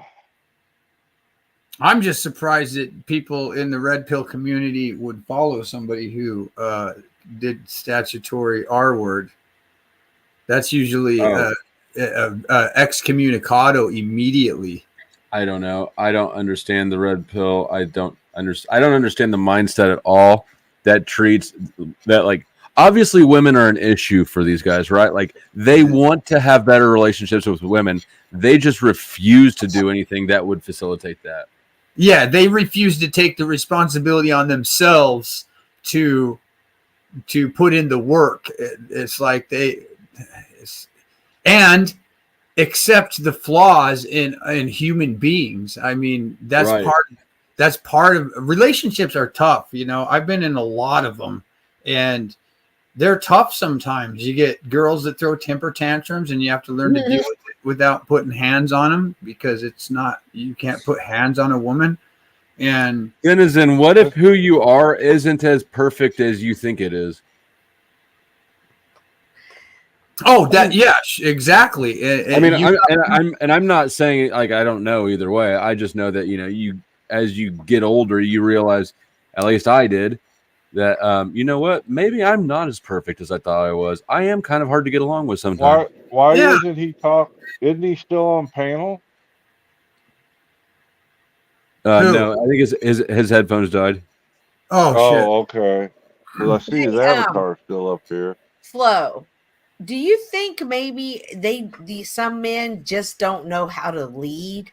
So rather than kind of take that position, they're just gonna place it outward. Become a woman hater. Yeah, I mean it's obvious that they don't know how to, in the way that they approach the topic of being leaders, right? They're like, well, women need to agree to let us follow them. No, dude. If you're a leader, they'll follow. Yeah, if you're upright. If you need to request permission to lead them, guess what? You're not a leader. Cynthia, you're a woman. I got a question for you. I used to hear this strange, I guess, idea that women can sense when men like want sex from them, or when they approach them that it's ulterior, right? Mm-hmm. And I spent my life like just enjoy, like when I would have a chance with a woman way out of my league, I wouldn't even think that it would go any further than just a talk. So I'm appreciating the talk, and I'm not even thinking that it's going to go any further. Oh, come on. Serious, dude. I was busy. You're able to enjoy yourself. That's the thing. Go ahead, Toxic Angel. I'm listening. Okay, so not here. I'll give you an example.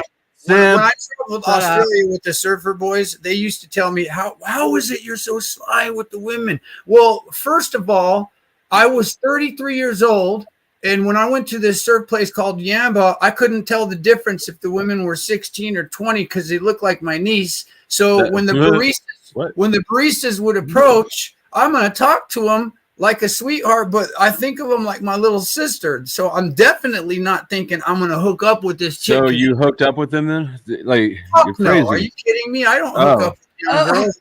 I can't even think about a girl that's 25 now because my niece is 25. Dude, So I'm what was telling the you. question, Toxic? The question is you can tell when a guy has, if a guy's just minding his own business and enjoys just a little time with a woman, and then if the woman decides, you guys can sense that shit. Or when, like, it's awkward when a guy comes, like these young guys, when they want sex and they approach these women, that's when it gets creepy, right? Well, the unsolicited dick pic is probably my favorite approach. That dude, I don't understand the concept. Like, never, ever, ever has a dude been like, has a chick been like, I wasn't gonna bang him, but then he sent me a dick pic, so now I will. Well, why are you sending them to me then for? Dude, I couldn't believe it when I found out that dudes randomly send women dick pics. I know. I was sitting around with a couple. I was me and two girls, and one of them picks up her phone. She's like, "Oh, I just got a dick pic," and they're like passing it back and forth. I'm like, "Wait, what?" Would that be an incel? Yes. Yes. I don't. It must work, right? Toxic Angel. I'm glad that you brought that up because I was trying to bring it up earlier. You definitely can sense when a man is looking at you in a lustful way, and you can sense when a man is just looking, is just seeing you for you. It goes both ways. So are dick pics transphobic? I mean, everything's transphobic if you ask the right person. Yeah, that's true. So, Cynthia, where I was going with this is these younger guys, Gen Z, these guys are clearly the incels. They're clearly sexually frustrated because they have real problems finding women, relating to them, approaching them. They're afraid to approach them, or when they approach them, it's awkward. It's probably awkward because they're sexually frustrated and what they really want. And they have an adversarial approach. Like, when people are good at sensing your vibe, right? Women are better at it than men. They can feel if you think they're your enemy. Yeah. Immediately, before you say a word, they can feel that. Right? I mean, do you agree, Cynthia? Do you disagree? There are plenty. Excuse me. There are plenty of guys who have that. Sense about women. They're just like immediately. But every time there's a guy that's like that, they get called misogynistic. So. Yeah, Toxic. I can relate to what she was talking about too, because I'm not exactly the best looking piece of meat on the block.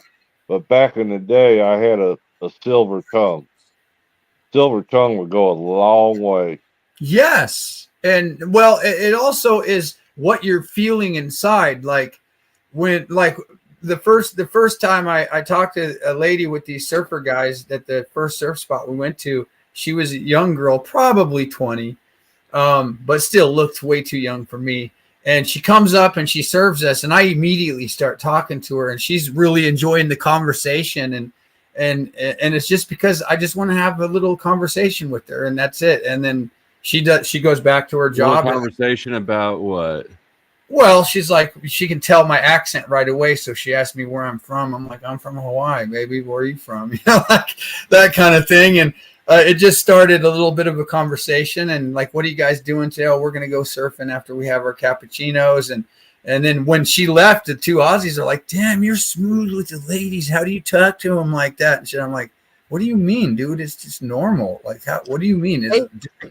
They don't know how to talk. They don't know how to have conversations, and they don't know how to start conversations or enjoy them. Mm-hmm. Like, you don't. When I was 17, I had an older mentor, and he was in his 40s, and he was going out, and bringing women home like every week or two. And he would tell me, like, I don't expect to have sex with all these women that I meet. I can just enjoy having a dinner and having a little time with them. So you need to learn how to enjoy some time with a woman and respect them. And if you can do that, you know, you'll succeed in that.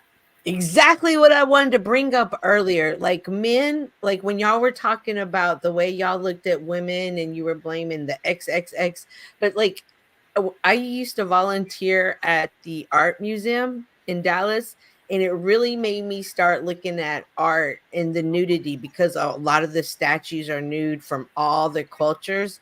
And it really made me start looking at the body as art and not in a lustful form.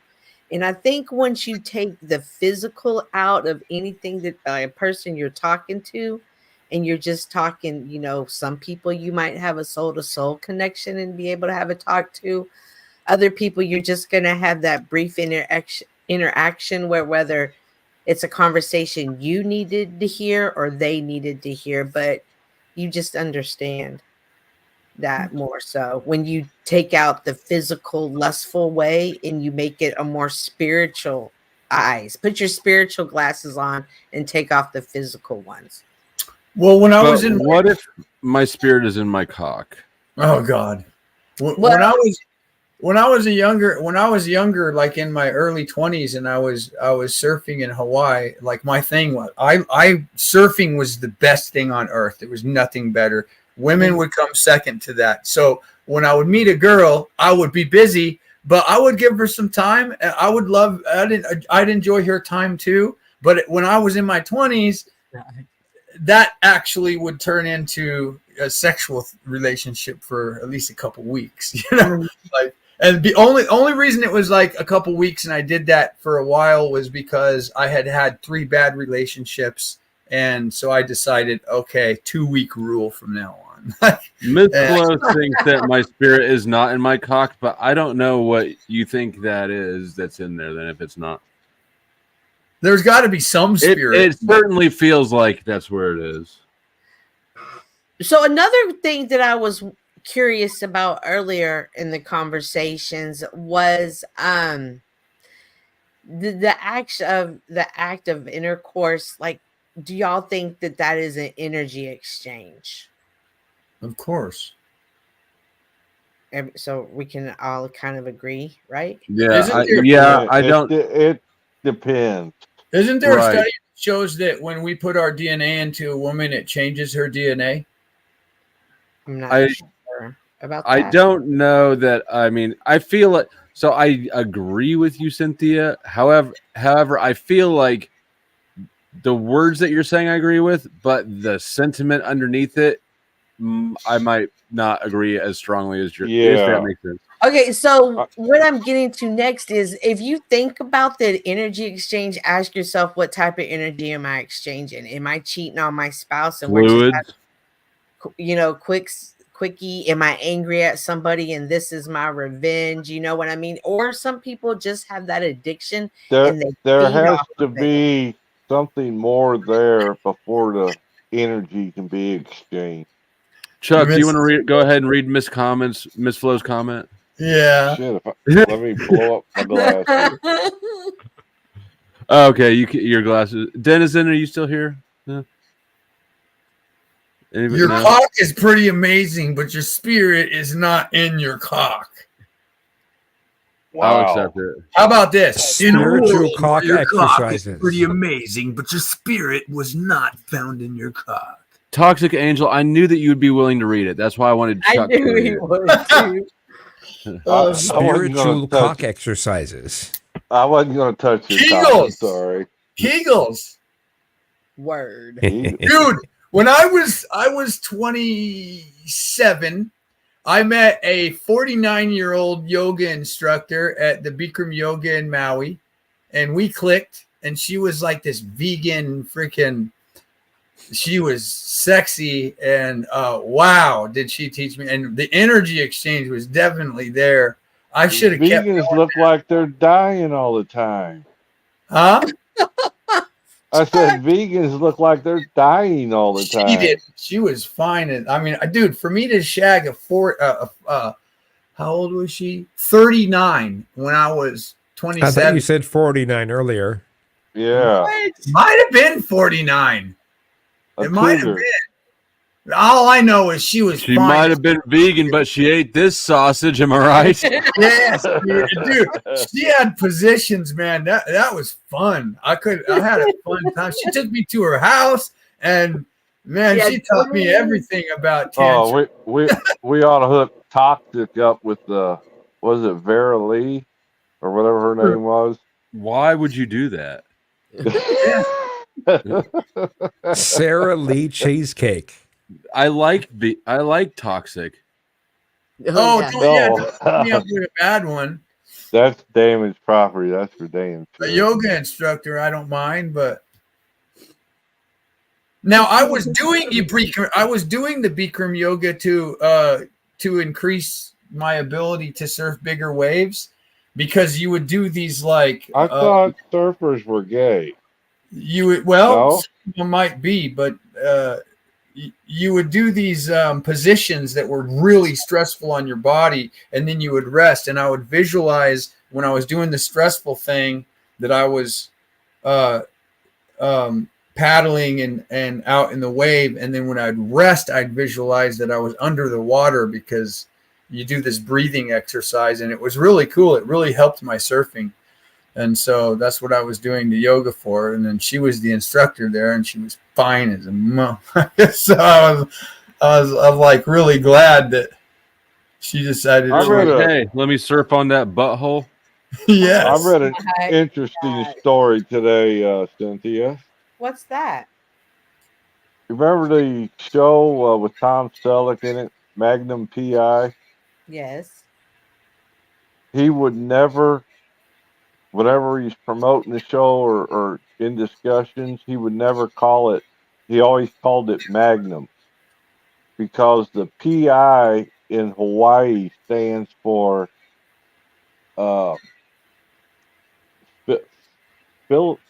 Pussy derogatory term. It's a derogatory term in Hawaii. PI is. Yes. So what is the meaning behind the derogatory element? I'm trying to remember now. That was a nicely articulated question. I'm not sure why, but it just was. It was.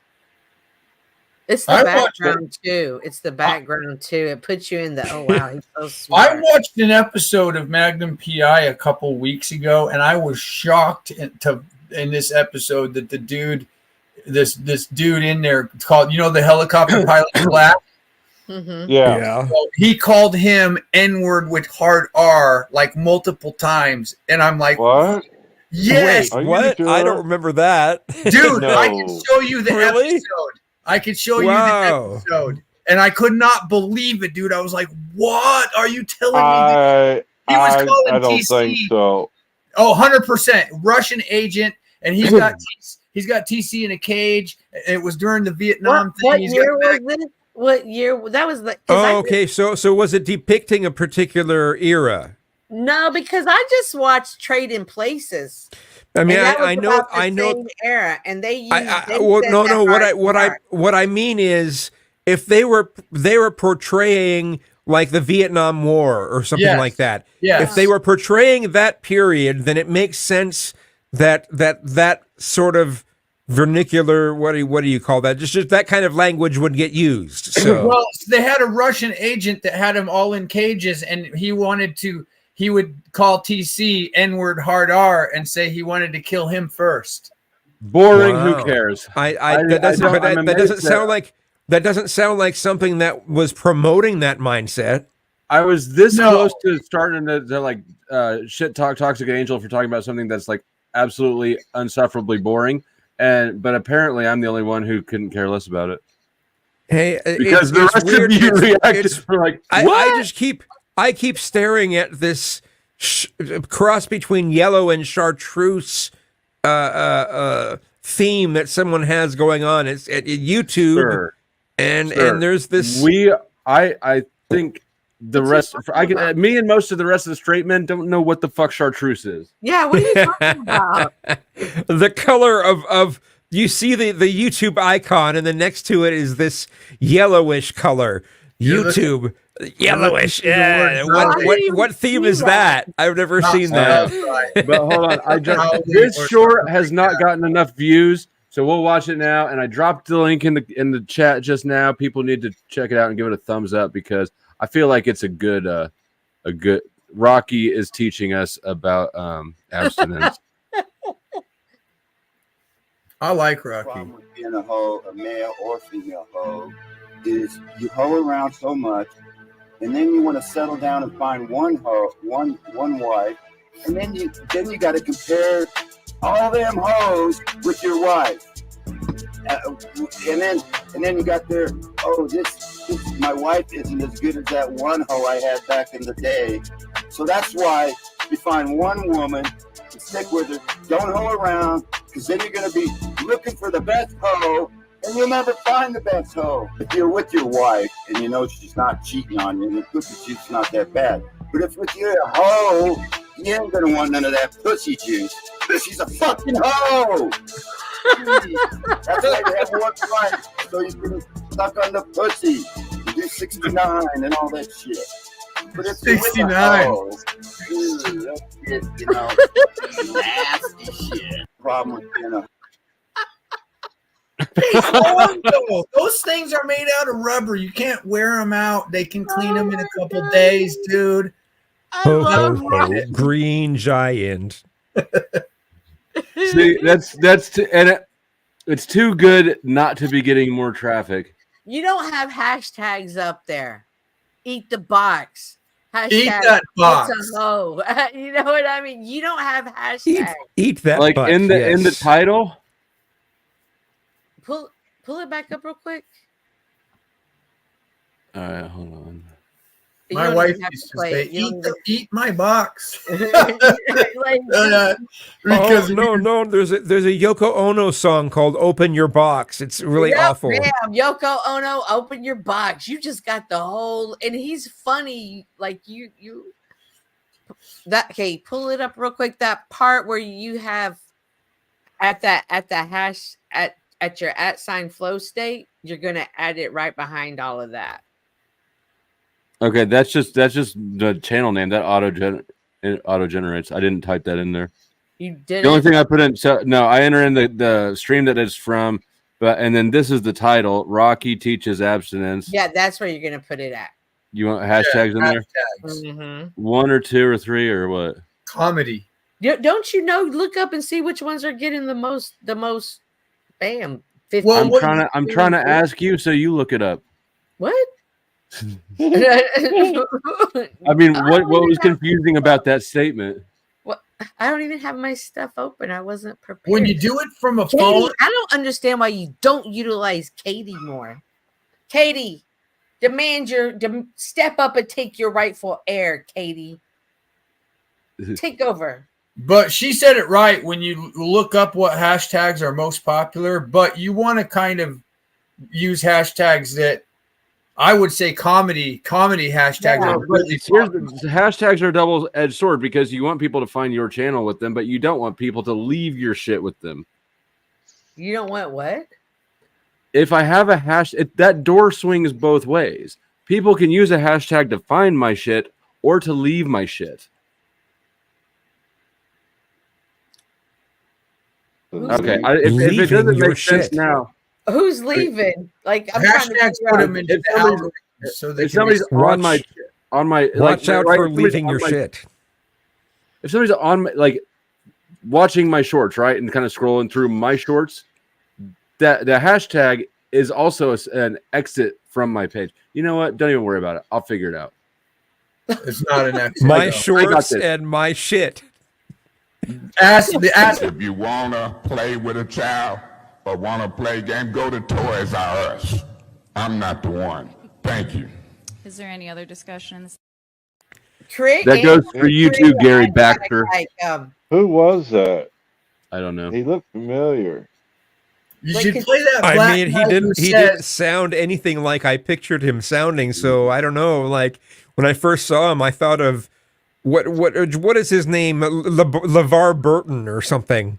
But it totally wasn't him. So yeah, Flow State. Try to find that clip of the black guy in court saying, You said I gaslighted. That sounds like you're calling me an arsonist. I'm looking it up right now. It's hilarious, dude. It's Wow. way funnier than that. It's way funnier than RBR. He chews out those courtrooms. He says some good ones. That clip was Rocky was hilarious. His facial expression, his Rocky's gold. Rocky, exactly. Then you would do it. What's Rocky saying? You know what I mean? Yeah. All right, I guess I better throw some hashtags on this bitch. Yeah, comedy. Yeah. Yeah, I remember Hash from being in Germany. That's what we're talking about. What? Hash pipes. Oh, you went to Germany? You sprechen Sie Deutsch? Oh, I spent 5.5 years over there before they kicked me out. Oh my God! What did you get kicked? What did you get kicked out for? Because Uncle Sam had a rule that you could only be out of the continental United States for less than 5 years, 5 years or less. Oh, okay, all right. And I re-enlisted while I was over there, and the reason I did that was I wanted the assignment they was going to send me on. I didn't want to go to, so the only way out was re-enlist. So I re-enlisted to stay in Germany, which they agreed to. But then they realized they effed up, so they gave me my choice of anywhere in the States I wanted to go. Oh, nice. But that was nice of them. Right. Well, I guess. I mean, if you really wanted to stay in Germany, I mean, going anywhere else kind of sucks. So. yeah, I loved it over there. But back then, the exchange rate was to my benefit. You know, got like 5 marks to the dollar. So yeah. German women are great too, aren't they? Oh yes. It depends on what you're looking for. You listen. I was smoking a little bit of tobacco mixed with weed with a couple of German boys in Australia, and at this hostel. And this couple comes walking by, and we can hear them talking German. And they go to this room that's this door that's about 15 feet from us. And then the most beautiful girl I ever seen walks by, and clearly she's German. And she walks by, and like the two boys, they're German, so they don't say nothing to her. And she's walking toward the door, and I'm thinking, I only got like 15 seconds to say something. What do I say? And I don't know what to say. The only German I know is "Kommen Sie her, schnellen bitte." So I say it as loud as possible and totally creepy as hell. She actually turns around and comes right up and says, "Where are you from?" I couldn't believe it. Then we went. She's like, "I'm not happy." I'm not. She's like, "I'm not happy with my friends because they're fighting. Do you want to go like have lunch?" And I was like, "Hell yeah!" And so when I got back, the German's like, "We didn't know you speak German." I said, "I don't, dude. My dad used to say that to my dog. It's the only German I know. Coming in there, it means come here now." Well, they used to shower. They only showered once a week. That was fun. I expected to get slapped. I really 100. When she turned around and walked toward me, I 100% expected to get freaking fully slapped, and I was just gonna take it like a man. Yeah. Whenever I think of German women, I think of like they'll pick up the man and put them over their shoulders and take them back to their house. There was only a few of them that were like that. And they cook a lot of potatoes because I watch them. They do. Okay, And they damn, make- some of their potato dishes look hella good. and They they- get them from Idaho. And they make schnapps out of potatoes. Do they My get them from God. Idaho or do they grow them themselves? Some of that stuff looks amazing. In Germany, they grew their own, Oh. but it was disgusting. Was it? The potato schnapps, yeah. Oh, I don't know. Schnapps is just a completely disgusting across the board. I've never What met is a schnapps that schnapps? was disgusting. Is that like chorizo? Compliments, Goldschlager. Oh, they- oh, okay. They didn't have all that when I was. Well, they might have, but I don't think so. They didn't Best have all food these I ever different. had was in the middle of the Yucatan jungle. I got invited into this family's home, and they have this big rock, this big flat rock with a fire next to it, and they have like corn powder, and they just hand make these little like tortillas and cook them on the rock. What? And then they cut fresh vegetables and make this whole thing, and it was just delicious. It was better than the Mexican food. Like that was real Mayan food. Like, oh yeah, I can only imagine. And were the Mayan people short? yes.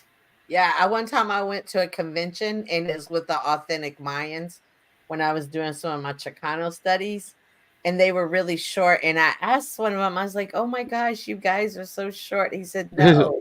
He said, "No, y'all are too tall. We were never meant to be this tall." Did you notice how their faces look like the images in the hieroglyphics? Yes. Yeah. They were interesting. They were really Who are you talking about? The Mayans. I still have. Do you know that was in like 1995 or 6, and I still have my notes from that convention. I'm not surprised. You're kind of a hoarder. Do you still got I the am title not a to hoarder. I keep history. That's what I mean. That's interesting. That's what I'm talking about. Shut up. I'm not. History has happened. Play with order. Life continues to happen. Right? OCDs So don't all the play time that you spend back here, you're not here. Practice mindfulness, Cynthia. I'm going. living in Here, now? not here. Here, not here. Here. Have a beer. You got an Aussie in the chat. Hey, bro, you want to punch on? Oh yeah, I've been getting it's like an Aussie invasion. Actually, there's just been that one dude. Bro. No, my Pocket, favorite or whatever his documentary name is an Australian documentary, and I want to talk to somebody about it. Which But I one? haven't had the chance. Ain't nobody trying to talk to you about shit. Rabbit What Proof about Fence. Dr. Reed or Dial of Death? Those gangsters in Australia? Talking No, about the fecal matter. It was called Rabbit Proof Fence. If you can't put up with the stigma, then don't be a freak. It was about a young girl. That's who probably that's one of my favorite clips.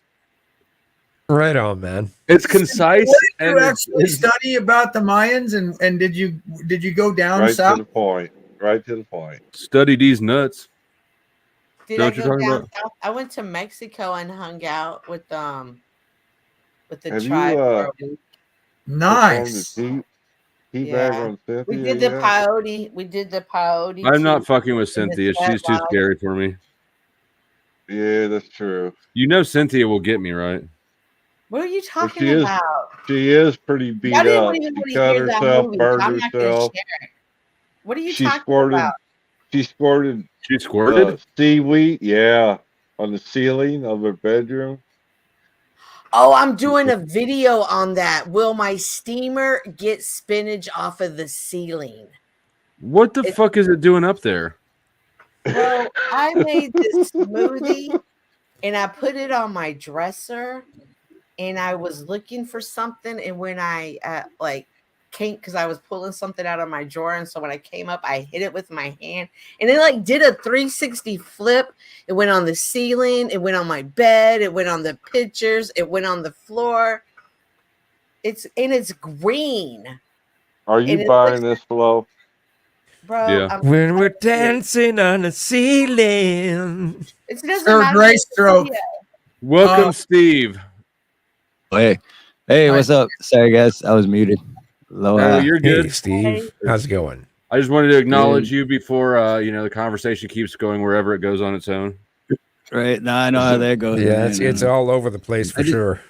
You know, I just me wanted and to my reply wife to a just got comment real home, quick. and I just came across her channel. I've never even heard you guys, but Oh, you're new? The title got me. White people. Oh, have nice. Is culture. that your wife? That's my wife. That's my Oh, beautiful nice. Nice to meet Filipino you, wife. Mrs. Nice. Nice to meet y'all. Nice to meet you. Hello. Have fun. That's dope. I'm finally catching the algorithm. Like I've never Exactly. I've had I've hashtags. It's not because of the hashtags. I literally just put up my first hashtag No, it's ever. not the hashtags. Okay, I want to reply to this comment. The Mayans are hard to study because they refuse to release anything other than the Popol Vuh. You can learn a lot more about them when you go down to Yucatan. God, we get it. You traveled a lot. Well, he's saying something that I know, but that's not a realistic. Like, I'm sure that you can, but that's sort of isn't that sort of like rubbing it in their face? no, so many people can do that. It's so cheap to go to Mexico when you. All right, I stand corrected. Do your thing. Do your thing. Travelific. Here's the thing, though. When you go to one of the pyramid cities, don't do their little tour guide thing.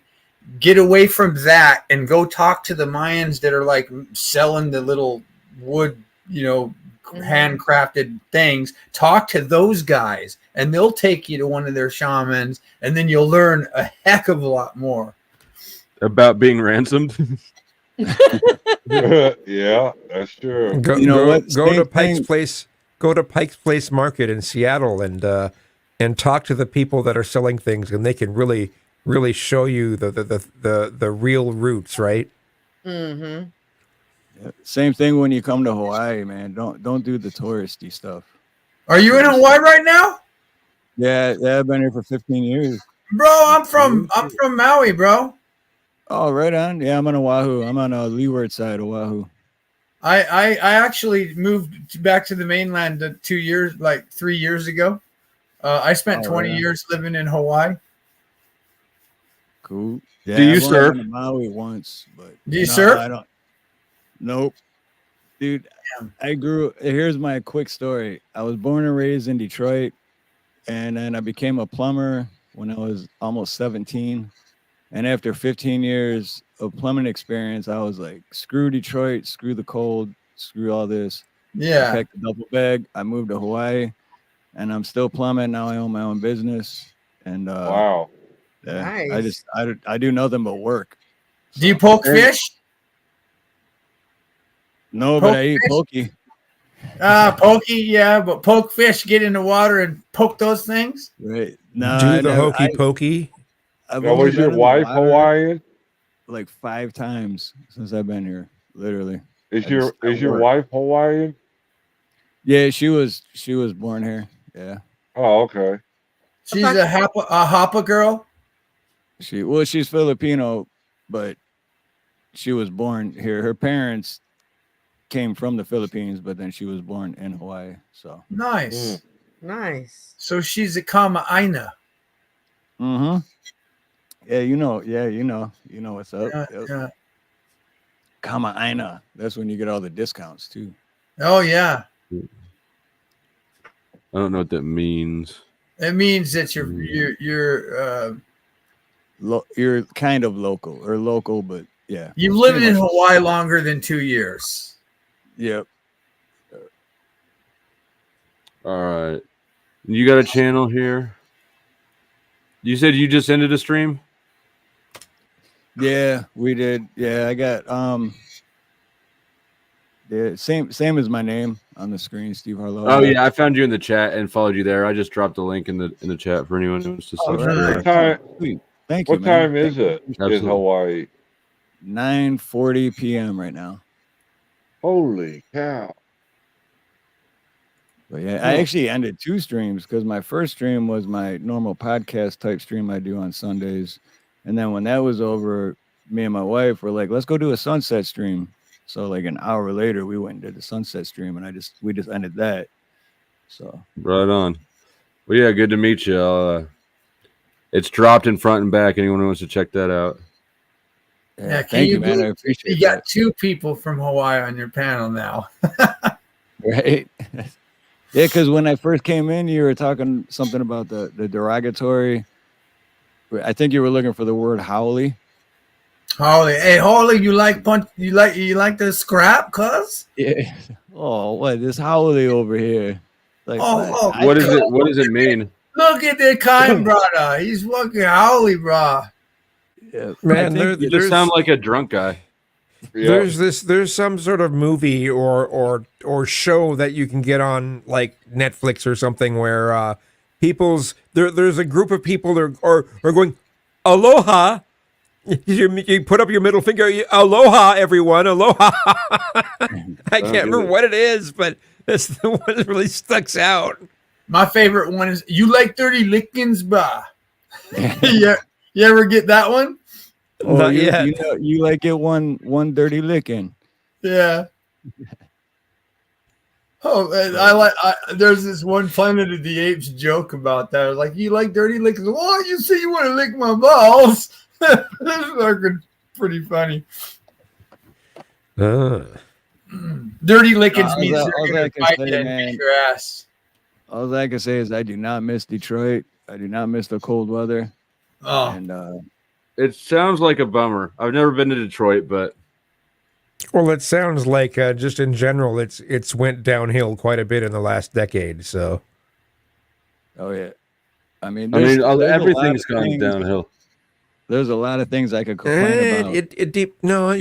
There are certain parts of there are parts of the U.S. Some of the smaller towns throughout the U.S. that are still they're doing pretty decently. So. Well, sure. I mean, they're relatively, but economically, everything's. Oh yeah, St. Louis has gone down the tubes real fast. St. Louis was always shit. Kansas City for life. The whole continental U.S. is shit. Are you kidding me? Whatever. San Diego's beautiful. Well, yeah. I guess. Florida, yep. I mean, it is technically if you judge it on those kind of it is beautiful, but does that mean the culture and the living standards, and does that mean all that's really good, or do you just have to surround yourself, you just kind of mindlessly surround yourself with all the nature kind of things? I was 15, so I don't, I mean, I'm in Tacoma, Washington. I'm like 35 miles south of Seattle, and if I go to most of the places around the nature places around here, it's cool. But if I go anywhere outside of that, it's really gotten to suck around this area. So.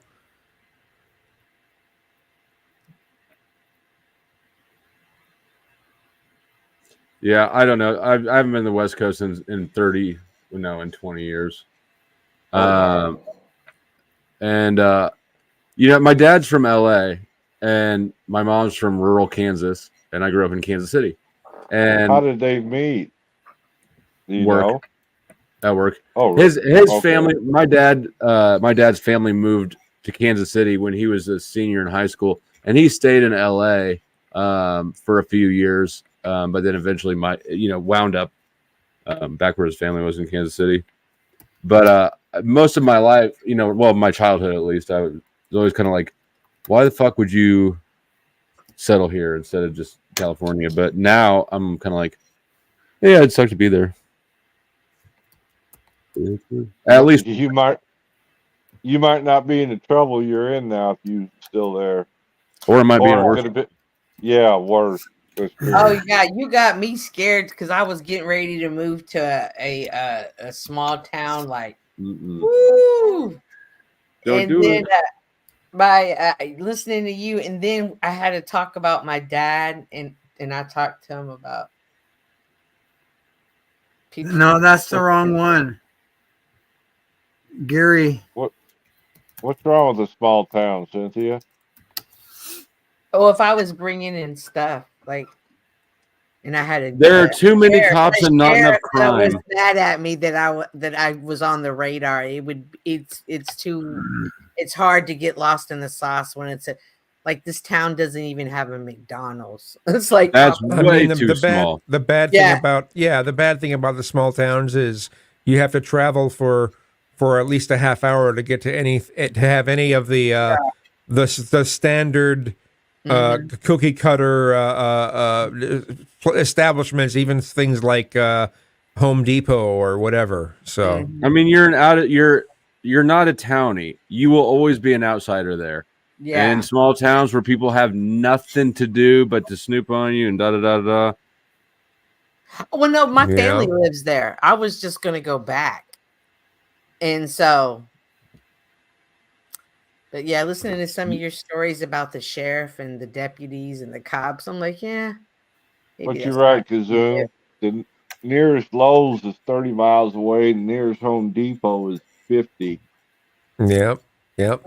I think it's 45 minutes to get to the Walmart to buy groceries. Like you. I mean, some of these places, there are sometimes independent stores that take place of the larger chains, but then you're spending. They usually mark things up, so you're spending. Yeah, you're spending like 30% more money. So and fucking what I found out is that nobody in small towns wants to work on an import vehicle. Oh, I couldn't find a fucking mechanic for a Hyundai. Yep. And but you know, like they only have Dollar General. That's the only store they have. They don't have a grocery store or anything. But their Dollar General has produce, has fresh. Yeah. produce. Oh wow. We got one in the next town over that has the big produce section. So flow state, real quick, because she mentioned some of your stories about the sheriffs and cops in that town. I'm just curious to what those might be. In 2017, I got raided 3 times for. I ended up with a plea deal for possession of meth with intent to distribute. But it was it's a much longer story. But that's it in a nutshell. But the small town component was definitely a significant factor because I wasn't from there, and this town had too many cops and not enough crime. And when a new sheriff got in office, he got active. Yeah, because the reason I asked too is I'm really big into the 1A community, so.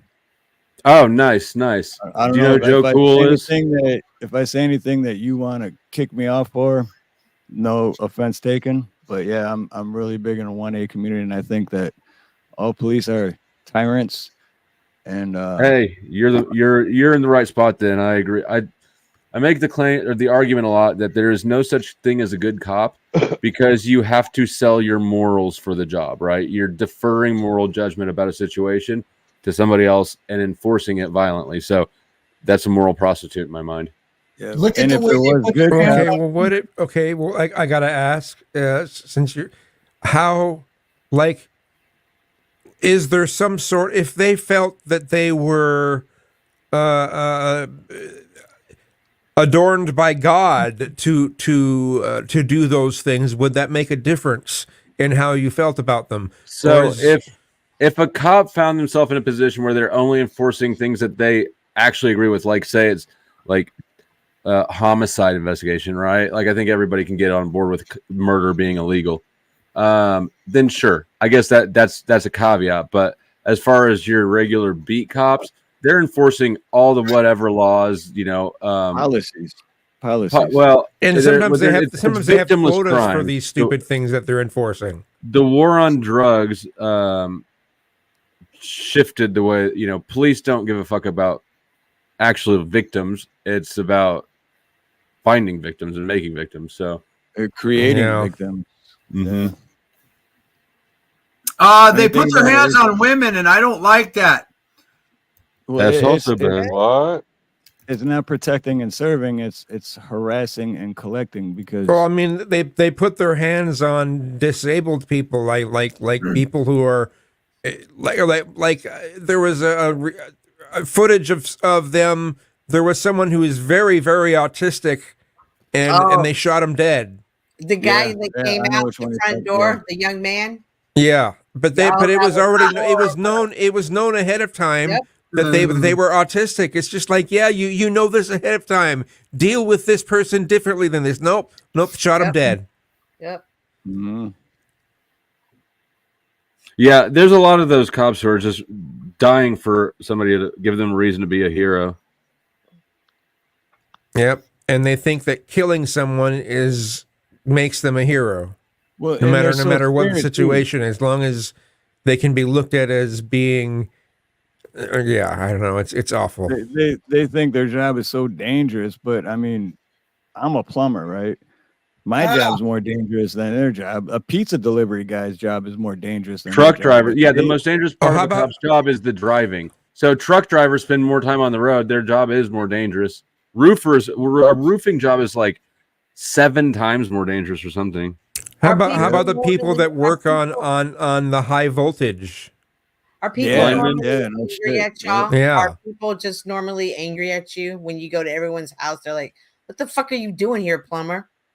Are they normally like that? Well, no, because he's there to help them, not attack them. Okay. If he was there to shoot their dog and arrest them, they probably would be. We're not discussing that. I mean, because y'all are saying like their job is dangerous, and y'all are taking it into like the physical, like on the road and stuff. But is the like the anger and the hostility? Is that a different level of danger that applies to the cops that the in other Detroit? don't have? In Detroit, yes. To answer that question, in Detroit, yes. I've gone to jobs where I'm in the hood. Like this is where the first 15 years of my plumbing career, I was in the hood. Just me, skinny old, tall, skinny white dude showing up. And then I got dudes across the street coming out, showing their firearms. I don't want to get you in trouble, but, and they're like, bitch, move, get your ass kicked. And I'm like, I'm here to help your neighbor, dude. Like, what? Yeah, I've seen that in St. Louis area. Service guy would park his truck, and before he could even get in the house, they were rifling the truck. Yep.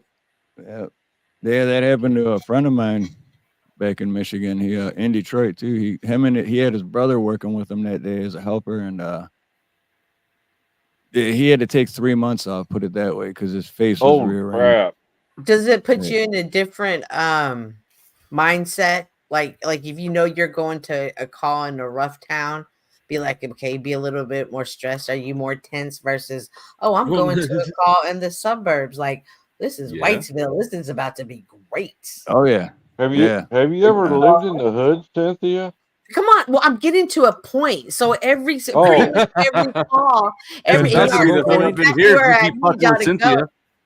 every call, so nobody likes seeing a cop. Like, look at us. Nobody, young people, old people, rich people, poor people, white people, non-white people. Nobody likes seeing a cop. So every time they pull somebody over, they're doing their job. Why the fuck are you empathizing with them instead of acknowledging the obvious fact that they attack? Don't take that off the table. What about it? I don't give a fuck if they have a bad day, if people don't like them. There's not songs about fuck the fire department because they help people. This is a predatory occupation. They're dickheads who chose to make a profession out of it. You can't. They don't deserve the whole conversation. Let's review the conversation with the cop for the new guy. Well, okay. I don't want to review the whole thing, but I will pull it up. Okay, that guy's a nice guy. See there, it's the seconds and the moments that it takes to to bind the gap. Now, salute to. Why do I give no? Why should anybody give a fuck about whether or not somebody gives them side eye? Bro, that's not side eye. I watch tons and tons and tons of body videos, and they're punching them in the face. Shouldn't you be working or something? Oh my gosh! Look. Wait, where do you stand on flow state? Where do you stand on police brutality? Oh, what do you mean? Where do I stand on it? What are the options? I was just wondering, just in general. Some excuse me. Some of the things you've been saying, I've been just getting a little confused. So I was just wondering where you stand on. Like, do you think police brutality is a serious issue? Or... Yeah, I mean, yes, I think it is. I've never experienced it really because I'm intelligent and have people skills. I can interact with them, right? But I've been around a lot of it, and yeah, it's a thing. And every single one of those guys that Cynthia just referenced who like swing on cops or whatever, I guarantee those were the young kids. I bet they all get fucked up in jail. You've been following that Karen Reed or whatever her name story is. There's there's definitely a problem within some cultures that teach. I'll just say this: not all cultures are created equal, especially in the way that they exist within the systems that are available at the time. You're talking about how black culture antagonizes cops and white culture appeals teaches kids that cops are your friends, basically, when they're certainly not. I'm not even. I wouldn't even take it down to black and white. I really wouldn't, because it's not a black and like that's the. I know it's not. I was just trying to figure out what. Yeah. Well, yeah. It's a rich and a poor thing mostly.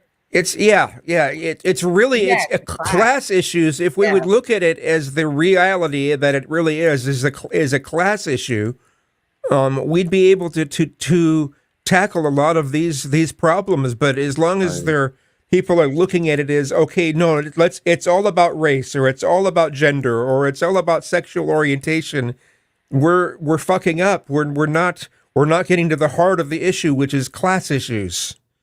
Yeah, I agree with that. I'm used to operating with just as under the assumption that people don't view it that way like I do.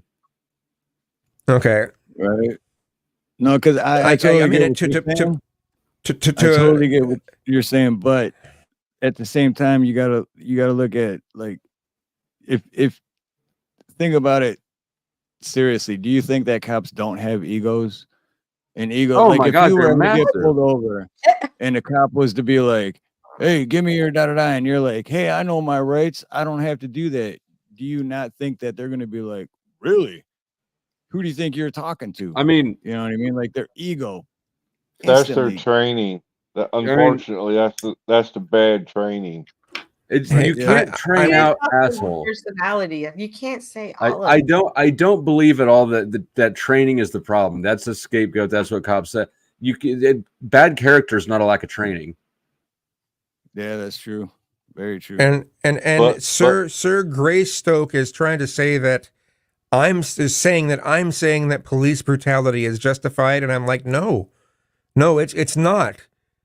But we shouldn't also look at it as we shouldn't look at their corruption as purely a race thing. It's a class thing. It's not a race thing. It's a class issue. So I mean, police brutality we really need to look at. But if we're so busy looking at things through lenses that divide us instead of lenses that actually help us, right.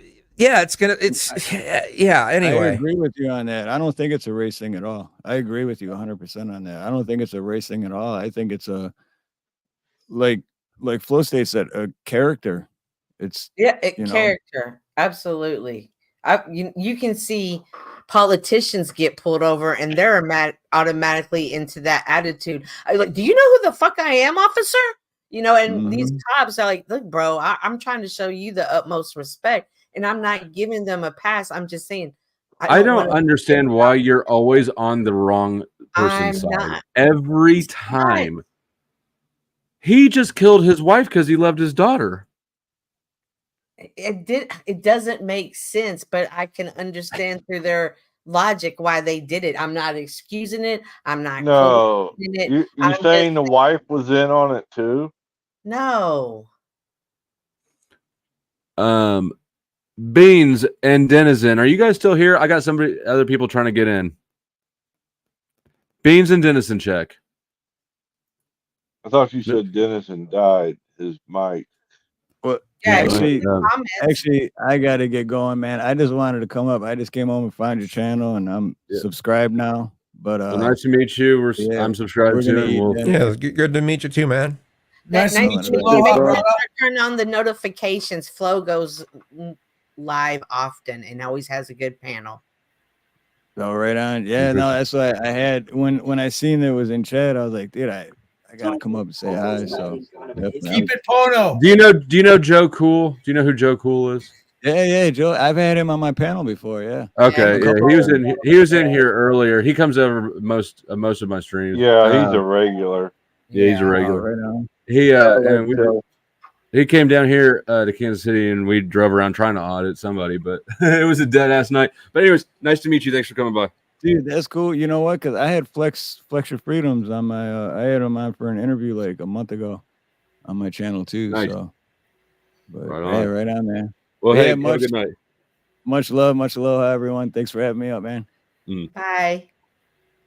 Cynthia, are you following that Karen Reed trial? I apologize to everyone for freaking out last night. Huh? That's okay. You're good. If that was an apology, yeah, you're Gucci. For freaking out last night. It's all right. You know what? You are entertaining and interesting enough of a person that you have freak out slack. Yeah, you should turn up their microphone though. It's quiet. Their mic is quiet. That was shit. You know, yeah. And I'm just saying, I'm aware. Okay, thanks. Cheers. Cheers. No, I'm not, Chuck. I've heard of it briefly, but I kind of got other things. But is it something great I should be paying attention to? Well, it involves it's where that cop got killed. They're trying to pin it on his girlfriend, and it looks like the cops did it. And they had an ATF agent that was at the party where the guy died at. That some pretty fascinating facts are coming out. Let's just say. Karen Reed. I think that's her name. I think I've seen that on the law and crime channels, but I'll definitely look into it. It does sound interesting. It is. Okay. Because they're trying to pin it on his girlfriend, and it appears that it was the cops that did it. Killed one of their own. I don't doubt that. I really don't. But they probably did it because they love their families. No, they did it because they're bad cops. Bad cops exist. Not all of them. Most definitely. As well. Just like bad priests exist. In ATF, are they federal or are they state? Federal. Yeah, one of them's an ATF agent that did some real sleazy shit. I mean, the ATF in its entirety is a sleazy agency that's also unconstitutional. Well, how come nobody's ever took it to court? Can Masons become cops? Are you kidding me? Yes, of course they can. Do you not know how the court? Do you not understand? Okay, so if the Masons become cops, Wait, hold on, Chuck. Were you suggesting that because it still exists, it is constitutional? Is that the? No. You said it's unconstitutional. I said, has anybody tried to? I don't know. I'm sure somebody has to have been like, hey, this says shall not be infringed, and you have an entire agency that's infringing on it, but I don't know. Oh, okay. It was just. I'm not going to challenge it. Oh, especially right now. Yeah. Go ahead, Cynthia. if Masons are cops, and like Toxic Angel is saying, the Masons, they have a intricate networking system, and who would the cop be? He'd be loyal to the Masons agenda versus the cop agenda. So there's ulterior motives sometimes behind things, and sometimes people don't use easy just to say, oh, it's a bad cop, but perhaps his agenda was different. He was just playing his position. Like there's different instances. Well, I mean, yeah, but they're all instances of a bad cop. And no matter what his agenda is, it results in a bad cop. So can I jump in right after you close it? Yeah, and I was just going to say, go ahead. Oh, go ahead. I don't remember. Go ahead. Well, no, I wanted to say that, listen, everything that y'all have been saying is correct. It's just a matter of where you're placing the said story that's been given to you all for so long, amongst many lines, right? Because if you think about race, because we're going to talk, let's talk about it. Because a race is only, if you think about the actual word of race means that you're racing against something. Whom are you racing against? And then you got to think about who placed the race onto you that you need to be faction or going against if you was never really in the race for real, because you're coming into a new world so sadly. That's what they say, right? But if you come into your memory, you understand that you never had a problem with anybody, right? She's right. But somehow somehow, some way, you're sitting here being combative against everything and outside yourself because some way, somehow, that said guide that you was given The when West you was is the best. here. Don't be a barbarian. Let her finish. Well, no. It's perfectly fine because that's exactly right. It was something very barbaric that would want to place you into a position to want to be against anything out here. But when all things are new, supposedly because you're birthed, right? You're born here. My husband's behind me. Oh, okay, I was wondering. Yes, but let me Tell him we say hi. Yes, but babes, I'll be back. No, it's no judgment. That's the problem. Howdy. That's correct. No one is to judge, and this is the thing. And this is the thing. I think most what we're getting cross lines in is that everybody is judging one another, right? But no one is sitting in a place to say, you know what? We was given some fuck shit no matter. I'm with her. I'm with her 100%. I know exactly what she's saying. What was that last part again, LaShondra? We was given shit no matter. Like, how the fuck we're coming in here? Like, think about it. We're trying to remember what the fuck was said given to us, right? But it was said books that was supposedly tell us what we were. But if you're sitting into your true self, if you're really sitting into that you are, and you're using what is supposedly from the God, creator, whatever, ancestor, the higher power, whatever, then it means that you're going to use your fucking mind into the proper power to place yourself into that fucking position that you're not here back and forth on now one colorism, right? Now who's racing against who for what? Because anything that's going on this day, everybody is still doing the same shit. No matter your house, no matter your fucking car, no matter none of that shit, you're still doing the same shit. Whether it's bigger or lower, you're still doing the same fucking shit. And you motherfuckers is running around here, motherfucker, arguing over the same shit that you're still doing fucking regardless. There's a great motherfucking phrase people want to teach you that says history repeats itself, but the motherfucking fact is it's never motherfucking changed. The fucking big men are still at the fucking big top, and the rest of us are still fucking at the bottom. We have one reality, and time just changes our perception of such things. I'm black, mate. I'm an abo, you know. Fucking, I'm down with this shit. I'm black. Hey, Puck, chill yourself. Okay, fine. I don't want to do this with you every day. LaShondra's right, by the way. Puck is black though. Because she's right, especially when she talks about the remembrance. What did you just say about Puck? He's black. Toxic Angel, I swear he was like in Willie Dynamite is in my head. He's a pimp out of the Willie Dynamite movie right now in my mind. Like, he's got that swag. He does. Ask him. Hey, Puck, are you black? Yeah, I'm an abo, mate. I'm Ewan tribe. Yeah. There you go. Oh, yeah. Because that's what that is. I'll send me Yowies and me Junchi D's and me Dulgars after you. Don't make me get the bunyips out. Is that related to the Aborigine tribe, Puck? That's what he's talking about. Well, there is no Aborigine tribe. Aboriginal means native person. Yes. And we've got 256 different mobs. They're not called tribes. That's a white person fucking word to start with. I thought origine. Excuse me. I thought origines were the original people. I thought the Aborigines were not. The Are original. you kidding, Lanza? Hey, I saw this. Was that did you just do a pun? I actually just said now that. Identify as an origine. No, I'm doing that. I'm not an ab. Identify as an origine now. No. I was interested in what LaShondra was I don't saying. do ab. I'm not an ab. I'm an original. I don't use the abo word. See, she knows what I'm talking about, man. Even my folks in my places that I go beside here, I don't use the word ab. I'm not abs nuts to nothing. I'm original. I'm not ab nuts. No, I'm not. No, Do you know what ab really means? Now with modern genetic phenotype, yeah, the human dispersion, we know you weren't the first people anyway. So this Okay, whole concept of so First let me clear Nation something people's up bullshit, real and you quick. conquered some other fucking pre-human that was there beforehand anyway.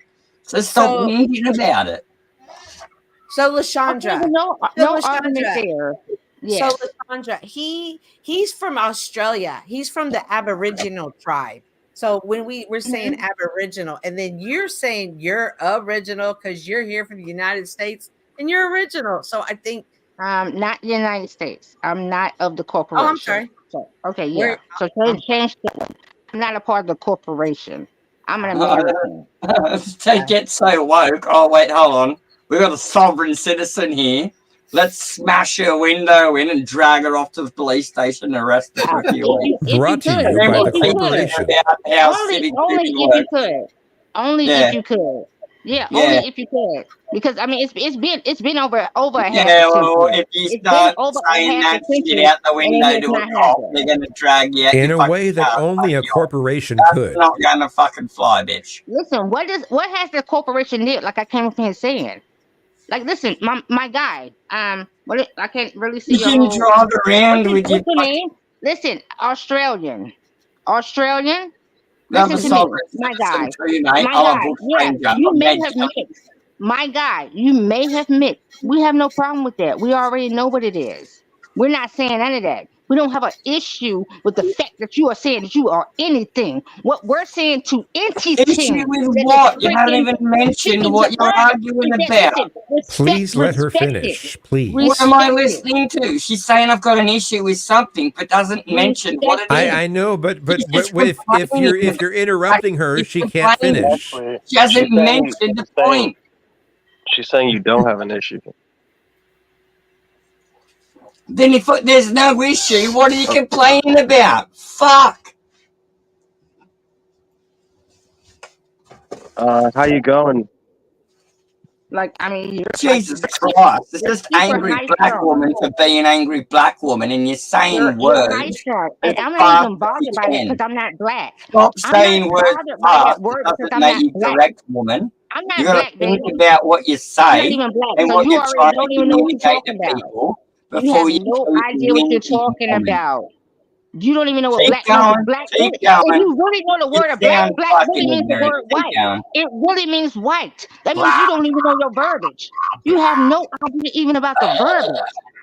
Speak Think words about what to you're me. trying to Speak communicate words before to you me. start a sentence. Speak words to Stop me. just fucking I'm gonna say it waffling again. Speak shit. words to me. Don't play with this. Speak words to me. Aboriginal. Am Speak I words not to me. saying Speak the words. English language? So Do you want me make to it ask you hit a me. question? Make you strike your dagger upon my heart, Do you want my me to guy. ask you a Through question? your words. Make you strike upon your dagger to my heart, my guy. And I'm gonna tell Read you the what book. I am. That you are Read the not. book. Okay, and continue, and I'll lay the fuck back. Don't play with this. Shoot your dagger. Hey, And I see don't what pay you. and see Hey, what really angry hit. black woman. Shoot your You're dagger saying and see nothing. what really hit. What is the I'm gonna say issue? it You're again. arguing. Shoot You your haven't even dagger. told me what your See problem what is really yet. hit upon your words. Hurry up Shoot, and get to the shoot your problem. dagger Stop and just see what saying words really words. hit. My Period, God. my guy. I'm Fucking done. hell, my guy. My babe. My bitch. My nigga, bro. Just say what your fucking problem is. Stop whinging for fucking 20 minutes about nothing. Whinging. That's such an Australian Sir word. Greystone, I'm dying. Sir Stop Greystone, whinging. I'm rolling the hood versus the outback. Stop whinging or we're gonna punch on because shit's gotten pear-shaped, maggot. Oh, yeah, I'm a feminist. I believe in equal lefts and rights. And they've got an ugly fucking skull. I'll fucking smack the shit out of it. You want to punch on, fuck elf? I don't know. I'm built like Skeletor. If you want to hit me, I'll hit you back. No, I won't hit That's you. what I'm saying. I didn't say I'm going to go around attacking people. I just want to hear Ozzy speak some Aussie lingo, some slang. Punch Oh, I on. didn't come here to fuck spiders, mate. Gold, Flo, gold.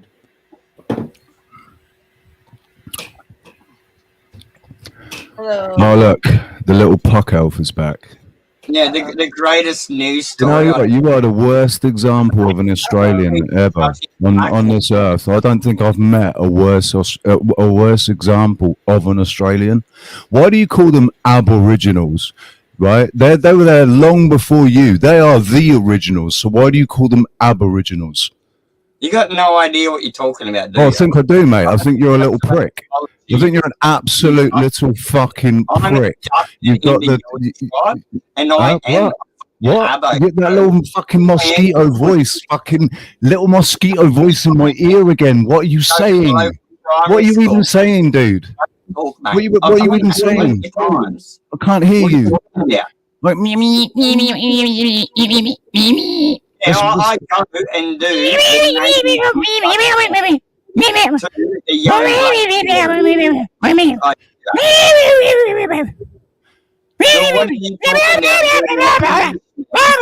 sound like my little chihuahua. That's what you sound like. You sound like my little chihuahua when he has a go at dogs. When he has a go at other big dogs that are there. You fucking judge more people, you fucking dumb cunt. Go steal some What was that? I only caught an ad hom then because that's the only thing that comes out of your mouth, isn't it?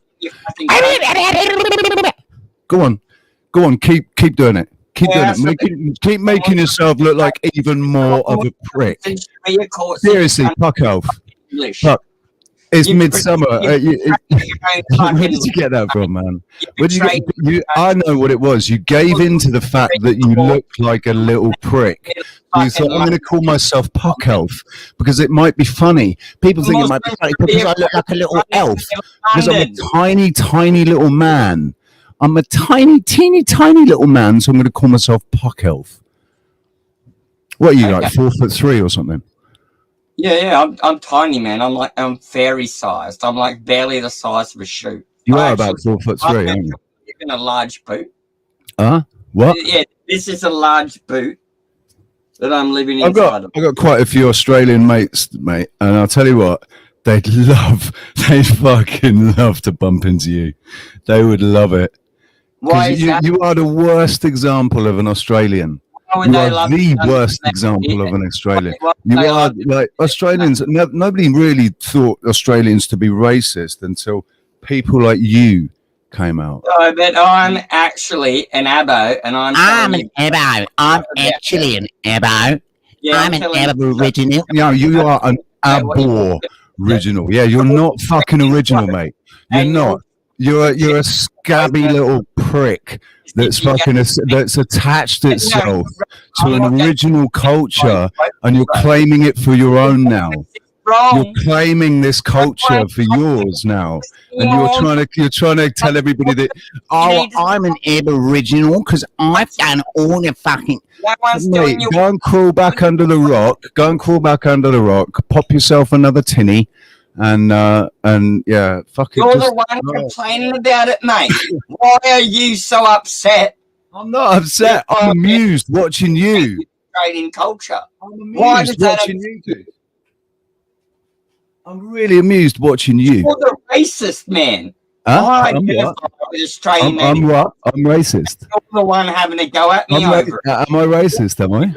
I'm racist towards you, you fucking disgusting little prick. That's everybody's having a good time. You're the most racist people ever. Story. Pretending that they're mad. Where are you from, DO7? I'm from the land that birthed him, unfortunately. You sit in the road and all the stop people going to work because you believe stop oil. I bet that's you, isn't it?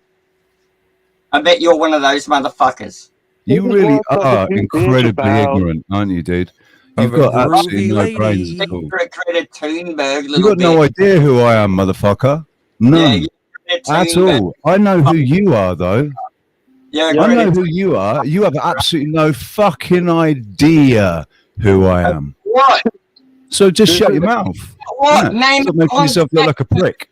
Stop just saying nonsense. Name concept. What?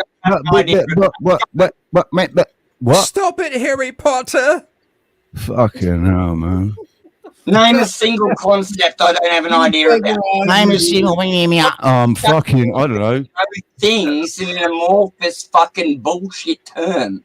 This is what happens when you get two Aussies on the panel. No, I'm not Australian, mate. When I said I'm from the land that birthed him, I'm from the UK. I'm from England. I'm from his rulers. And he's standing there and acted like a fuckwit. What? What's that? Fuckwit? What did you say? You fucking heard me. What did you say? What? I didn't stutter. I can't hear you because of your glasses. I can't hear you because you're wearing glasses, mate. Oh, I didn't realise my eyeballs fucking block your ears, mate.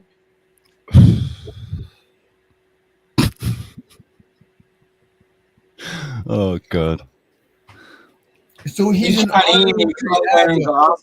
came on to apologise as well. He came on to apologise for being such a prick yesterday because he was such a prick yesterday. So he came on to apologise for being such a prick yesterday, and he ends up just being an absolute prick. You are a prick. You are like the definition of. And a narcissist. What? What? What are you saying? I can't hear you. I'm a narcissist. I can't hear you. What are you saying? Come closer to your microphone. I just told you what I said. What? Sorry, in case you hadn't noticed, mate, nothing you say you say has got any value to me at all. But no interest in hearing any of it. Like, as soon as your mouth opens, all I want to do is like put my fucking computer through the TV. I'm glad I'm not British and I'm not full of Muslims ruining my country. Good for you. Do not put your computer. Go rape some more kids, mate. Do not put your computer to rest. No, I'm not. Go get some more. There's not many people that make me want to just like put my fist right through the fucking screen, but this one does. Oh, it makes me want to put my fist through the screen. That's like Americans with their internet guns. If he will tell us his internet service provider, maybe we could. Bullshit. We could contact his internet service provider and pay them double so that they won't give him internet. That's bullshit. Why are you threatening? That's all bullshit, mate. Where's all bullshit? You're the only original fucking Australian. You're black as well. Yeah. Fuck. Yeah, Man. I'm black as me. I'm from fucking. It's the bullshit alarm, Scooby. Don't let him have it. It's got the most annoying voice ever. Most annoying voice I've ever heard, really. Perfectly. You sound just like. We have smoking ceremonies with the mountains. Yeah, we got fucking cunt, fucking I think that does that guy know if he keeps talking like he just argues? Does he know this? Oh yeah, right. We gotta argue more. That's right. Oh yeah, everyone hates me. We gotta argue some Sorry, more. I got it off my Isn't chest that now, such yeah. a fun thing? Oh my goodness. Oh. Because I identify with indigenous culture. And look at the way you're behaving. Do you know where you are right now? Nothing. Look at the way you're behaving. Look at the way you're behaving, man. Look at you. You're so fucking. Okay. He doesn't go to that extreme, no. Ladies. Go and buy yourself a porno. Go and have a wank. Go and sort yourself out. Girls. Ladies and gentle males. What is that you're drinking? Coffee. Oh. Coffee. I can't believe that word. Coffee. It's coffee, brother. It's the AM here. I'm drinking coffee. I thought you motherfuckers. Coffee. I only drink coffee that Donald Trump drinks. What? You only drink what? I thought you drank, brother. Is the greatest. That's some beatboxing there, man. That was some beatboxing, Kazoom. I want to hear that again. That was good. Caffeine is the greatest coffee ever invented. Donald Trump invented it on Twitter. Caffeine. Everyone needs some caffeine. Do you even know what kafifi means? Did you look into it? Did you actually look into it in 2018 when it happened? Did you look into it? It's just something that he misspelled when actually it's not. It's not. It's those are what are they called? You know on the table, you know on the propaganda now. He just mistyped on copy. the table of elements. Nah, you're making up What, dude, what are you saying? I'm trying to explain something to this man. You know the table of elements? It's got Yes. something to do with the table. I heard it's got something to do with the table of elements. It's a combination of elements that is supposed to. I don't know. That was the bullshit that was coming out back then, anyway. I mean, it's something to wonder about. So There we go. Yeah. Yeah. They said it was something like it had something to do with 6G. Democrats. Yep. That's what they say. Yeah, Kevin, do you know who Mork and Mindy is? You ever, Yeah. for some reason, you put me in that Mork. You remind me of Mork. Mork, Nanu. Yeah, you remind me of Orson, come in, Orson. Orson, Yeah. that's it. Yeah. Oh, I used to love that, man. We probably hear you better if you're How closer to old your were you mic. talking about? You used to love that. How old are you? Me? I'm 47, dude. Oh, so you were a kid when that shit was on, like me. Oh yeah. I was. Yeah. I myself, I was quite a kid when. At that time too. So yes. Yeah, we caught the end of it. We caught the last sort of No, the you last wasn't. season. Nuh-uh, Or maybe that's it was a lie.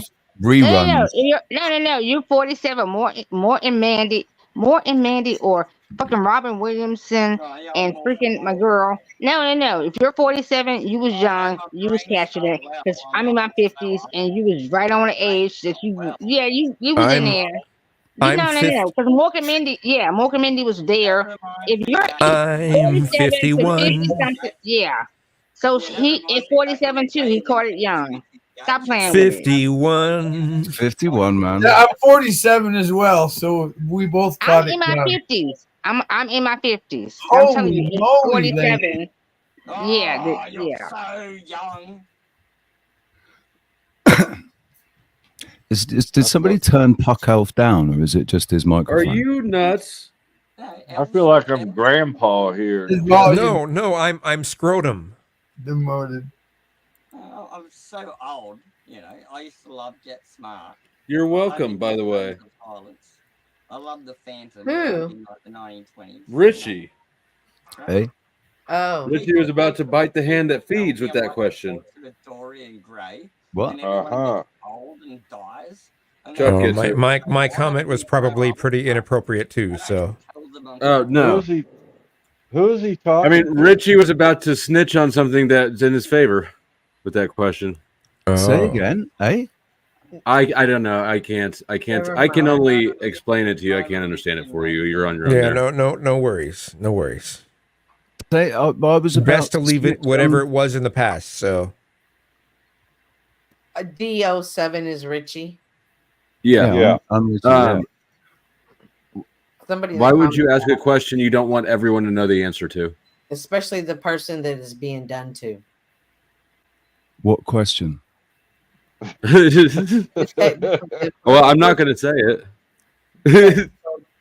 Uh-oh. I can't remember what question I fucking asked now. It's okay. Why are you doing that to us? Why are you giving us the sign of the cross? I thought someone was just about to curse. Huh? Hang on. What? I just felt a curse coming on. A curse? Oh, I don't think anybody's cursing you. Oh, I just expect it to happen though, you know, because I'm a prick. Is that an Aboriginal thing? If anybody was thinking about cursing Puck, don't do it. Okay. I thought the Brits and the Australians got along better. Who's Johnny? She said. I'll get my magic rock and I'm gonna slide some juju at you. Wait, what is happening? Not the juju. Wait, what's going on? That's his butt plug. Calm down. Okay, Hey, Pug. throwing lunar slices like ninja stars right now. Okay. Pug. That's my magic moonstone. You say Puck or Chuck? Puck. That's right. Elfie boy It's up that there? magical period when moist becomes crunchy. What? I know. I love that period. Once you get past the smell, you got it licked. Oh my god, what are y'all? This is horrible. That is horrible. Back up. You might as You well. got to pull out before then. That was mean. On it. I'm still trying to fucking remember what question I might have Oh asked. my gosh, DO7. Okay, technical difficulties. What's in your hand? Leave it alone. Opposite of high. Like piece it all together. Testicular difficulties. Like write those words down. See if it makes sense somehow. Famisculating. The hell, nobody's making no sense. Oh my gosh. How are you not picking it up, DO7? That's what I'm not. Are you having a stroke, 007? Yes, I have you. He's like having a stroke. It looks Yeah, like it. what is happening? I just came off because and I just let my mouth run off about little puck outfit. Send him a private message, Flo. Let's hear more about that. But I can't remember what I said. So Yeah, most girly bitches do run their mouth all the time, don't they, mate? Oh goodness, mate, it was so funny. Definitely do. No. Yeah, Can I just I'd have me a jump little in for puck 1 elf. second? Because famisculating was that somebody said what the word famisculating? What? Who said that? Somebody said famisculating. Yeah, I said it just initially because it's just made up. So, is it What, actually a word? No, it's not. But it's Okay, good. But if y'all was doing it, y'all was really doing all between y'all, doing some actual just intertwining with oneself, like flirting and shit, and actually forming yourself to the position that y'all thought y'all was crossing lines, but y'all really wasn't. But y'all just thought y'all was being funny with it. So I just made that shit up for you and just told you what you was doing. But y'all was trying to play people, but they didn't catch the vibe. I'm just having a good time. So Think about the sentence you're about to say before you just waffle for fucking whatever. Oh my gosh, And my just guy, say you have no verbiage. Even when you be trying to be harmful or words that you say that you'll harm somebody because you calling them. you're doing it again. You're not You're hurting saying nobody. nothing. You don't understand that you're not hurting nobody. doing it again. People are trying to simply Shut sit up. here. If you're really My amongst the God. people, they're trying to Fucking sit here and you, tell bro. you, spoken for race don't exist, color shut don't up, exist. you angry None of that is fucking what it black is. woman. It's a matter My of your God. mindset, how you move, and what you are. And y'all people sitting around here laughing on this shit, it's not funny. Because you're still sitting in the same violent. shit that you're supposed to be It has changing. violent You're not comedy changing and it grits. away. Think about the And when are y'all sentence doing instead it? of just You're waffling still doing nonsense. the same thing if you Because still you're sitting around making laughing about no it. You're still doing points. the same thing if you ain't changing your mind. What are you or even way- saying? Changing the winds ancestors. of flatulation. Like, period. What does that even mean? Can someone sum Well, you that don't up? know. That's the problem. It's the problem that you don't know for your game. Yeah, can someone sum up that nonsense? She got demons in her mic. Why Chuck Yeah. between her and his volume? This is interesting. If long as DO7 Yeah, doesn't can go someone into his sum that work, up in the sentence for me? This As is long as definitely DO7 this is very entertaining. So that's As long as- but that's Waffled DO7 shit needs to in spice it, angry like black sets it on woman fire a voice little bit and more. said lots of I words still couldn't hear because the little translate that shit into was still white ticking. person and explain Say it to that me in again, the Cynthia. sentence. Say that again. Is are anyone the able to voice. translate Mark, angry black will you woman just shut your fucking mouth for 1 sec so that Cynthia can actually talk to me, so she can say something? Nobody's interested in what you're saying, Puck. Shut your mouth. Cynthia, say that again. I'm sorry. I was saying like this dynamic between him and her is it's one thing, but when you get entwined with it, it's the spice that makes it flame up a little bit higher. I don't normally do that. Spicy, either. fire, I don't normally do fire. that. How many times does anybody see me get triggered and lay into That's something? what I don't. I'm taken back by this today. That's Because why No one's ever done that. No one's managed to do that to me. Puck. But you're actually an asshole. That's I what's get so it. funny about it. You're like so DL7, triggered. you have a Yeah. certain swag hilarious. about you, right? Have a swag. You It's a saying that? combination of the voice. It's a combination of your speech pattern, even your look, and you're even looking a little bit healthier today than you normally do, right? But Is that a then, compliment? yes, it is. It's the lighting, trust me. It's Okay, the but lighting. it's working. It's working. But then when you would go into when you met Peck where he was, it took away from the coolness. Oh yeah. I know. Yeah. So don't let Puck still has hair. I'm the better form of skeletal than you. What? you're a whole vibe, Puck. Nobody could not never be you. You're a whole vibe. Yeah, I'm a Don't fuck narcissist. for that, eh? Nobody could not never. No way Nobody could not never. to break into this fucking. Can we check that verbiage? That's a triple negative, so it still works. Never not be like you're something else, Puck. Do you have any siblings? Oh, fucking yeah. I think you hit a nerve, Cynthia. Okay. So you ask if he has any siblings, and then the answer is, oh yeah. His mum had a whole litter. His mum had a whole litter. Oh yeah. They generally do. They have between 4 and 6. So there was a whole litter of them. But only a couple of them normally survive because they generally tend to eat each other. I'll kill you.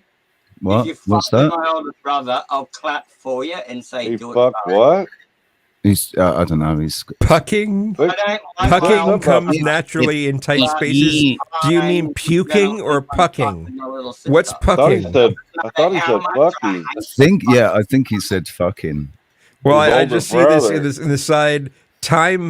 Tim Bob at 1:37 a.m. said, "Pucking comes naturally in tight spaces." So, Yeah. Well, everyone loves a good puck rub. You know, yeah. Pucking Just sounds don't like offer something to buy me dinner, found and that's not gay. Puck off, man. Just puck off. Oh yeah. Okay. Good one. Somebody. I thought puking might have been a thing for that. Yes, puking. Puking comes naturally in tight spaces. Yeah, you're so upset. You're disgusting. You just can't. It was like this. Bloody hell. About some remember last night they were making. Do you know what he reminds me of, actually? I'm gonna Who's find a better picture. looking with their shirt You on? might need a cup of tea. Foreigner. A cup of puke, everyone. A cup of puke. Fuck Elf is better looking. So fuck you. Oh. I wouldn't like Oh, that. okay. Hey, we I just should lay there and sweat. because that probably I won the vote of sexiness, and then they also said who needs to shut up first, and I won the vote of not shutting up, and that dude needs to shut up. Puckadelia. And he's the one making the votes with his own audience, and his own audience is telling him he's fucked, and Elf is better than him. His own audience. Yeah, his own audience. Earlier. His audience. His gravitas. Excessive Yeah. I'm Australian. Fuck off. Here he is. Oh, we got a gigantuous problem, huh? Yeah, excessive R-ing. That's right. My communication is terrible.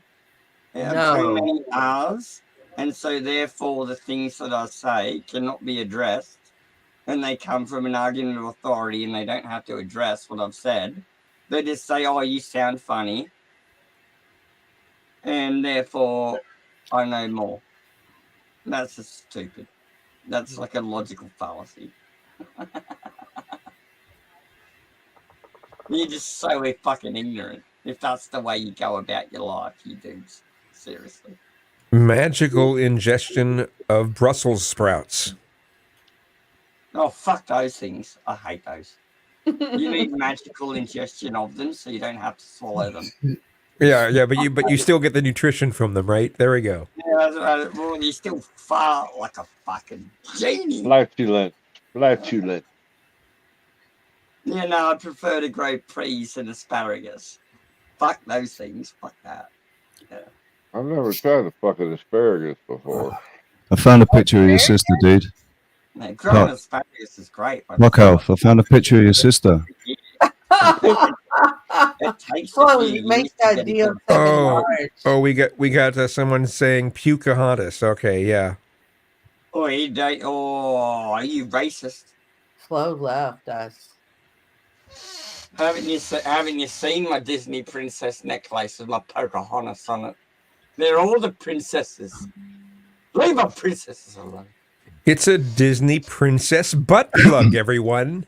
Oh, I've got a few Australian subscribers and regular viewers on my channel, and I'm gonna make sure that they see this, man.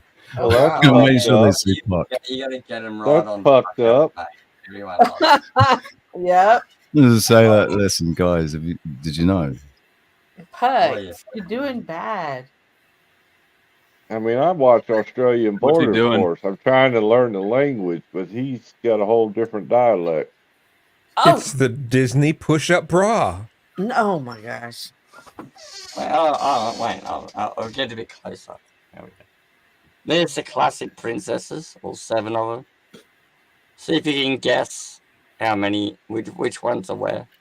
7 counts in the time signature of Who is 7-8. the Little Mermaid? I see her. Yeah, we got Ariel in the middle. It's also Tangled. Is she next On the to- left is what's she the one in next- gold? Snow White. It's Bella Cinderella. from Beauty and the Beast. That's kind of the. Areola. She's in baby blue. That's a Yeah, potentially terrifying thing to learn about you, dude. This one's Cinderella. That's sort of serial killer stuff. And that's Anna from Yeah, but he's too Frozen. far away to be concerned to us. But that is like serial killer shit, man. But they're pretty colors, though. I like the colors of them.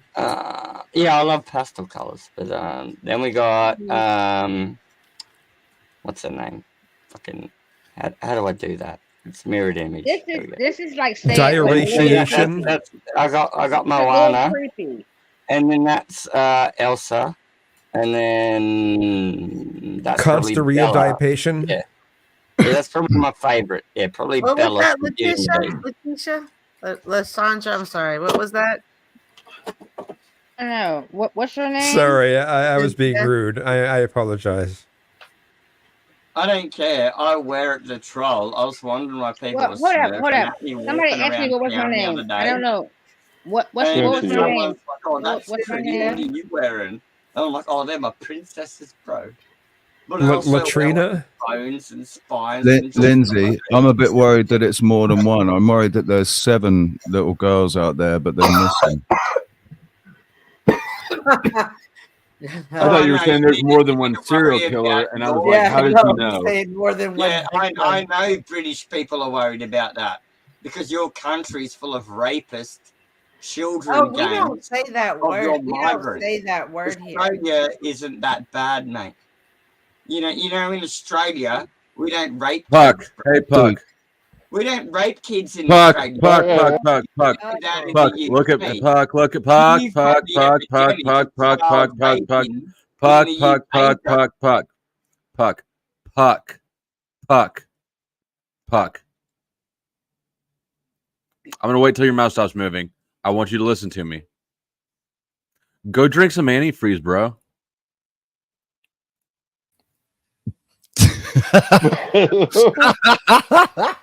That was a bit harsh, Flo. I mean, I have to do this shit with him every fucking night. Oh, I don't know why you keep like. He's not going to change, dude. He's not going to change. He's another version of Snaps, just a different. The different songs. Snap's Tommy. Actually, I think he's really actually for real like that. Like it's not for YouTube, it's not for money, it's not, it's just Oh yeah, for sure. Snippety snappity, old chap. Was that your English accent? That was terrible. No, it was terrible. No, it was really bad. No English person says snippety snap, old chap. It's true. It's true. It was just meant. It was meant to be really, really awful. So, and it was. Well, and it worked. Congratulations. That was fantastic. Sorry, mate. Be careful. I'll spit the tea in a crumpet. They really sound retarded to you, don't they? Spit spot would be more accurate, right? Spit spot. I guess. I've never used that myself. Well, it's funny with that when it comes to that accent. You can change just a singular vowel into a British. Like if you go you can just go and it suddenly becomes British. Just a British. Yes.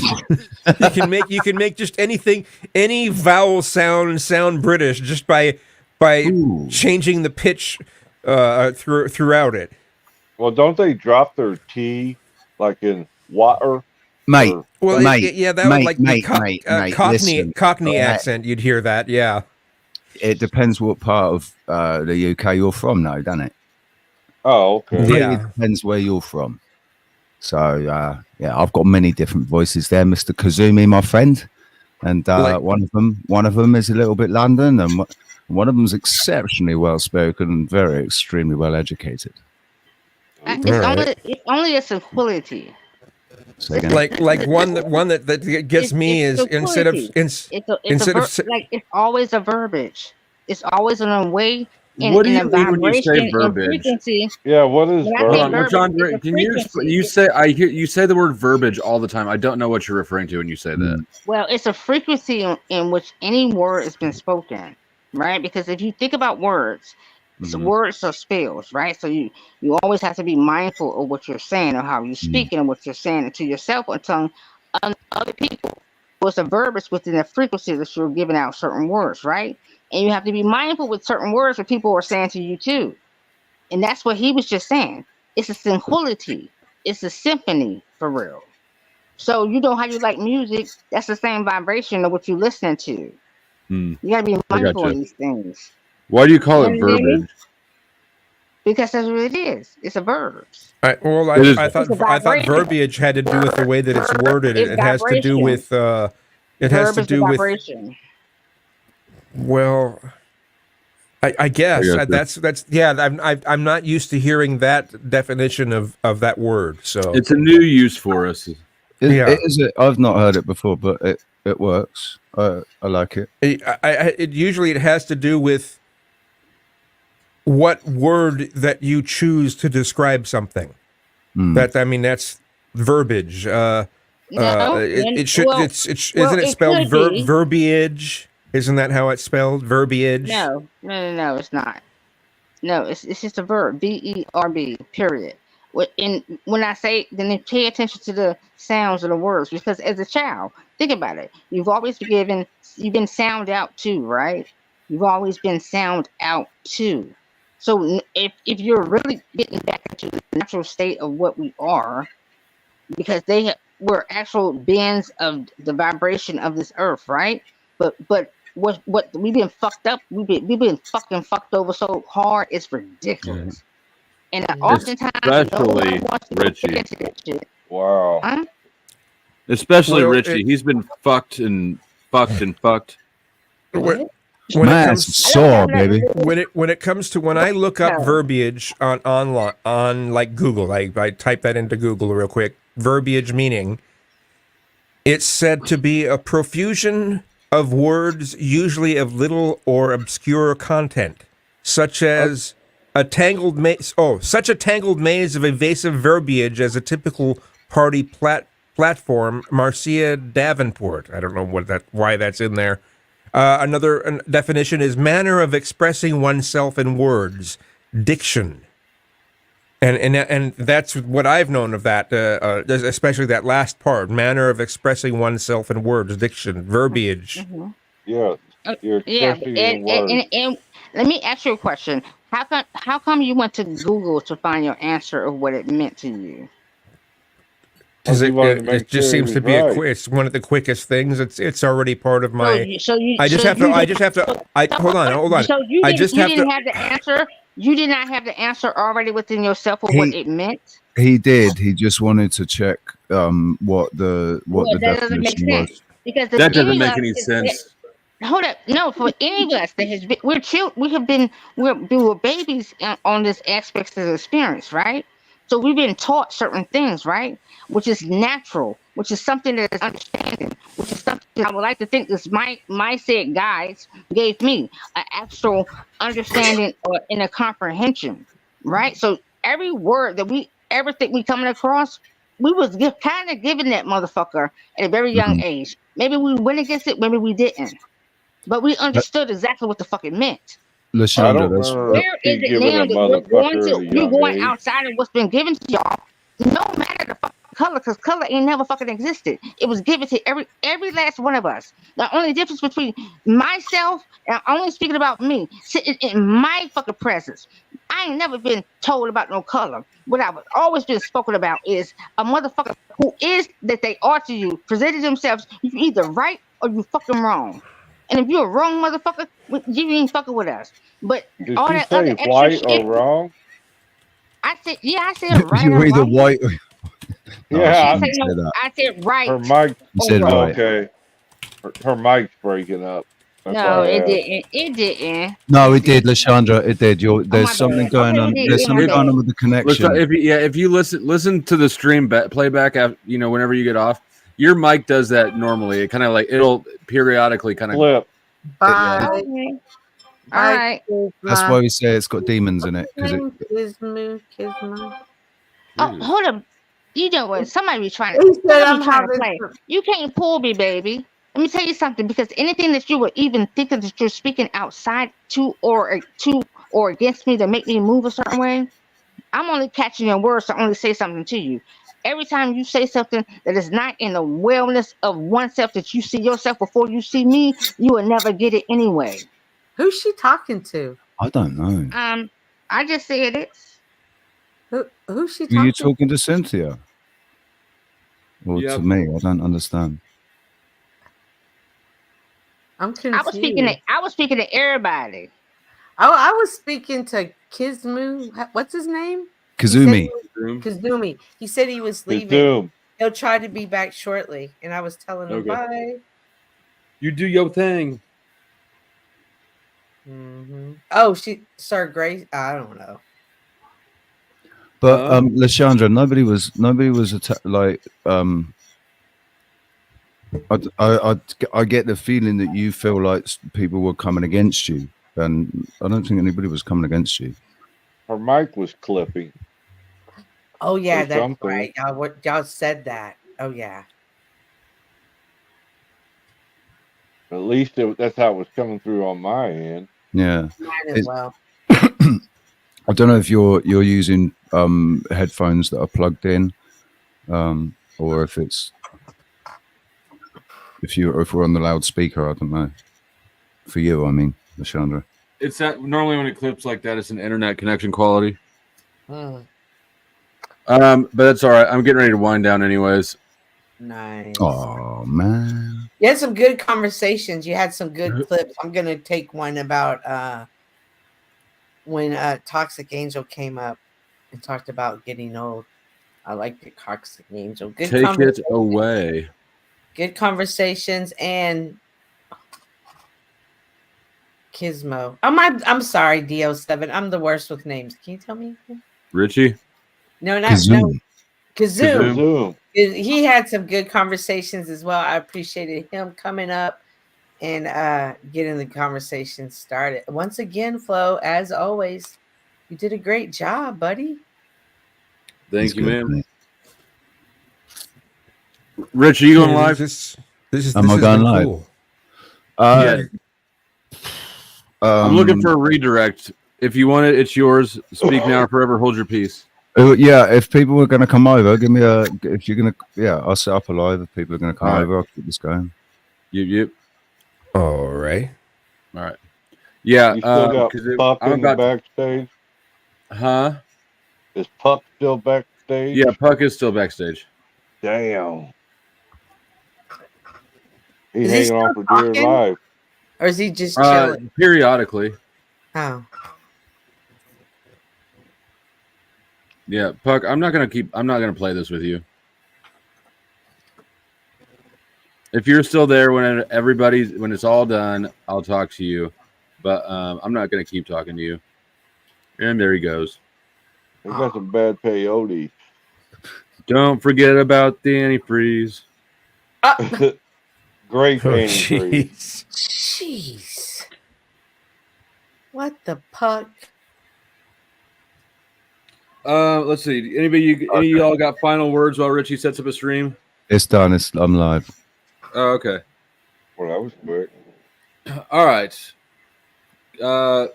Anybody want any final words? Link? Is there a link to it? Link. There is a link. Give me a second. Yeah, drop it, please. I just want to say thank you, Puck Al, for bringing out a side of me that doesn't often come out. And I'm sorry to everybody else. I'm not normally like that. Well, but anyway, thanks, Fly. Yeah, don't apologize for that shit. I like drama. And yeah, please come over to my channel. Well, he's going to send you. Drama. It was just good conversation, and everybody needs to get everything out at all times. And that's how. Everybody needs to get everything out at all times. That sounds like trouble.